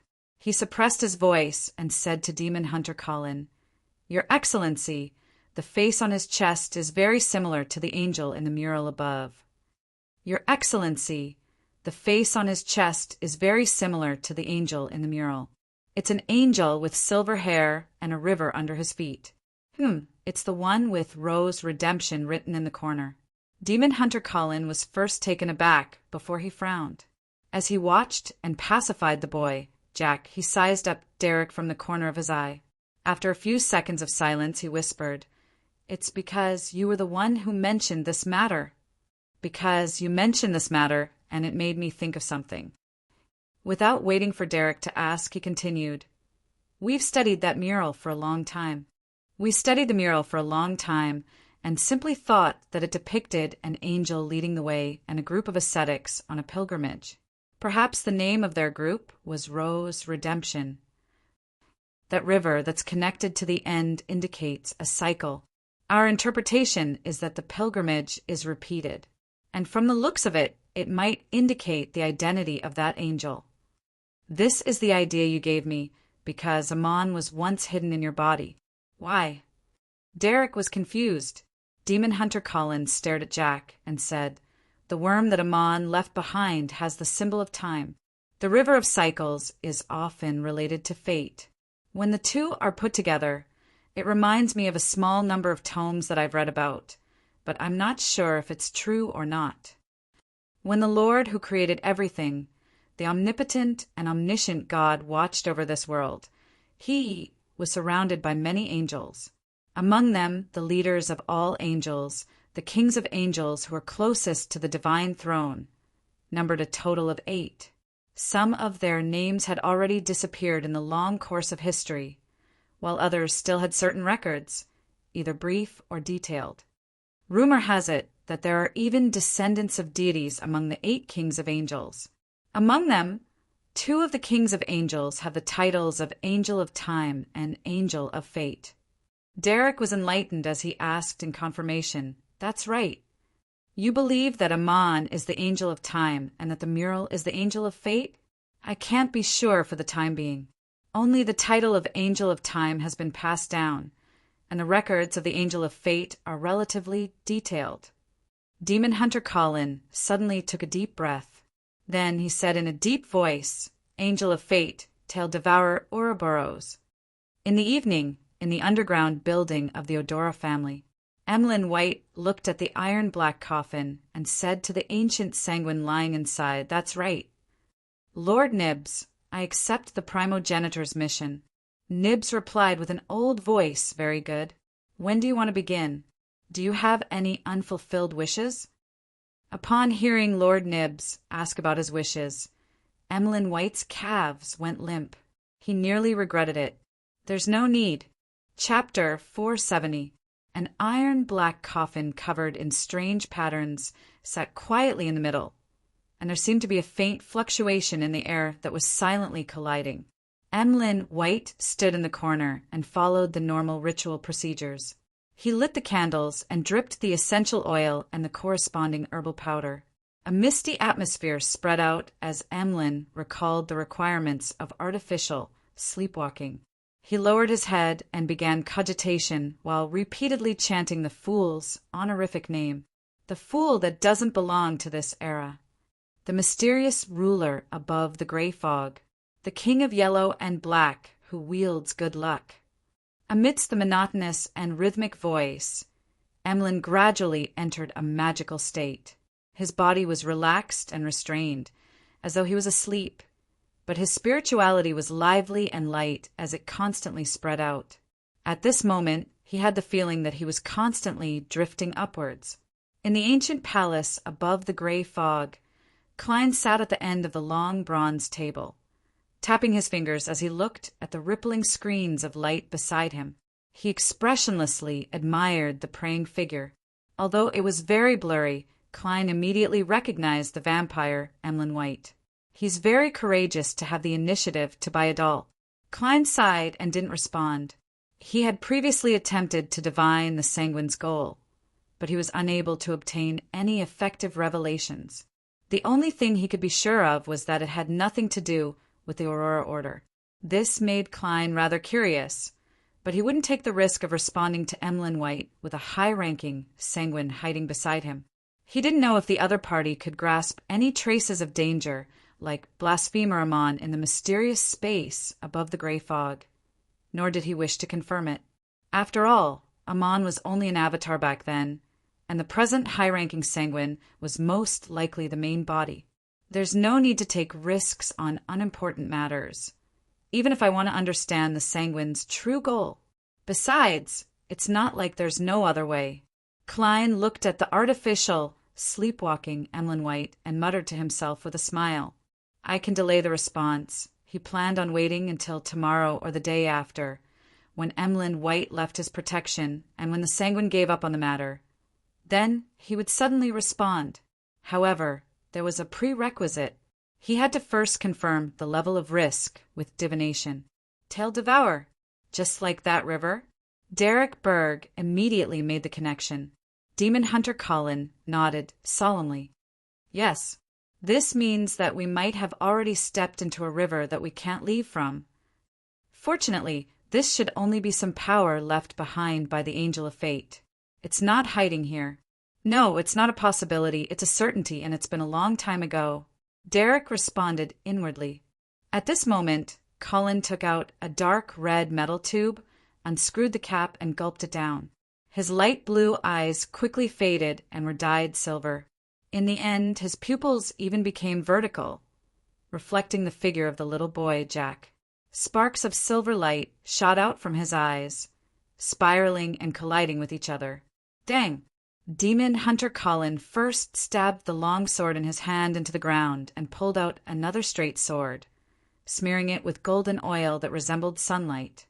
Noticing this, the little boy Jack's expression changed, as if it was shrouded in a thick shadow. Before he could open his mouth, Demon Hunter Colin moved. He pulled out his sword from the ground and left behind a blurry figure, golden and silver-flashed, illuminating the entire underground hall. The light in front of the little boy, Jack, was the brightest. After a shrill scream, darkness enveloped the altar once again. The little boy, Jack, stood in place without moving a single step, but the human face in his chest and abdomen had disappeared, leaving behind only a hole where his squirming organs could be seen. A few meters to the side of Jack, Demon Hunter Colin was half-squatting on the ground, his swords hanging diagonally. In front of him, the human face had been torn apart, returning to its scattered eyes, nose, and mouth. These organs twitched and bounced as if they had been electrocuted. Soon, they stopped moving and rapidly rotted, as if they were meant to be. In the blink of an eye, Derek felt an invisible barrier appear around him like a wall of water and silently shatter. Almost at the same time, he seemed to leave the turbulent river and return to the shore. Looking at the gloomy underground hall, the hanging statue, and the boy, Jack, whose expression was contorted from pain and had fainted, Derek was delighted as he heaved a sigh of relief. He knew that he and the others had finally escaped from their repetitive lives. Derek knew very well that although the final process didn't seem complicated, without understanding the problem beforehand and receiving no hints, they might have to repeat it dozens or hundreds of times before they could discover any clues and find a solution. During this process, if they weren't careful, they would die. And Derek had no way of knowing if the lost life would be reborn, or if they would still be resurrected by the bonfire, only to die after completely escaping the predicament. What was even more serious was that people would always repeat the same choices. In other words, if they couldn't discover the problem the first time, without the corresponding memories and experience, they might not be able to detect any abnormalities even the 100th or 1,000th time. They would be completely lost in the river of cycles until the normal flow of time in the outside world reached the end of their lives. At the thought of such a possibility, Derek was sincerely grateful to Mr. Fool. Grateful? Recovering his memories and giving him a hint. Turning his head, he saw that Joshua and the other members of the exploration team didn't have any abnormal reactions as they checked the surrounding area, as if the previous 6 explorations didn't exist. Perhaps only by returning to the City of Silver can they realize that they've lost a part of their lives from the wrong dates. Derek thought silently. At this moment, Demon Hunter Cullen stood up and walked back to Jack's side. He took out another metal bottle and poured the black, sticky liquid inside onto Jack's empty chest. The liquid quickly condensed into a translucent membrane that stuck to the wound and stopped the blood flow. "Hi, Joshua. You're in charge of bringing him along." Cullen suppressed the palpitations in his heart and instructed in a deep voice. In his eyes, this was the hope for the City of Silver to escape the curse and defeat the prophecy of the apocalypse. Phew! Derek wanted to secretly thank Mr. Fool, but he realized that there was no corresponding prayer gesture. In Empress Borough, in the luxurious villa of Earl Hall's family, the sumptuous dinner shimmered with an alluring luster under the illumination of the many candles. Unlike what the newspapers and magazines imagined, the dinner of a large, noble family wasn't solemn, and there was no need to maintain silence. This was a rare time for the family members to gather together. As they ate, they casually chatted about all kinds of relaxing topics to communicate and strengthen their bond. Audrey cut a piece of steak from her ranch and observed Earl of Hall's expression.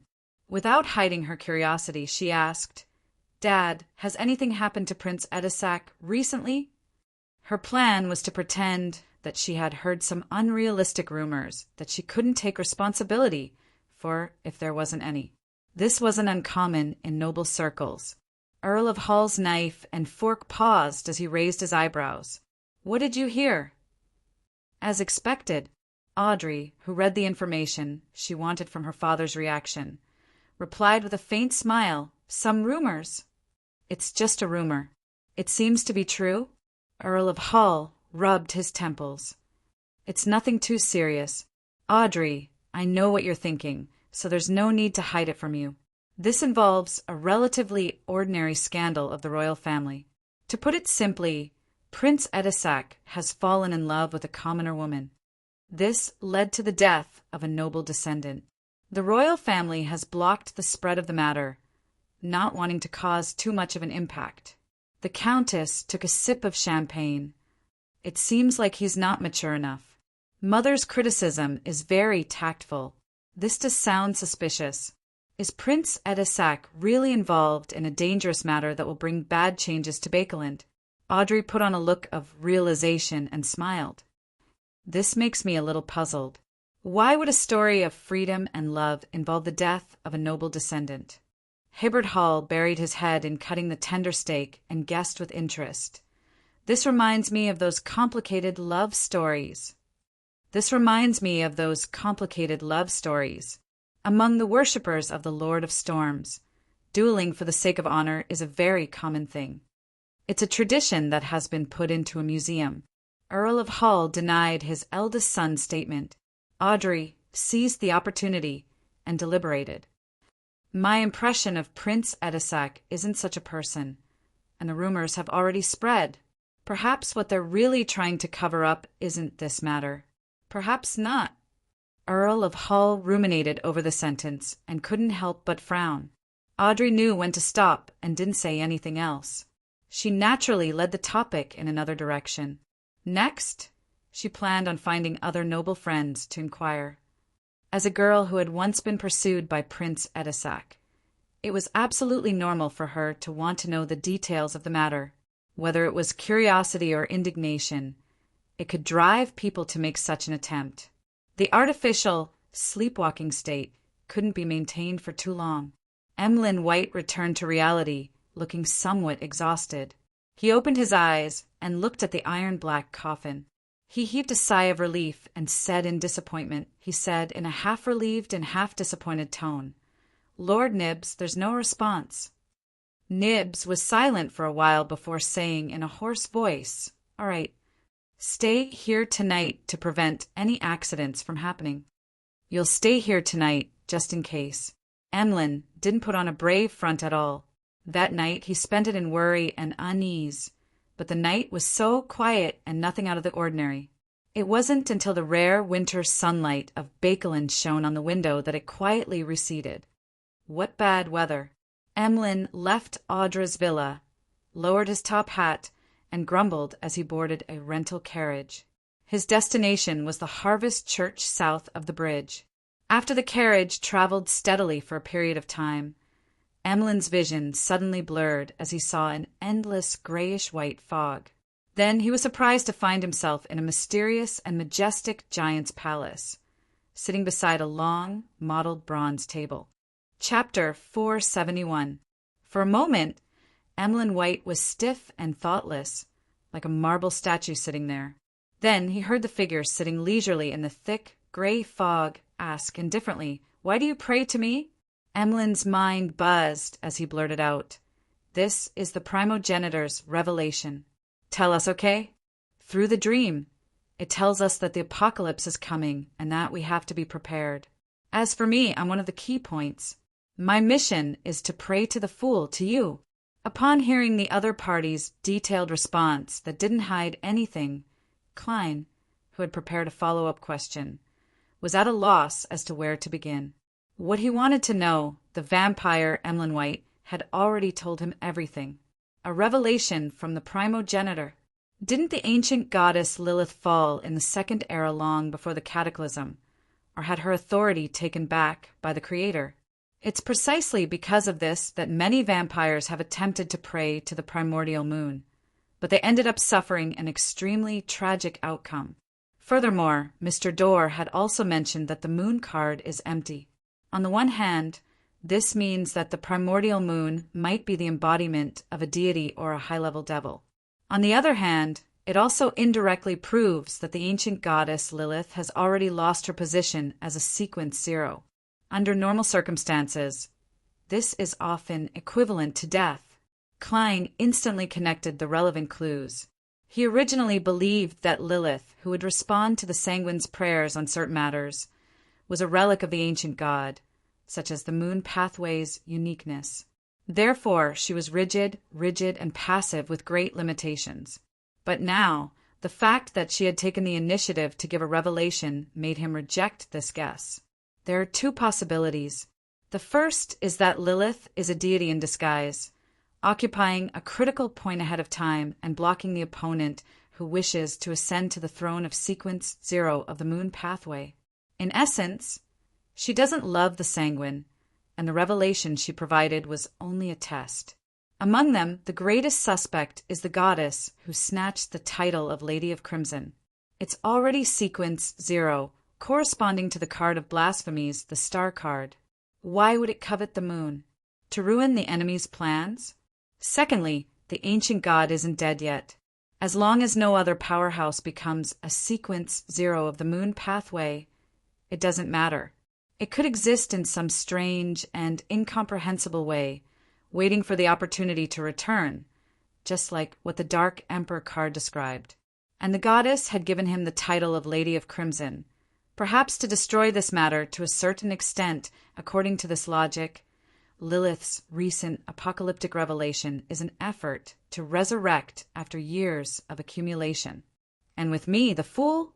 If that's really the case, then it should be considered an invitation to cooperate to a certain extent. But I'm only a Sequence 6 Beyonder. What can I use to cooperate with an ancient god that hasn't dissipated yet? Let Emlyn White join the tarot? The sanguine is a race with a long lifespan. It has existed since the Second Epoch, so it definitely knows a lot of secrets. However, it's quite risky. Yes, I can divine if I want to pull Emlyn in before every meeting. Right, in the notebook, Sights in the Spirit World, there's a similar apocalyptic prophecy. It comes from Yellow Light Venethan. At the same time, it also points out that the curse of the House of Abraham will be removed by an apprentice who has received the help of a secret existence. This matches Miss Magician's current state. She's an apprentice who has received the help of the Fool. That's interesting. Could it be that all the high-level Beyonders who are good at prophecy have seen the inevitability of the apocalypse, as well as the possible effects of the Fool's existence? Thoughts flashed through Klein's mind, but his expression didn't change at all. He leaned back in his chair and smiled unhurriedly. "What did your ancestor ask you to pray to me about?"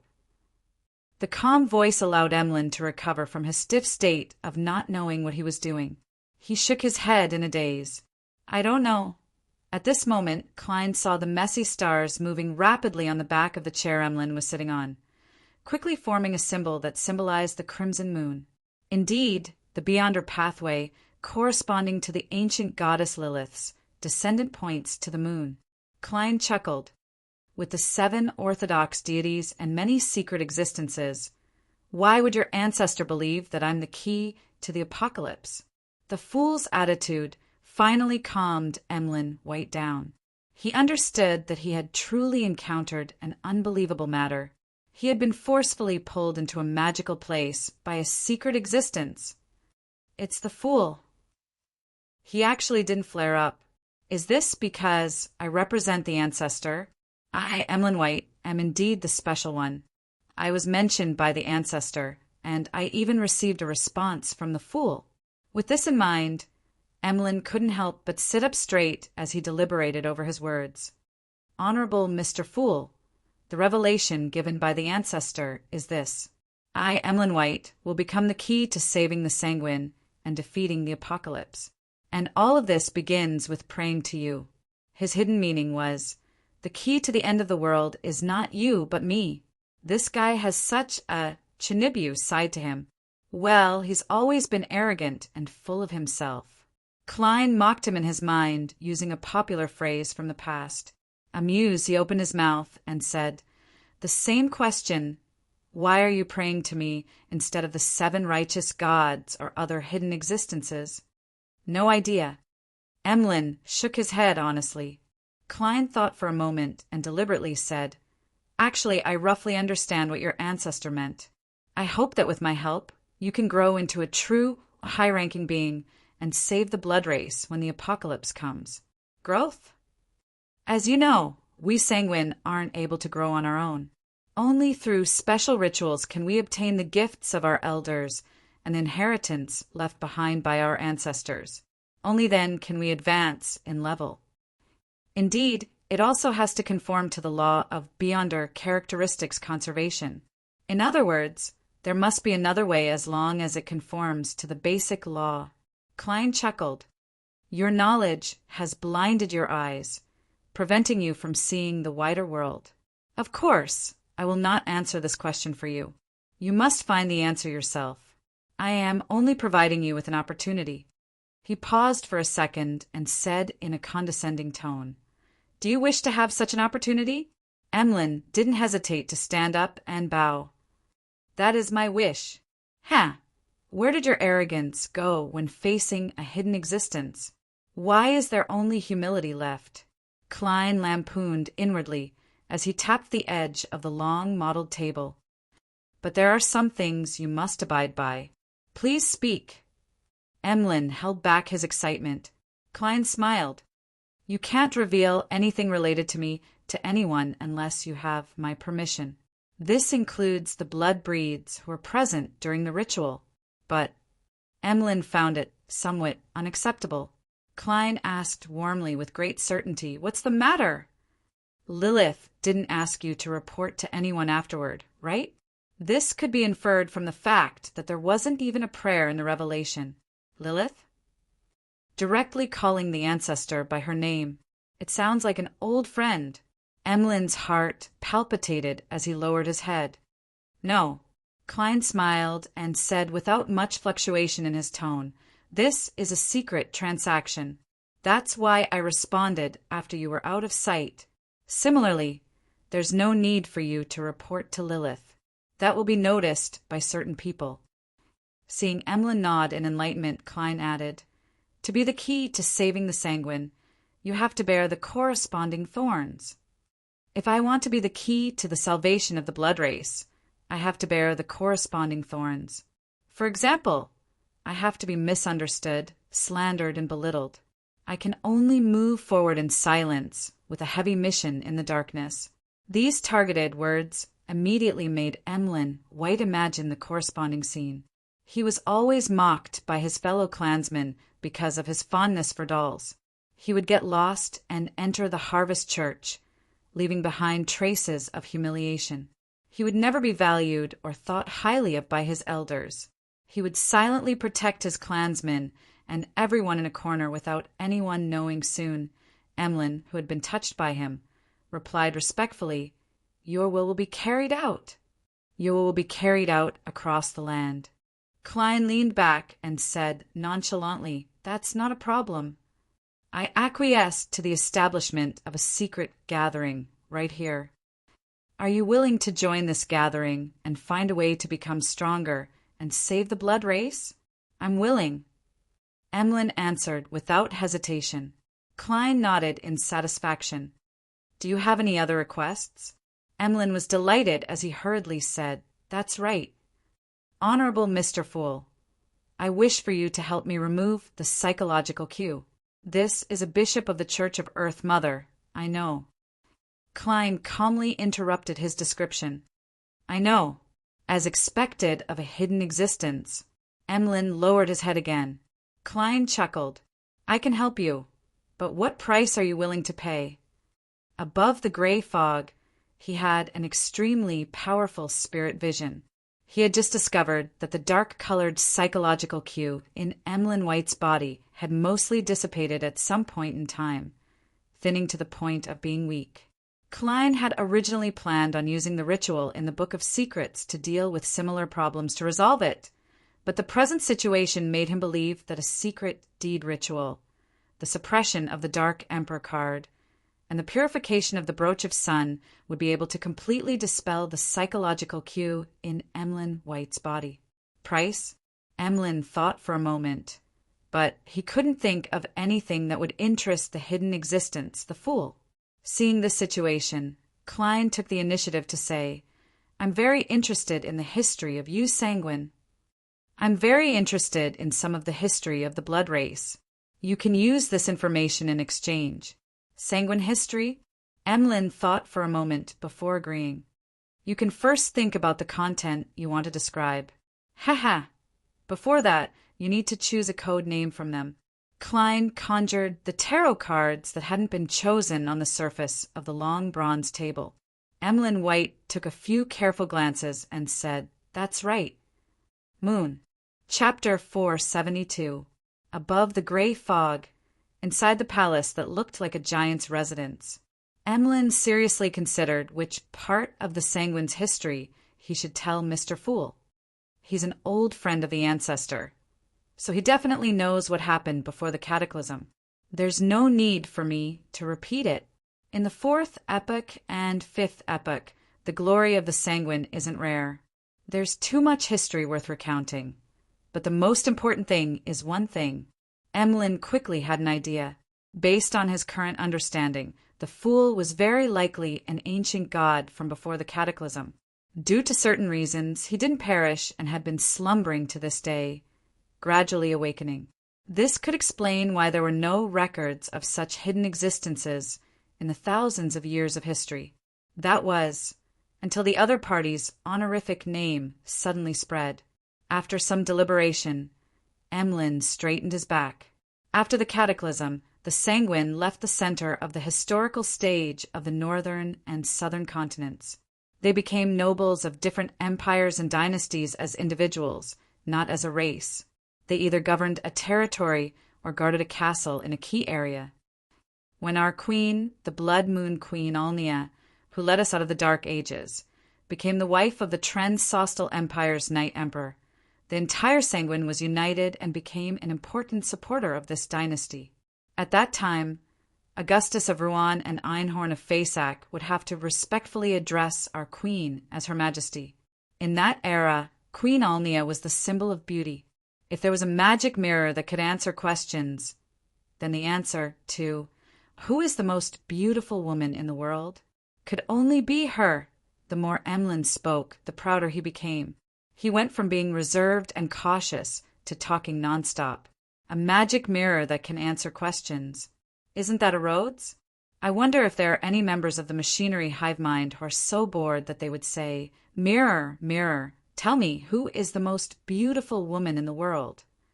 What kind of answer would a Rhodes give? Klein's sitting posture did not change. There was a smile at the corner of his mouth as he thought about it. After saying a bunch of things, Emlyn's expression turned serious.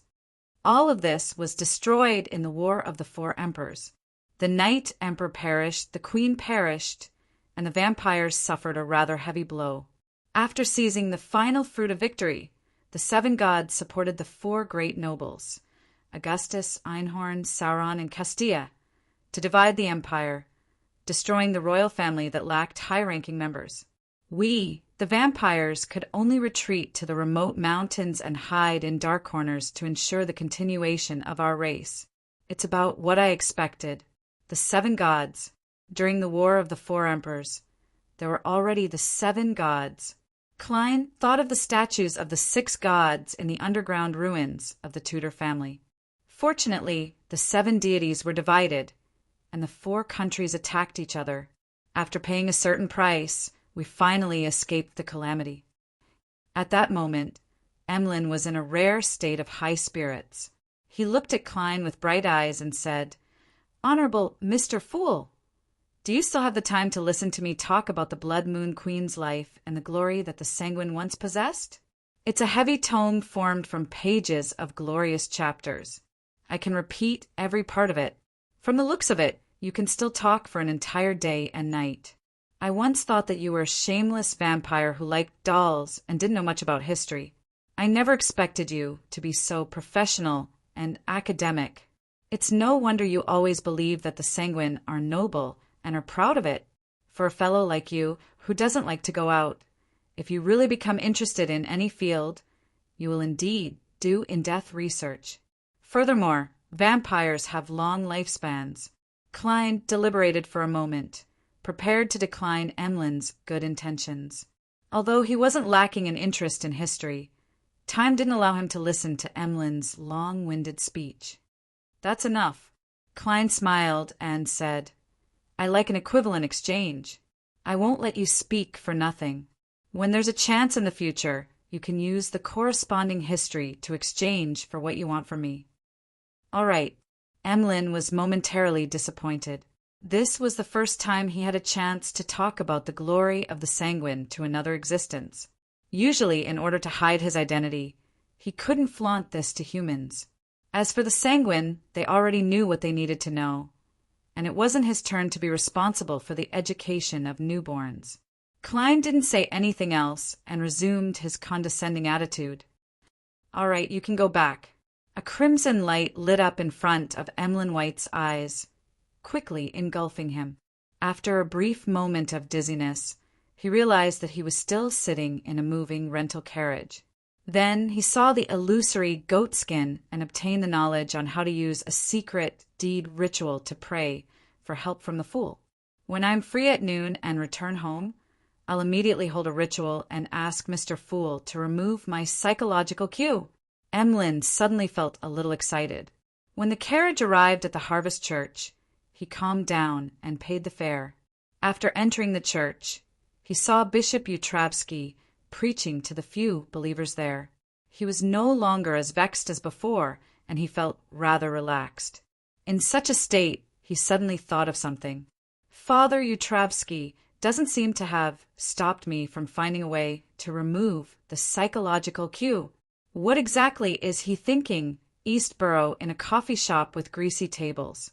Klein, who arrived at the scheduled time, was enjoying a piece of oatmeal bread dipped in tender pea-stewed lamb gravy as he listened to old Kohler recount the information he had gathered in the past week.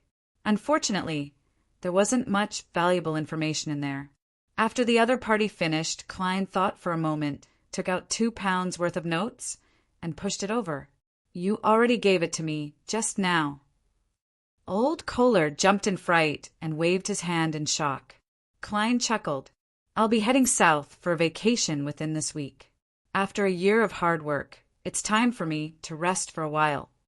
I might only be back in 2 to 3 weeks, so I'll pay you in advance." "Ha ha! Don't forget to help me gather information. Okay. Old Kohler received the notes with joy and gratitude. At this moment, he had already decided on how to spend the new year. He planned on buying the cured ham that he couldn't bear to buy before and using it to match his bread. How impatient! Thank you, Detective Moriarty. He could not help but swallow his saliva. Klein picked up his hat and deliberated for a moment. You should be able to sense that East Borough has been a little chaotic recently. Don't put yourself at risk just to gather information. If you find anything amiss, immediately hide and don't get involved. The matter surrounding Prince Edisac worried him, so he wanted to warn Old Kohler. I understand. Old Kohler patted his chest and said, I'm very timid, I won't take risks. Very good, Klein praised. He then thought of the laundry maid, Liv, and her 2 daughters, Freja and Daisy, who loved to read and wished to change their fates. He muttered, Keep an eye on Liv's family. Don't let them be bullied. If there's a riot in East Borough, take them to a safe place. Riot? You mean the workers' resistance? Old Kohler asked in puzzlement. Something like that, Klein replied vaguely. This was the limit of what he could reveal. Otherwise, it would be easy for people or sealed artifacts to suspect him. In a room filled with dolls of all sizes, Emlyn White, who had returned home at noon, sat in a chair, enjoying the darkness caused by the curtains. He looked around and clenched his fists. Cheer me on. With that said, he rummaged for materials with spirituality and began to write the honorific name of the fool, as well as the corresponding symbols and magic labels. After busying himself for a while, he attempted the secret deed ritual. His spirituality gradually drifted away, as if he had arrived at an infinite height. Vaguely, he saw countless indescribable shadows, 7 beams of light that seemed to contain a great deal of knowledge, and the grayish-white fog that lingered high above. Above the endless gray fog, there was an ancient palace that couldn't be seen clearly. Inside the palace sat a figure shrouded in gray fog. Then Emlyn saw a dignified and sacred golden figure and the black wings that blotted out the sky behind it. Before he had time to count how many pairs of mysterious wings there were, he felt himself quickly floating up and coming into contact with the golden figure. Ah! He let out a blood-curdling screech, clutching his head as he rolled on the ground. His body was actually emitting bursts of green smoke. After a while, Emlyn calmed down and heard the fool's deep voice echo in his ears. Your hypnosis has been removed. Was this what it felt like to remove the hypnosis? How painful! Emlyn sat on the ground, panting heavily. His neatly combed hair was already drooping messily. Above the gray fog, Klein nodded thoughtfully and muttered to himself. As expected, the brooch of sun's purification and dispel effects will simultaneously harm vampires. He had already deduced that the sunlight needed to remove the weakened psychological cue wasn't enough to severely injure Emlyn, so he couldn't be bothered to change to a more complicated method.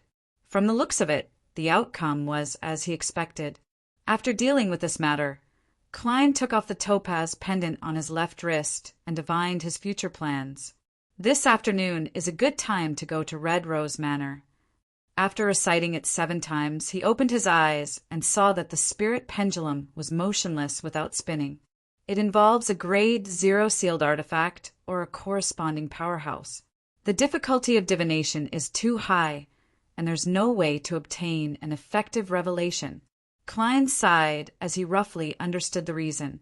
Right on the heels of that, he divined if it was a good time to go to Red Rose Manor tomorrow afternoon, but he failed again. I've always said that divination isn't omnipotent, and now it's proven true. I have to make a decision myself. I have to take this step. Otherwise, there's no way I can leave the stage and go behind the scenes without anyone noticing. The sooner the better. I can't delay it, or else things might get out of hand. As his thoughts churned, Klein made up his mind. He immediately returned to the real world, put on his double-breasted frock coat and half-top hat, and walked out of 15 Minsk Street. His destination was Prince Edisac's Red Rose Manor. Chapter 473. Outside Red Rose Manor, Klein walked out of the carriage with his cane in hand. Looking at the red-uniformed soldier standing guard at the door, he closed his eyes to calm himself down. Since the sealed artifact suspected to be 0-08 has been creating coincidences to prevent the woman with the sapphire ring from meeting me, then today will be no exception. I don't have to worry too much about running into her. As long as I can deceive Prince Edisac with my performance, there won't be any problems. Klein's thoughts settled as he walked towards the entrance of the manor. After handing over the gun holster and revolver, he passed the search and was led by the manservant through the path paved with gray stone slabs. He bypassed the pool that sprayed clear spring water and entered the main house. He came to the second floor and arrived outside the room that should have been a sunroom according to the layout. During this process, Klein's heart was in his throat, afraid of encountering an accident, afraid that the situation would develop in the worst possible direction. Knock, knock, knock. After knocking lightly on the door, the valet leaned in front of the door and lowered his voice. Detective Moriarty has arrived. After a full 10 seconds of silence, a deep voice came from the room. Your Highness, invite him in. Accompanying this sentence was the creak of the door opening, and a warm feeling spread outwards, a little warmer than in the corridor. Under the watchful eyes of the 2 tall guards, Klein stepped onto the thick, patterned, yellow and soft carpet. He took a few steps forward, bypassing the cabinet that separated the inside from the outside, and saw Prince Edisac sitting by the floor-to-ceiling window, enjoying the rare sun of a Bakelin winter. That familiar and memorable round face didn't have the slightest hint of a smile, and it naturally created a serious and solemn atmosphere. Due to the combination of the elegant fireplace and metal pipes, the room was warmer than it was at the end of spring. Prince Edisac didn't wear a coat, and his upper body was only covered in a white shirt with flower-like sleeves and a light yellow vest. The accessories such as cufflinks, brooches, and badges weren't conspicuous, but they were expensive enough. Upon seeing this, Klein secretly heaved a sigh of relief because the woman with the sapphire ring wasn't accompanying the prince. Thus he hurriedly stepped forward and bowed. Edisac held a cup of steaming black tea in his hand, but he didn't invite Klein to sit down. He maintained his previous expression and asked in a deep voice, "Is there any result from the investigation?" "No, my divination, my mediumship, my visits, and my investigations all tell me that Talon died of a sudden heart disease." Klein responded with a pained expression and obvious self-blame. "I am too weak in every aspect. Your Highness, you should ask for a stronger and more powerful helper. You'd better find someone else," he added silently in his heart. At that moment, Edisac seemed to see Sherlock and Detective Moriarty's faces clearly. He felt that the other party had aged several years, as though he hadn't been able to sleep in a long time. This wasn't an illusion, because before Klein went out, he had used his faceless powers to fine-tune the state of his face, making his skin look dry and lusterless. It made the messy beard that wasn't part of his body appear speckled, making his eye bags bigger, darker, and more obvious. After a moment of silence, Edisac put down the white porcelain cup inlaid with golden threads. "I know it's still too difficult. I'll get someone to take over the follow-up. You draft up an investigation report. Don't miss anything." "All right." Klein clenched his fists inwardly and quickly took out a stack of folded paper from his pocket. "Your Highness, you don't need to wait. I've always had the habit of writing." After instructing an attendant to take the investigation report, Prince Edisac casually flipped through it and put it aside. "Is there anything else?" "No, Your Highness. Please allow me to take my leave." "Ah, right. I'll be heading south for a period of time. I want to use the warm sunlight there to melt the pain in my heart," Klein replied with a sigh. "This is a New Year's custom for many people in Rouen." Prince Edisac nodded slightly and turned to look at the old butler, Funkel. "Send Detective Moriarty out and send a carriage to him." Red Rose Manor was 15 to 20 minutes' walk from the nearest town. Only when he got there could he hire a carriage. Yes, your highness. The old butler bowed meticulously. Klein didn't let down his guard and quickly bade farewell. He followed the old butler all the way to the entrance of the manor and retrieved his holster and weapon. Less than a minute later, he was in a carriage for Red Rose Manor. Leaning against the wall and watching the manor grow smaller and smaller, Klein relaxed and slowly exhaled, allowing his hanging heart to return to its original position. He knew that he had already left the center of the stage. Next, it's time to bid farewell to Bakeland, head south, and make a complete curtain call. After that, I'll change my face and sneak back. He calmly thought about his subsequent plans. At that moment, his spiritual perception stirred and his spirituality tightened. He saw the carriage's door quickly open and silently close. Before he could respond, a figure quickly outlined itself. She was wearing a heavy black dress and a sapphire ring on her hand. A sapphire ring. Upon seeing this scene, Klein, who was about to attack or jump out of the carriage, narrowed his eyes and sat back down, not daring to act rashly. That's a terrifying figure who possesses a grade 0 sealed artifact or is a demigod of this level. This, what I'm afraid of, really happens. 0-08 or something else. Where's the coincidence you created? Klein's mind and body instantly tensed up as he watched the figure completely appear. The lady's age was completely different from her style of dressing. She looked to be about 18 or 19 years old, with a slightly round face and slender eyes. She had a cultured and elegant temperament with hidden sweetness. She was an extremely outstanding beauty. Klein was taken aback at first, but he immediately recognized her and blurted out, "Trissy! Isn't this the fellow who went from instigator Triss to witch Trissy? How did she become the prince's woman when she's wanted? As a member of the Demonist sect, how did she get to Prince Edisac's side? Furthermore, she has a grade 0 sealed artifact or a mystical item of the same level." Upon closer inspection, he realized that Trissy had changed somewhat from before. Her facial features, which weren't outstanding on their own, had become gentler and more exquisite. When combined, it was even more moving. Upon hearing his surprised words, Trissy wasn't alarmed, but delighted instead. She revealed a sweet smile. "You know me. I knew you knew me. A detective with beyonder powers would definitely pay special attention to all the wanted posters." She looks very happy. Klein cautiously asked with some doubt, "What's wrong?" "What do you want to do?" He clearly remembered that she wasn't a good person. Trissy had single-handedly caused the tragedy of the alfalfa through instigation, and Trissy had caused many innocent civilians to die prematurely in Tinjin City. Trissy pursed her lips and smiled.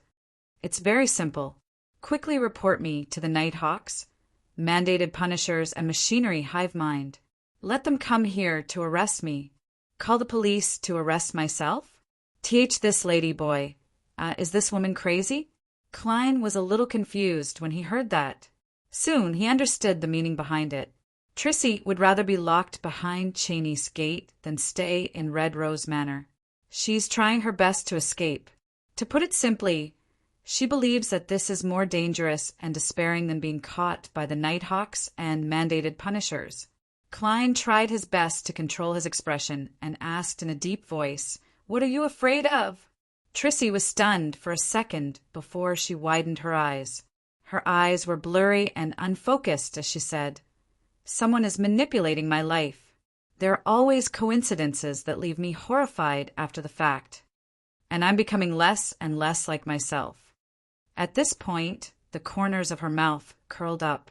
Can you imagine? I, who, like those shy and cute maids, would always wake up in the arms of a naked man at dawn. Can you imagine the pain? I can, so I stay away from assassins and witches. Klein couldn't help but imagine such a scene as his heart shuddered. Trissy continued with a seemingly self-deprecating smile. "I thought that by working hard to advance and become joy, I would be able to escape that strange state. So I hired someone to help me gather the corresponding beyonder ingredients. In the end, it became even more serious. Sometimes I forget many things, but they really happened.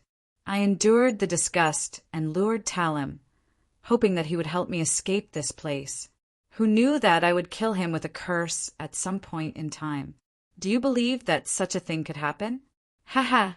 They even changed my name, wanting me to completely abandon my past self. No, absolutely not. They thought that I could only overcome coincidences in a short period of time and would soon return to the right track. Humph.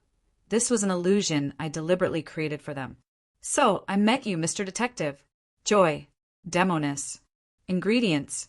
Klein suddenly recalled a past event. At the Beyonder gathering organized by Eye of Wisdom, old Mr. Eichinger Stanton, someone had requested to purchase the main ingredient of the Demoness of Joy potion. With the formula, he had noticed it on the spot, but he didn't care about it. Later on, he gradually forgot about it. So it was Trissy's helper. At that time, she was already by Prince Edisac's side. Why do I have an inexplicable feeling that her smile is so poignant and beautiful? Joy is poisonous. Klein took a deep breath, his thoughts in a mess. As he sorted out his thoughts, he casually asked, "What did they change your name to?" Trissy furrowed her pretty brows and replied with a misty look in her eyes, "Trissy Cheek. Trissy Cheek. Cheek. Cheek." Klein suddenly raised his head and felt his entire body go numb once again. His entire body was as stiff as a marble statue. At this moment, there was only Roselle's diary echoing crazily in his mind. June 5th. I obtained an ancient book that actually mentioned the name of the primordial Demoness, called Cheek. Chapter 474. Cheek. Looking at the beautiful girl in front of him with her slightly furrowed brows and misty eyes, Klein couldn't help but have goosebumps rise all over his body, accompanied by a cold sweat. At that moment, he felt as though he had returned to Tinjin, back to the Blackthorn Security Company. He was just about to activate his spirit vision to observe Magos and the baby in her womb. The instinctive fear was so clear that it was like a huge hand that was squeezing his heart tightly. He finally understood that what was resisting the gray fog and interfering with his divination wasn't a grade 0 sealed artifact or mystical item of the corresponding level. There was something even more terrifying hidden within Trissy's body, the symbol of the apocalypse, the primordial Demoness. No, she's not the primordial Demoness yet. Otherwise, I would have already lost control and become a squirming pile of rotten meat just from being with her. She's in a very strange state. Trissy's brows calmed down as her eyes regained their focus. Looking at Klein, who didn't dare to move at all, she gently raised her right hand, allowing her fair fingers to slowly slide down from the side of her body. With a tinge of grievance, temptation, and maliciousness, she smiled. With a hint of grievance and temptation, she said with a sinister smile, "If you can inform the Nighthawks, mandated punishers, and machinery hive mind of this matter, and I happen to meet you before I'm captured by them, I don't mind letting you know what true pleasure is." Klein's gaze unconsciously followed the movement of her fingers as soul-stirring details surfaced in his mind. It's not big, but it's very perky. What am I thinking? What am I looking at? Is this the seduction powers of a Demoness of pleasure? Ignoring the fact that you were a man in the past, even if you were a pure lady who didn't do much evil in the past and didn't give me any psychological barriers, I wouldn't dare. If I were to suddenly awaken as the primordial Demoness, even the fool wouldn't be able to handle it. Klein sighed silently as he raised his head and looked at the wooden board at the top of the carriage with pity. Do you think an ordinary low or mid-sequence Beyonder like me has the ability to escape the pursuit of the royal family? I believe they've already realized that something is amiss and are about to take action. Seeing that Klein didn't dare to look at her, Trissy felt a little smug. She chuckled and said, "I'll try to escape and lure away the main forces of the pursuit. Although the remaining forces are still very strong, they're no longer unsolvable. I believe that for the sake of your own life, you will definitely fight with all your might. Your chances are not small." With that, her figure quickly disappeared, as if someone had wiped her off with a rag. This was different from Sharon. She didn't return to her normal state as a wraith, but directly turned invisible. Bang! The carriage door was first opened, then closed. The lingering sweet fragrance wafted into his nose. Klein withdrew his gaze, and his face darkened. Even now his arm was still trembling slightly, as if he had contracted some kind of disease. If it wasn't for his rich experience, he wouldn't have been able to withstand the terrifying pressure, even though he had faced the son of an evil god in the real world. Knowing what the name Trissy Cheek represented, he would have collapsed on the spot. It was like a rubber band that would eventually snap if it was pulled too tightly. From the looks of it, Trissy still doesn't know what happened to her, nor does she know the meaning of the title Cheek. Klein quickly calmed his thoughts, looked out the window, estimated the distance, and silently counted the time. His spiritual intuition and corresponding experience told him that in such a situation, doing anything was better than doing nothing. Therefore, with the danger of being silenced at hand, he was prepared to try his best to save himself. 3, 2, 1. Klein suddenly opened his eyes and snapped his fingers. At the edge of the road, a tree with only withered branches ignited a small flame that quickly rose higher. A few matches that Klein had specially separated from his pocket ignited as a scarlet color instantly covered his black suit. His figure disappeared from the carriage and walked out of the flames by the side of the road. Pa! Pa! Pa! He snapped his fingers with his left hand, and his figure constantly flashed through the sparse, withered forest. He rode the flames and quickly arrived in the depths that couldn't be seen from the outside. Then he paused and pulled out the accessory hanging around his neck. He had always known that there were unexpected factors lurking in his visit to Red Rose Manor. Based on the magician's code of conduct, he had made some preparations ahead of time. For example, he had separated the matches and carried some mystical items with him. Among them, the biological poison bottle and the sun brooch were involved in the Capim and Wraith incidents, so he had cautiously left them above the gray fog. As for the all-black I left behind by Nimblewright Master Rosago, it was difficult for it to pass the manor's guard's inspection, so it received the same treatment. In the end, apart from the purification, demon hunting, and exorcism bullets, he only brought 2 mystical items. One of them was a master key that could allow one to pass through obstacles. Its effects of getting lost could be offset by dowsing rod magic. Furthermore, it usually looked like an ordinary key, so it wouldn't be discovered. The other item was the core element that Klein had prepared, Aztec's copper whistle.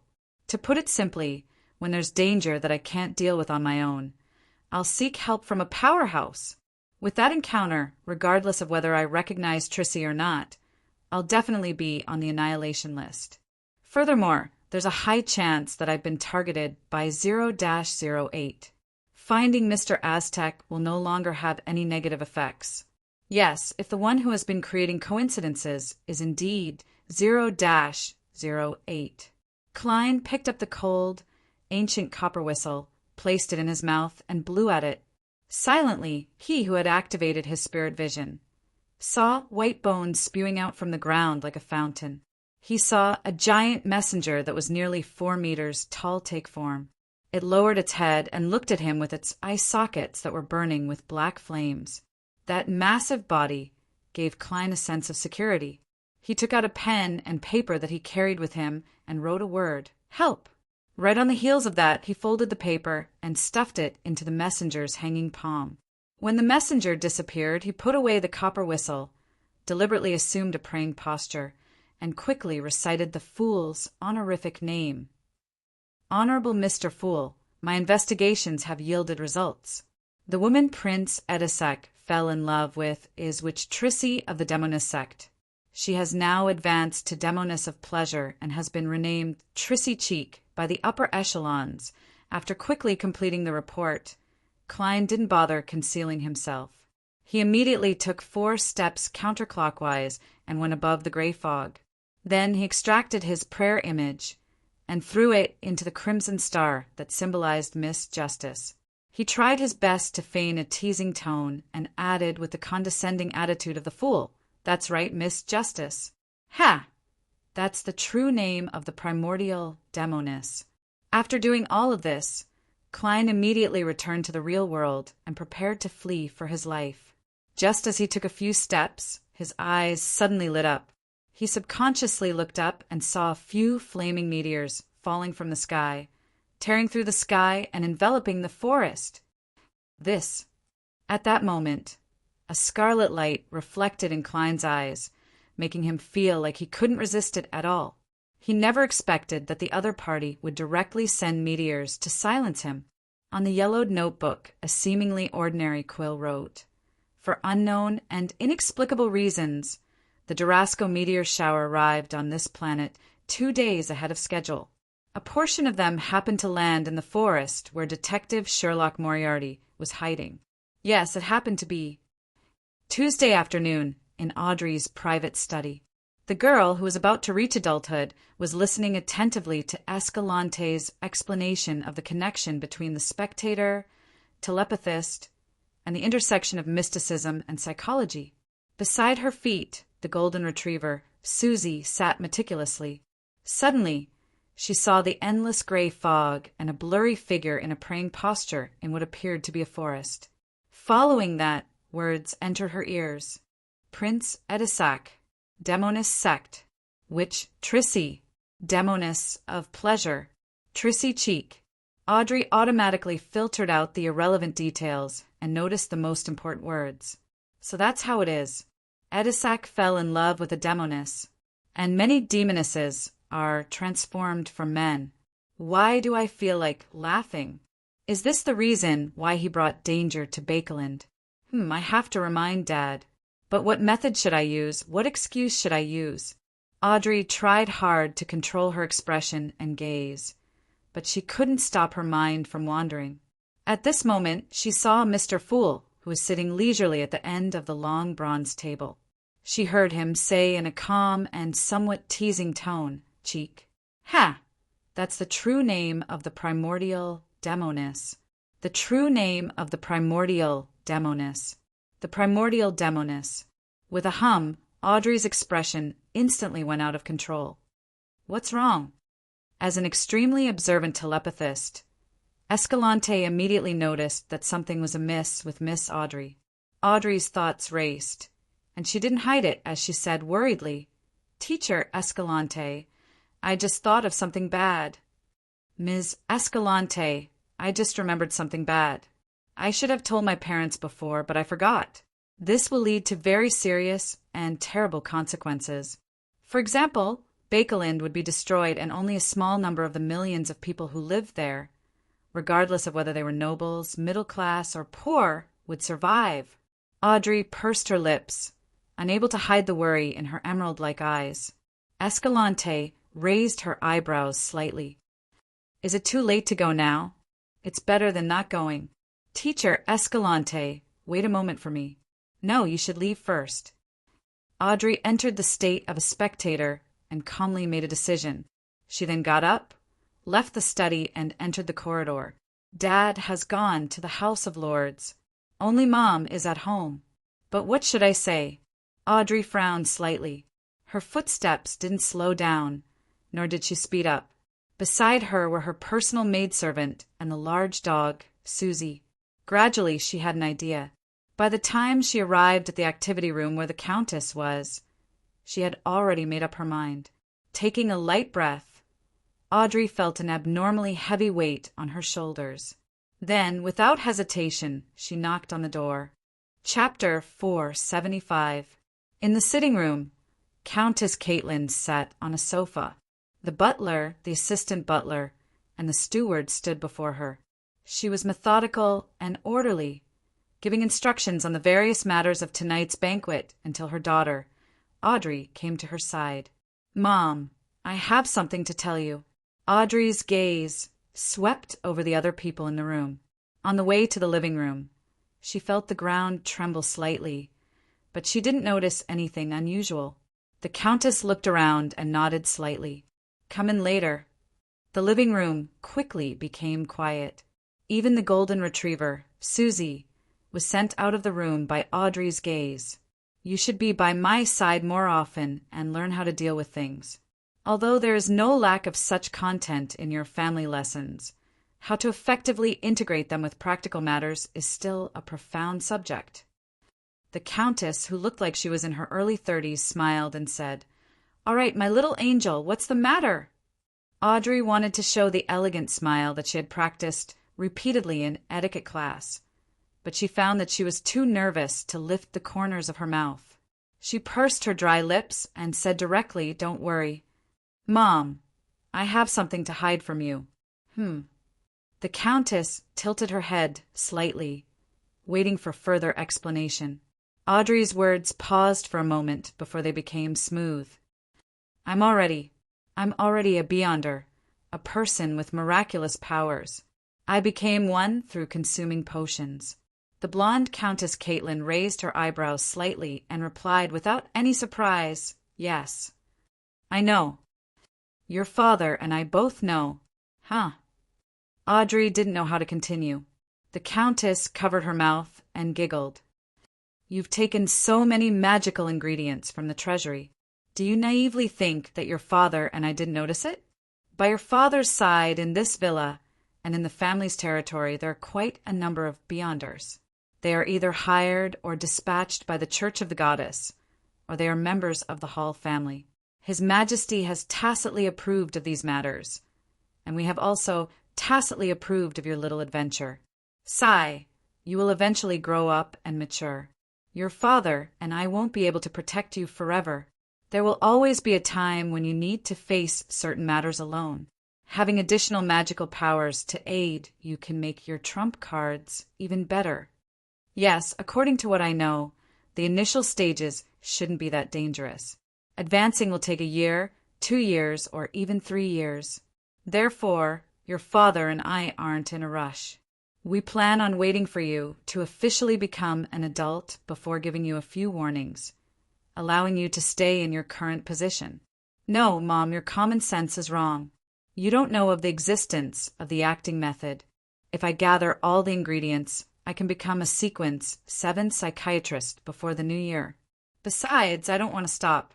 The death of the Duke of Negan made me realize that this world isn't as stable and calm as I thought it was. I want to have the strength to protect you at critical moments. Mr. Fool is gradually reviving, and evil gods are attempting to descend one after another. Although I'm still immature and lack the necessary knowledge, I can still sense the indescribable danger lurking in these matters. Audrey had always known that the Beyonder ingredients she had taken from the treasury were an unavoidable problem, but she was lucky enough to believe that her parents didn't know the exact effects of those items. At most, they would suspect that she was sinking deeper into the circle of mysticism enthusiasts. After removing the burden from her heart, she avoided her mother's exhortations and said, "Mom, I later joined a secret organization." It's more academic and doesn't worship evil gods. Please forgive me for not being able to tell you its name and details. I've already made a vow." Without waiting for the Countess to ask, she cut to the chase. "I received news today that the commoner girl that Prince Edisac fell in love with is a demoness. I don't know what they're plotting." There was actually no need for a connection between her 2 sentences. The former referred to psychological alchemy, while the latter information came from tarot, Mr. Fool. Through this arrangement of words, every word she said was true and could be confirmed through divination, but it made people believe that her information came from the secret organization, Psychological Alchemy. The smile on Caitlin's face gradually disappeared as she solemnly asked, "Demoness?" She didn't know much about the mysterious world, but just the term made her feel evil and uneasy. Audrey quickly nodded. "Yes, a demoness of pleasure. And what makes me even more afraid is that her name is Trissy Cheek." "What's wrong with that?" the Countess asked in puzzlement. "A member of that organization has seen the name Cheek in an ancient book." Audrey told the lie she had just fabricated, be it her tone, words, expression, or body movements. There were no flaws. In the fourth epoch, or earlier, it belonged to the primordial demoness. Following that, she added solemnly, "That's an evil god." Countess Caitlin didn't understand what the primordial demoness meant, but she knew very well what an evil god meant. She couldn't sit still any longer and asked quickly, "Are you sure?" "Are you sure?" "I'm not sure." Audrey trusted Mr. Fool without any doubt, but she couldn't say that on the surface. "Regardless, I think it's necessary to invite the royal family, invite the Beyonders of the Church of the Goddess to confirm it. When it comes to matters involving an evil god, it's always right to be cautious." Caitlin looked up at her daughter in surprise. "Audrey, you've grown up." If it wasn't for the urgency of the matter, Audrey would have pretended to be reserved after hearing such praise. She would first act modestly and coquettishly before returning to her room to gloat. She might even do a short dance. But now, she couldn't care less about that. She hurriedly made her worry and nervousness surface. "Mom, can you help me hide it? I heard that the Beyonders of the Church and the royal family hate secret organizations that don't belong to them." "Well, you can say that it was Dad who received the news. He should have many channels." Caitlin stood up and gave her daughter a hug. "Don't worry. Your father and I won't let you get involved in such matters. Your father won't be back until evening. I'll first get the hidden guard to appear and pretend that he was the one who delivered the news. Then, I'll find the Beyonders sent by the Church of the Goddess to protect our family." "All right," Audrey replied happily. At that moment, she finally heaved a sigh of relief. She was exhausted from maintaining a high level of nervousness for a period of time. As he watched a few burning meteors fall at high speeds and envelop the entire forest, Klein felt powerless to resist them. He could only wait for death in despair. Even if he constantly used flaming jump, he wouldn't be able to escape the forest and the dangerous core area before the meteor shower hit the ground. And with the weak body of a Beyonder of the Seer pathway, it was impossible for him to withstand the meteors. Even a zombie that can't be injured by a pistol would be reduced to mincemeat under such an attack. Furthermore, it would be charred black. Flaming jump. A yellowish-white light shone into the depths of Klein's eyes. He hadn't given up, and he quickly had an idea. In such a scene that could only be calculated in seconds, he didn't hesitate to do it. "Pa!" After silently calculating the distance, Klein snapped his fingers, igniting the remaining flames in the matchbox. A scarlet flame soared up and quickly enveloped his body. Without a sound, Klein disappeared from where he stood and appeared in the flames above the meteor. Whoosh!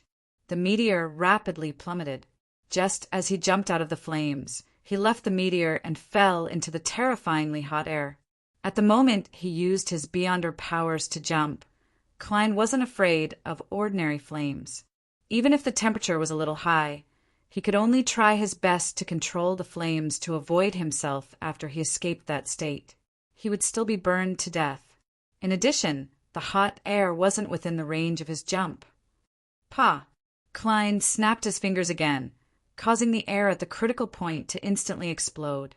He flashed into another flame, hoping to avoid the first wave of impact from the meteor hitting the ground. However, no matter how much he tried or how much risk he took, he still couldn't escape from danger. He only had two choices left. He could either jump into the forest that avoided the direct impact and suffer the aftermath of the meteor's descent, or he could jump around like an acrobat and wait for the mushroom cloud to engulf him. At that instant, Klein seemed to see himself being torn apart.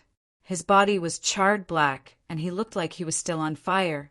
A thought flashed through his mind as the scene before his eyes suddenly changed. The red turned redder, the yellow turned yellower, and the white turned whiter. All sorts of rich colors stacked together, forming a strange oil painting. The oil painting seemed to detach itself from the real world, making Klein watch as the meteor slowly plummeted and hit the ground like a bystander. The forest was instantly destroyed, and the ground clearly shook a few times. Smoke mixed with the flames rose up, forming a strange mushroom-shaped cloud. Such an impact didn't affect Klein because it was unable to enter the overlapping colors. It was like the still oil painting of the world. Klein was first taken aback before he saw a figure beside him. The figure was of medium build and had bronze skin. He wore a black frock coat and a half-top hat. He had a pair of brown eyes that exuded the vicissitudes of life. His facial features were rather gentle, and there was a tiny mole beneath his right ear. "Mr. Aztec!" Klein exclaimed in delight. He finally knew what the revelation he had received from his divination corresponded to. It corresponded to this very moment. Sea of Blood represented a situation of certain death. Being pulled up by Mr. Aztec meant that he was saved because of him. Just as he said that, Aztec waved his hand, grabbed his arm, and walked into the depths where all sorts of rich colors stacked together. The ordinary-looking quill no longer wrote on its own. Its surface had dimmed a little. The middle-aged man, who only had one eye left, held it and quickly wrote in a psychic state. Chapter 476. Everything around him was like an illusion.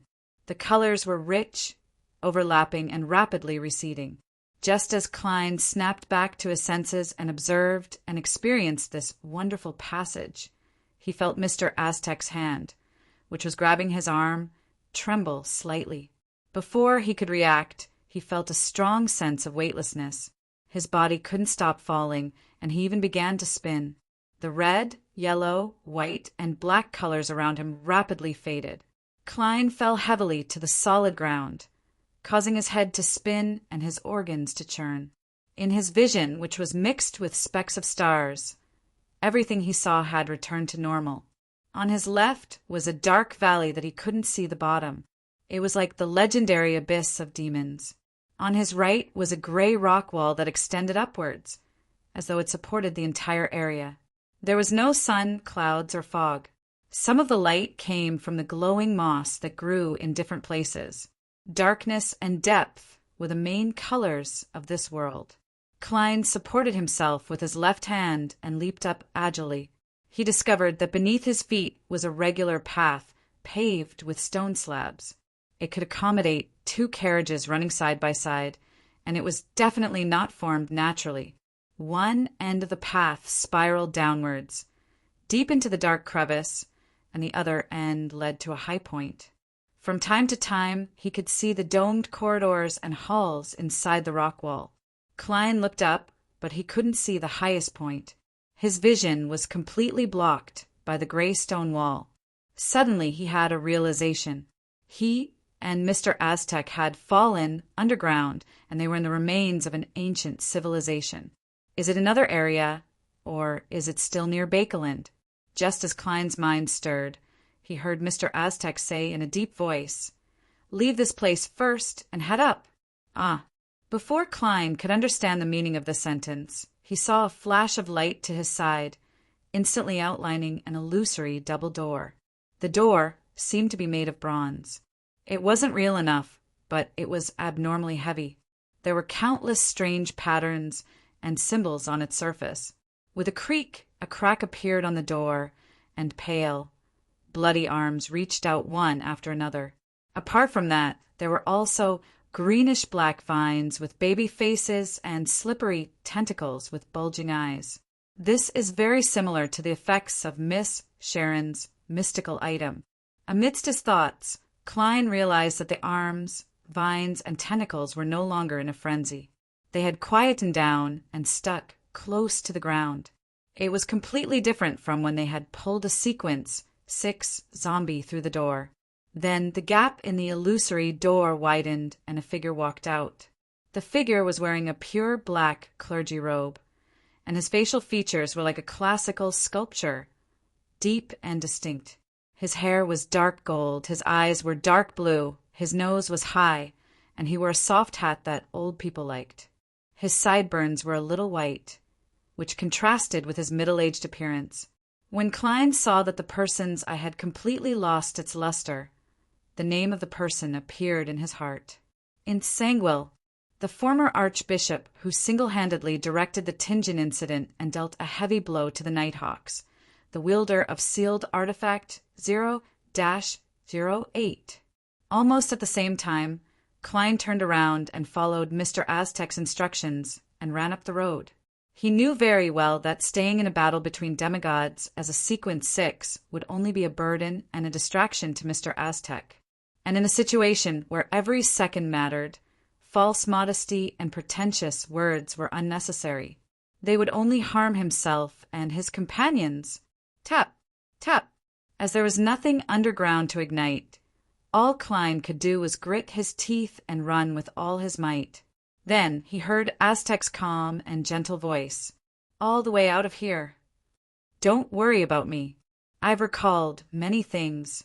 I know that I once stayed in a sequence for a very long time. That sequence is called undying. Tap, tap, tap. Klein circled around the cliff and entered a dark, domed corridor. The walls on both sides were engraved with mottled murals. At that moment, he heard a dignified and hoarse voice echo from where he was previously. Teleportation is prohibited here. Beside in Zangwill, a figure had arrived at some point in time. He was floating in midair in violation of the laws of physics, wearing a gorgeous mask that looked like it was forged from gold. As for Insangwil, he didn't immediately attack. Instead, he glanced at the corner where Klein's figure had disappeared. A sequence 4 Night Watcher of the Church of the Evernight Goddess could give others bad luck to a certain extent, but Insangwil, who had silently blessed Klein, realized that he hadn't slipped and fallen into the ravine. Not only that, but Insangwil also seemed to be hallucinating. He saw some thin, illusory, grayish-white fog. Without any time to think, he retracted his gaze and cast it back at Aztec Eggers. Tap, tap, tap. Screech. Klein, who was running at high speeds, suddenly came to a halt. His spiritual intuition told him that there were people up ahead, beyonders. Furthermore, there was a high chance that they were the guards here. After some thought, he stretched out his left hand and wiped his face. At the same time, his body emitted a crisp sound as he grew 7 to 8 centimeters taller. By the time his left palm left his face, he had already transformed into a middle-aged man with dark gold hair and a high-nose bridge. Insangwil, recalling the man's demeanor and using an illusion to modify his clothes, Klein quickly walked forward, circled around a corner, and entered a hall. There were 4 guards clad in black full-body armor, their gazes sharp. With a sullen expression, Klein walked over and deliberately said with a deep and hoarse voice, "Someone has infiltrated this place. Someone snuck in here. I'm looking for him. Did you discover any clues?" The leading guard first examined him before lowering his head. "Mr. Zangwill, there's no commotion here." "Okay." Klein nodded gently, walked past them, and left the hall. Throughout the entire process, although he was highly nervous with sweat seeping out of his back, he appeared calm and reserved. He was no different from Zangwill in terms of appearance and aura. With the powers of a faceless combined with his running, he quickly passed through 3 checkpoints and came to the end of the building. There was an illusory door formed purely from ghostly blue light. Apart from that, it was completely sealed. Although he was worried about Mr. Aztec's battle with Zangwill and the other demigods, Klein still hid in the shadows outside the room and patiently observed for a while. He discovered that someone had arrived through the ghostly blue light, and someone had used it to leave. He noticed that the person who left had to show an item that resembled a coat of arms before the 4 guards allowed them to enter the door of light. "I don't have time to wait for the next person with a coat of arms. I can only take the risk. The battle over there might end at any moment. Even if it doesn't, the search order for me will soon reach here." Klein quickly made up his mind and once again walked into the room as Insangwil. Something has happened outside.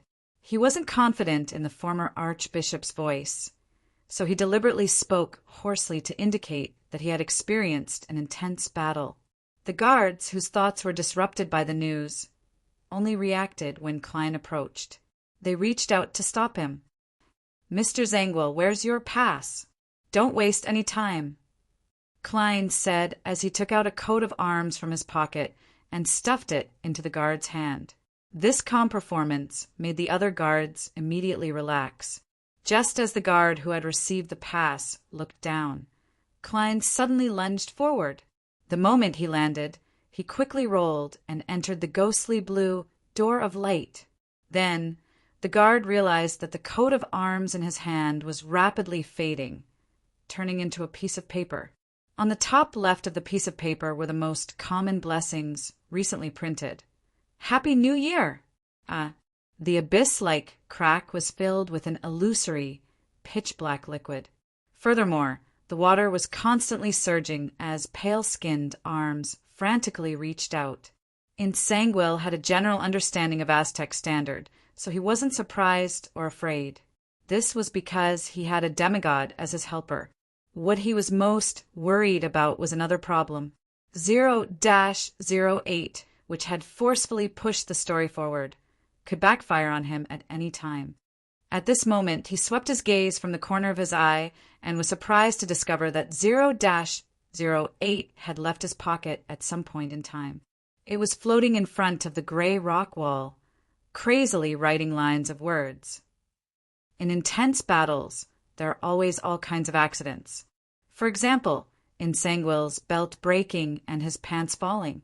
A ghostly blue light filled Klein's eyes, creating a passageway of overlapping layers of light between the deep darkness and the swimming invisible creatures. Klein didn't observe his environment as he tumbled to the end of the passageway. He stood up, straightened his clothes, restored Insanguil's solemn expression, and stepped into the rippling screen of light. After a moment of daze, he found himself in another room.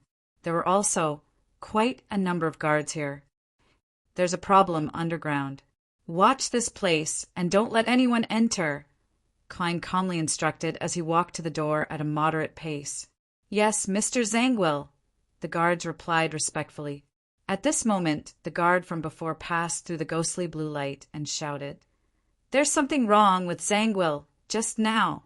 Everyone looked towards the door, but Klein's figure had already vanished. Tap, tap, tap. The guards immediately split up and scattered in search of the target while informing their companions. The scene was rather chaotic. Just as one of them rounded the corner, he saw Zangwill's back. Subconsciously, he drew his saber that flickered with lightning and slashed forward. Uft! The figure floated away weightlessly, turning into a split paper figurine. At the same time, there were two consecutive bangs. Pale, golden bullets pierced through the helmet that wasn't pulled down and accurately shot into the guard's head. Before he could even let out a scream, the guard fell to the ground and convulsed twice. Klein walked out of the shadows in the corner and expressionlessly stuffed the revolver back into his armpit holster. He burned the paper figurine and quickly dragged the guard to an empty room. He changed into pitch-black armor and took on the guard's appearance. Then he picked up the electric sword, walked out of the room, closed the wooden door, and ran forward in a panic. Chapter 477. Red Rose Manor, inside the solarium. Edisac Augustus stood by the floor-to-ceiling window, his face gloomy as he looked at the indifferent Trissy. His voice was like a volcano that was about to erupt. Why did you run away again? Trissy looked past him and out the window. She chuckled, and instead of answering, she asked. She chuckled and asked instead of answering, Did you see the meteor shower just now? Did you feel the tremors of the earth? Behind her, the porcelain and other objects in the museum cabinet had already fallen onto the thick, soft carpet, and the old butler, Finkel, was standing beside her. This isn't too rare, Edisac replied in a deep voice. Trissy raised her eyebrows slightly. You're very slow. Then I'll be honest with you. I'm a demoness. Prince Edisac's expression didn't change in the slightest. He turned to the old butler and said, Guard the door and don't let anyone in. Yes, Your Highness. Finkel glanced coldly at Trissy, turned around, and walked out of the solarium. Hearing the sound of the door closing, Edisac slowly exhaled. Trissy cheek. Ha! You prefer to be called Trissy. I know you're a demoness, and the person who helped you by the beyonder ingredients didn't succeed. What you obtained was all provided by me. I don't mind if my consort is a witch or a demoness. I've even seen your wanted poster." Trissy was taken aback at first, but then she revealed a teasing smile. "You know a lot. Then do you know that I was once a man and my real name is Trissy?" "What?" Edisac's eyes widened as he tilted his head slightly, as if he couldn't believe what he had heard. Upon seeing this, Trissy burst out laughing. She laughed so hard that she rocked back and forth like a lunatic. "Ha, you didn't hear wrong. I was once a man. I was once like you, longer and thicker than you down there. But the witch potion forcefully changed my gender. Isn't it disgusting? Do you have goosebumps all over your body?" She vented out the words that had been bottled up for a long time and took 2 steps forward. Edisac instinctively retreated, his throat involuntarily moving up and down. "No, it's not like that. You're a real woman. There's nothing wrong with you. I can confirm this." He first muttered to himself, then raised his voice and said, "From the moment I knew you, you were a real woman. I don't want to know what you were like in the past. I can pretend that nothing like this has happened. What I like and love is the current you." Trissy was taken aback. She raised her hand to wipe away the tears from her laughter. "You are a poor man. Don't you understand? Our meeting wasn't a coincidence. Even if you like." She paused and continued, "Even the fact that you fell in love with me was arranged by someone else. Don't you think that everything happened too fast? I believe in love at first sight, but I don't believe it has such a magical power. You're acting like the main character in a third-rate romance novel. Just because you met me once, you fell in love with me, a stranger, and forgot the target you used to like. This is too crazy." Prince Edisac's eyes stared straight ahead and his mouth opened, but he didn't say a word. His body suddenly shook, as if he had finally awakened from a long dream. "Why, you're indeed my type. But my reaction is really too exaggerated." The corners of Trissy's mouth curled up as she tilted her head and sneered. "Poor man! Even something like liking has been arranged by someone else, like a puppet on strings. Don't you understand? You're an expendable target, and I'm not only a hostage needed for the cooperation between the royal family and the demoness sect, but also a disguise necessary for deception. I'm carrying the important items of the demoness sect, and under your strict supervision, I can be destroyed at any time and lose the treasures. This is the sincerity of our cooperation. Once the matter is exposed to the 3 churches or other factions in the military, the development of the matter will be very simple. Prince Edisac was greedy for beauty and secretly raised a demoness. Knowing that his sins were grave, he committed suicide with a gun. Then, all the problems will be covered up." "No," Edisac blurted out. Then he asked with a distorted face, "What are they cooperating with the demoness sect for? How could a hostage who can be abandoned at any time know?" Trissy laughed self-deprecatingly. "That's all the reason I want to escape." She lowered her head and laughed softly, her body trembling slightly. After a few seconds, she looked up again and curled the corners of her mouth. "What do you want to do with me? Strip me naked and throw me on the bed? No, you should already have a psychological barrier. Actually, I don't mind giving you some warmth now. It's not embarrassing for 2 poor people to comfort each other." Prince Edisac looked at Trissy in silence for nearly a minute with a gloomy face. Suddenly, he closed his eyes and pointed to the other side. "You can leave. Leave through that door." Trissy raised her eyebrows in surprise. "You're letting me go?" "Yes." Edisac turned to look out the window and slowly replied, "I'll stop Finkel. As for whether or not you can escape the other pursuers, it'll depend on your own strength and luck." Trissy's eyes were confused for a few seconds before she quickly ran to the secret door.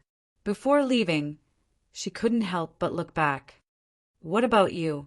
Edisac didn't turn his head as he continued staring out the floor-to-ceiling window, as if he was looking for a shadow of the past. He smiled and said, "Of course." "Me?" Let me live in this beautiful story and welcome its final ending, be it good or bad. Trissy took a deep breath and didn't stay any longer as she entered the secret door. St. Samuel Cathedral in a quiet room. One of the 13 archbishops of the Church of the Evernight Goddess, the person in charge of the Bakelin Diocese, St. Anthony Stevenson, received an urgent telegram from Earl Hall's residence.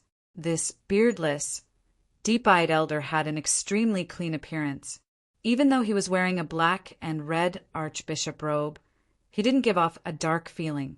However, anyone who faced him would tremble from the bottom of their hearts, as if their spirituality was ruled by fear, or they would face an unknown existence watching them from the depths of the darkness. Trissy Cheek, the primordial demoness. St. Anthony patted the paper and immediately stood up. The surrounding light suddenly disappeared, as if it was swallowed by the darkness in the room. Inside the cathedral, all the praying believers instantly felt the descent of night. Everything quickly returned to normal, and St. Anthony appeared in front of the Cheney's door in the cathedral's basement. The person leading the team today was spirit guide Daly Simone. Without waiting for her to ask, Archbishop St. Anthony instructed in a deep voice, "Be prepared. Enter the process. I'm going to awaken a sealed artifact." He wanted to make use of 0 to 17. He wanted to use that terrifying sealed artifact to confirm and deal with matters related to Trissy Cheek. And this was the only grade 0 sealed artifact that was preserved outside the Holy Cathedral. Only 2 members of the church's upper echelons knew that it was in the Bakelin Diocese. "Yes, Your Grace." Daly was taken aback for a second before she immediately replied. While waiting, St. Anthony closed his eyes, and a portion of sealed artifact row 17's information naturally surfaced in his mind. Number 17. Name XXXXX, danger grade 0, extremely dangerous. Of the highest importance, of the highest confidentiality, not to inquire, not to divulge, not to describe, not to pry. Confidentiality grade. Pope, team of researchers, and the Archbishop in charge of the Bakelin Diocese note: when the Archbishop is transferred out of the Bakelin Diocese, he needs to use sealed artifact 1 to 29 to erase the relevant memories. Sealing method. Complete the seal through the combination of 1 to 29 and 1 to 80. Description: this isn't an item. This is a living angel. She has a beautiful appearance, and her hair and eyes are black. She's suspected to be a young woman, but her actual age is impossible to estimate. She doesn't have the wings recorded in the books. Just from her appearance, she's not very different from an ordinary person. She doesn't have the ability to think and has lost all sentience.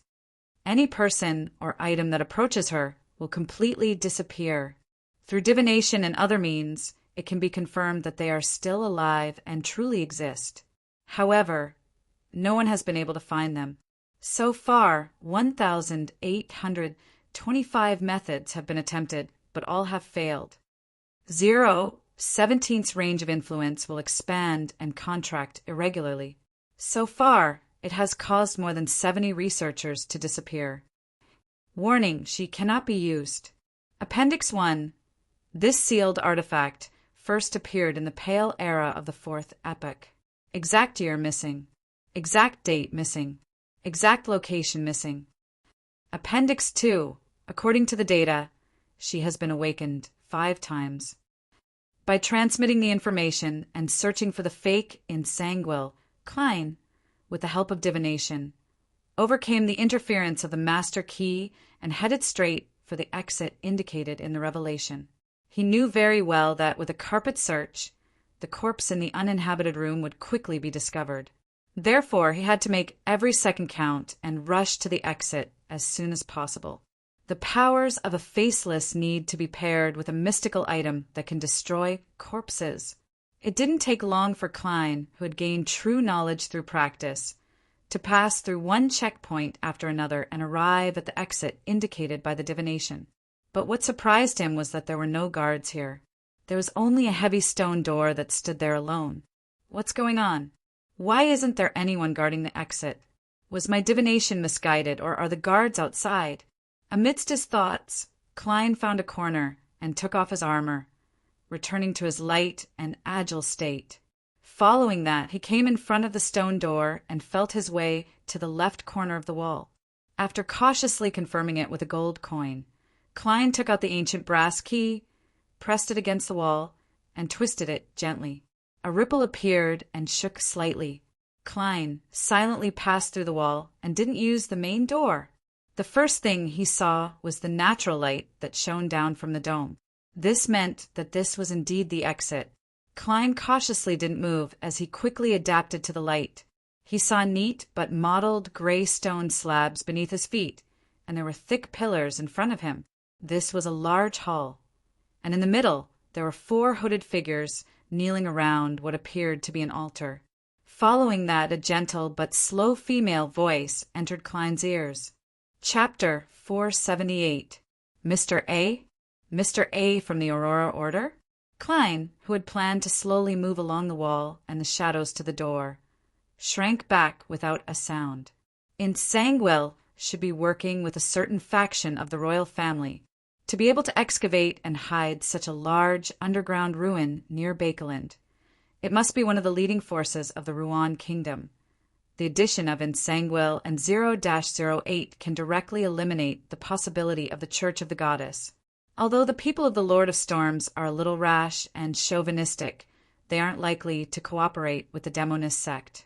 At least up to now, there haven't been any suspected Beyonders of the Sailor Pathway. By the same logic, the Church of Steam and Machinery isn't too suspicious the Aurora Order is also involved. What were they trying to do? Klein leaned against the wall and slowed down his breathing. He listened to the conversation from the center of the hall while thinking. After a brief silence, a hoarse voice sounded. Done. The answer was so concise that Klein couldn't figure out what they were plotting. The clear and melodious voice from before chuckled and said, "That's right. You don't seem to trust us?" "Yes," Mr. A responded bluntly. "Hee, then I will honestly describe our goal and why we want to cooperate with you. We've done something and left some traces. Before the Church of Night, Storm, Steam, and the military find out, we have to do the corresponding cleaning, and we need your help." "Well, it seems that you haven't really understood what I mean. Then, let me give you an example. Let's say that I committed a serious crime such as murder in a house. What's the best way to destroy the evidence and clues? There's no need. Letting others witness such behavior is our goal," Mr. A said indifferently. "As expected of the people from the Aurora Order. They're a bunch of lunatics." Klein confirmed that the man who spoke was Mr. A, the one who killed Ambassador Intis. "Let's say it was me instead of you." The clear and gentle female voice had a barely noticeable sound of breathing. After a second, Mr. A replied, "Burn that house and bury all the clues inside." There was a hint of a smile in the gentle female voice. "That's exactly what we're thinking. I'll be in charge of arson, and you'll use this opportunity to expand the situation and create a channel or vessel for your Lord to descend upon this world. And the only price you'll have to pay is that you'll have to bear all the notoriety and receive the greatest hatred from the military and the 3 major churches. But I don't think you'll mind. As long as we can welcome the return of the Lord, even if we are hated by all the forces, we will not have any fear." Mr. A's tone was no longer as indifferent and distant. "Arson? The Aurora Order will take the opportunity to complete the true Creator's descent ritual? This must be the 3rd time. Why am I running into her again? This is AF * King, ill-fated relationship." Klein couldn't help but curse in his heart. At this moment he was abnormally curious and wary of a particular faction of the royal family, the Demonist sect and Nsangwell. It was so terrifying that they needed to use the descent of the true Creator as a shield. Perhaps they've left something up their sleeves. In the end, they'll destroy the Aurora Order's ritual and drag down all the other factions apart from me. Klein thought nervously, yet calmly. "From the looks of it, you no longer have any doubts." The gentle female voice chuckled. This place is very well hidden, and there are corresponding arrangements. You can hold the ritual without worry about being disturbed before it succeeds. As for the parts outside, we've already completed the preparations. We've been waiting for me to light the first flame. If you still have any doubts, you can check it again. Just as Mr. A spoke, Klein heard a clanging sound. It was the sound of the door opening. Who let you in? Didn't I order that no one is to approach this place? The gentle female voice said, suppressing her anger. Lady Despair, there's an emergency. Someone has infiltrated underground. The higher-ups have sent me in to make arrangements and close the corresponding passageway. A male voice with an obvious Bakeland accent replied quickly. The so-called Lady Despair fell silent for a few seconds, as though she was communicating with an unknown existence to confirm the situation. Finally, she said without changing her voice and tone, Go in. Don't come out again, and don't let anyone come out. Wait for further notice. Yes, Lady Despair. The man ran straight for the stone door, and there was a clanging sound in the background. From where Klein was hiding, he could clearly see the stone door that led to the back area. He waited for 7 or 8 seconds before a figure of average height, neither fat nor thin, appeared there. Phew! The man took a deep breath, stretched out his hands, and pushed open the heavy stone door with a ferocious expression. At that moment, Klein had completely taken in his appearance and characteristics without missing anything. This was the beyonder power of a faceless. The man's skin was brownish red, and he had obvious southern continent blood. His facial features were unremarkable, making it difficult to remember. As he was gritting his teeth, a portion of his teeth were revealed. The third tooth on the upper left shone with a golden light. It was a fake tooth. This, with the spiritual intuition of a seer, Klein frowned as he found it familiar for some baffling reason. Soon he used his technique to recall the source of the familiarity. The hanging man had once asked the tarot members to find a man with brownish-red skin, missing the third tooth on the left and a strong Bakeland accent. The man's name was Baran, and he was related to the escape and disappearance of many colonial island slaves. And at that moment, the man in front of Klein was almost identical to the Baran described by the hanging man. The disappearance of colonial island slaves. Many tribes in the southern continent have vanished into thin air. Baran has appeared here. Capem, who controls a large portion of the underground slave trade, is protected by 4 beyonders suspected to be from the Arbiter pathway. The strongest of them is a Sequence 6 or even a Sequence 5. Capem insists that the target of the kidnapping is the purer and naive girls. The passing of the Grain Act and the improvement of textile machines caused a large amount of unemployment. Many female textile workers obtained new jobs and quietly left East Borough, leaving no clues behind. The scattered dots instantly formed a line in Klein's mind, pointing deep underground. What are they doing that requires such a large population, as well as so many pure girls? A ritual? An extremely terrifying ritual that needs to be carried out in secret and takes a very long time? Klein's pupils suddenly constricted. Creak! Bang! The stone door closed, and Baran disappeared from his line of sight. The hall was silent for a few seconds before Mr. A's hoarse voice sounded again. I smell an accident. Let's begin before it arrives. Lady Despair replied softly. That's exactly what I was thinking. But I need you to send me to East Borough. East Borough? Klein had another bad feeling. No problem, Mr. A replied without any fluctuation in his emotions. Wearing a hood, a transparent and blurry book quickly appeared in front of him, accompanied by a distant and ethereal chant. I came, I saw, I recorded. The book flipped quickly and stopped at one of the pages, immediately emitting a pale blue and illusory light. The light enveloped Lady Despair in a pure white robe, causing her figure to blur before becoming invisible. Lady Despair instantly saw countless transparent shadows of indescribable shapes. She discovered that at the highest point there was a bright brilliance that seemed to contain endless knowledge. Her body was dragged forward by a strange force as she quickly shuttled back and forth. It didn't take long for her to leave her original spot and arrive at a secluded, dirty, and disgusting corner of an alley. She pulled down her veil, covered her face, and looked up into the sky. She saw that the afternoon sun was once again obscured by the clouds and fog, turning pale and gloomy. The pale yellow fog wasn't particularly thick, but it floated in every corner of Bakeland. It had a slightly choking smell, cold and moist. Unfortunately, I didn't wait until the smog is at its most severe and still. The accident that happened to Trissy, the sudden and temporary loss of control of 0-08, the appearance of Aztec, and the damage done by the Black Emperor have made things worse and attract attention. The operation can only be brought forward to today. Lady Despair looked around, walked out of the alley, and entered the street.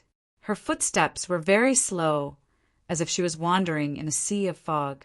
Wherever she passed, the fog would imperceptibly thicken a little, tainted with an iron-black color. The visible distance quietly decreased. After she left the street, a vagrant in an old jacket with a sallow face suddenly coughed violently and fell to the ground. Two poor people who were very close to the vagrant retreated in horror. Then they covered their throats and let out gasping sounds, as if they had a serious lung disease or bronchitis. They were already out of breath. The iron-black and pale yellow smog descended on East Borough, the dock area, and the factory area that was spewing smoke. It constantly spread throughout all of Bakeland. The various scenes in the distance were drowned. Even the towering bell tower was left with a pale shadow. One by one, the workers and the poor felt uncomfortable. The vagrants, who were struggling to resist the cold and fatigue, circled the route that the lady took. One by one, they fell ill. Human lives were as fragile as the bubbles during laundry. Lady Despair's expression was calm and gentle, as if she was completing a piece of art. She walked among the passers-by without any abnormalities. The corners of her mouth curled up slightly as she chuckled softly. This day will be remembered in the history of the kingdom of Rouen, the great smog of Bakeland. The dark valley had been completely covered by the pitch-black illusory water surface, but the writing of 0-08 didn't stop. It frantically arranged absurd, laughable, and horrifying stories wherever it could be written. The dropping of his pants didn't affect Ensangwell's performance because he was wearing a long robe. Perhaps he had long expected such an accident. The imperative mage left Aztec eggers rooted to the ground, temporarily depriving him of two powerful Beyonder powers. He was a good helper in the truest sense of the word, but the overlapping door between the spirit world and the underworld was attracted by Aztec's characteristics. It was struck by the power of their battle, resulting in an unpredictable change. At this moment, an unknown existence was attracted and passed by. He used his opportunity to extend his hand into the real world. Aya, he has captured Ensangwell. In midair, two blood-yellow arms covered in squirming rotten flesh suddenly extended out from behind the clergyman's black robe.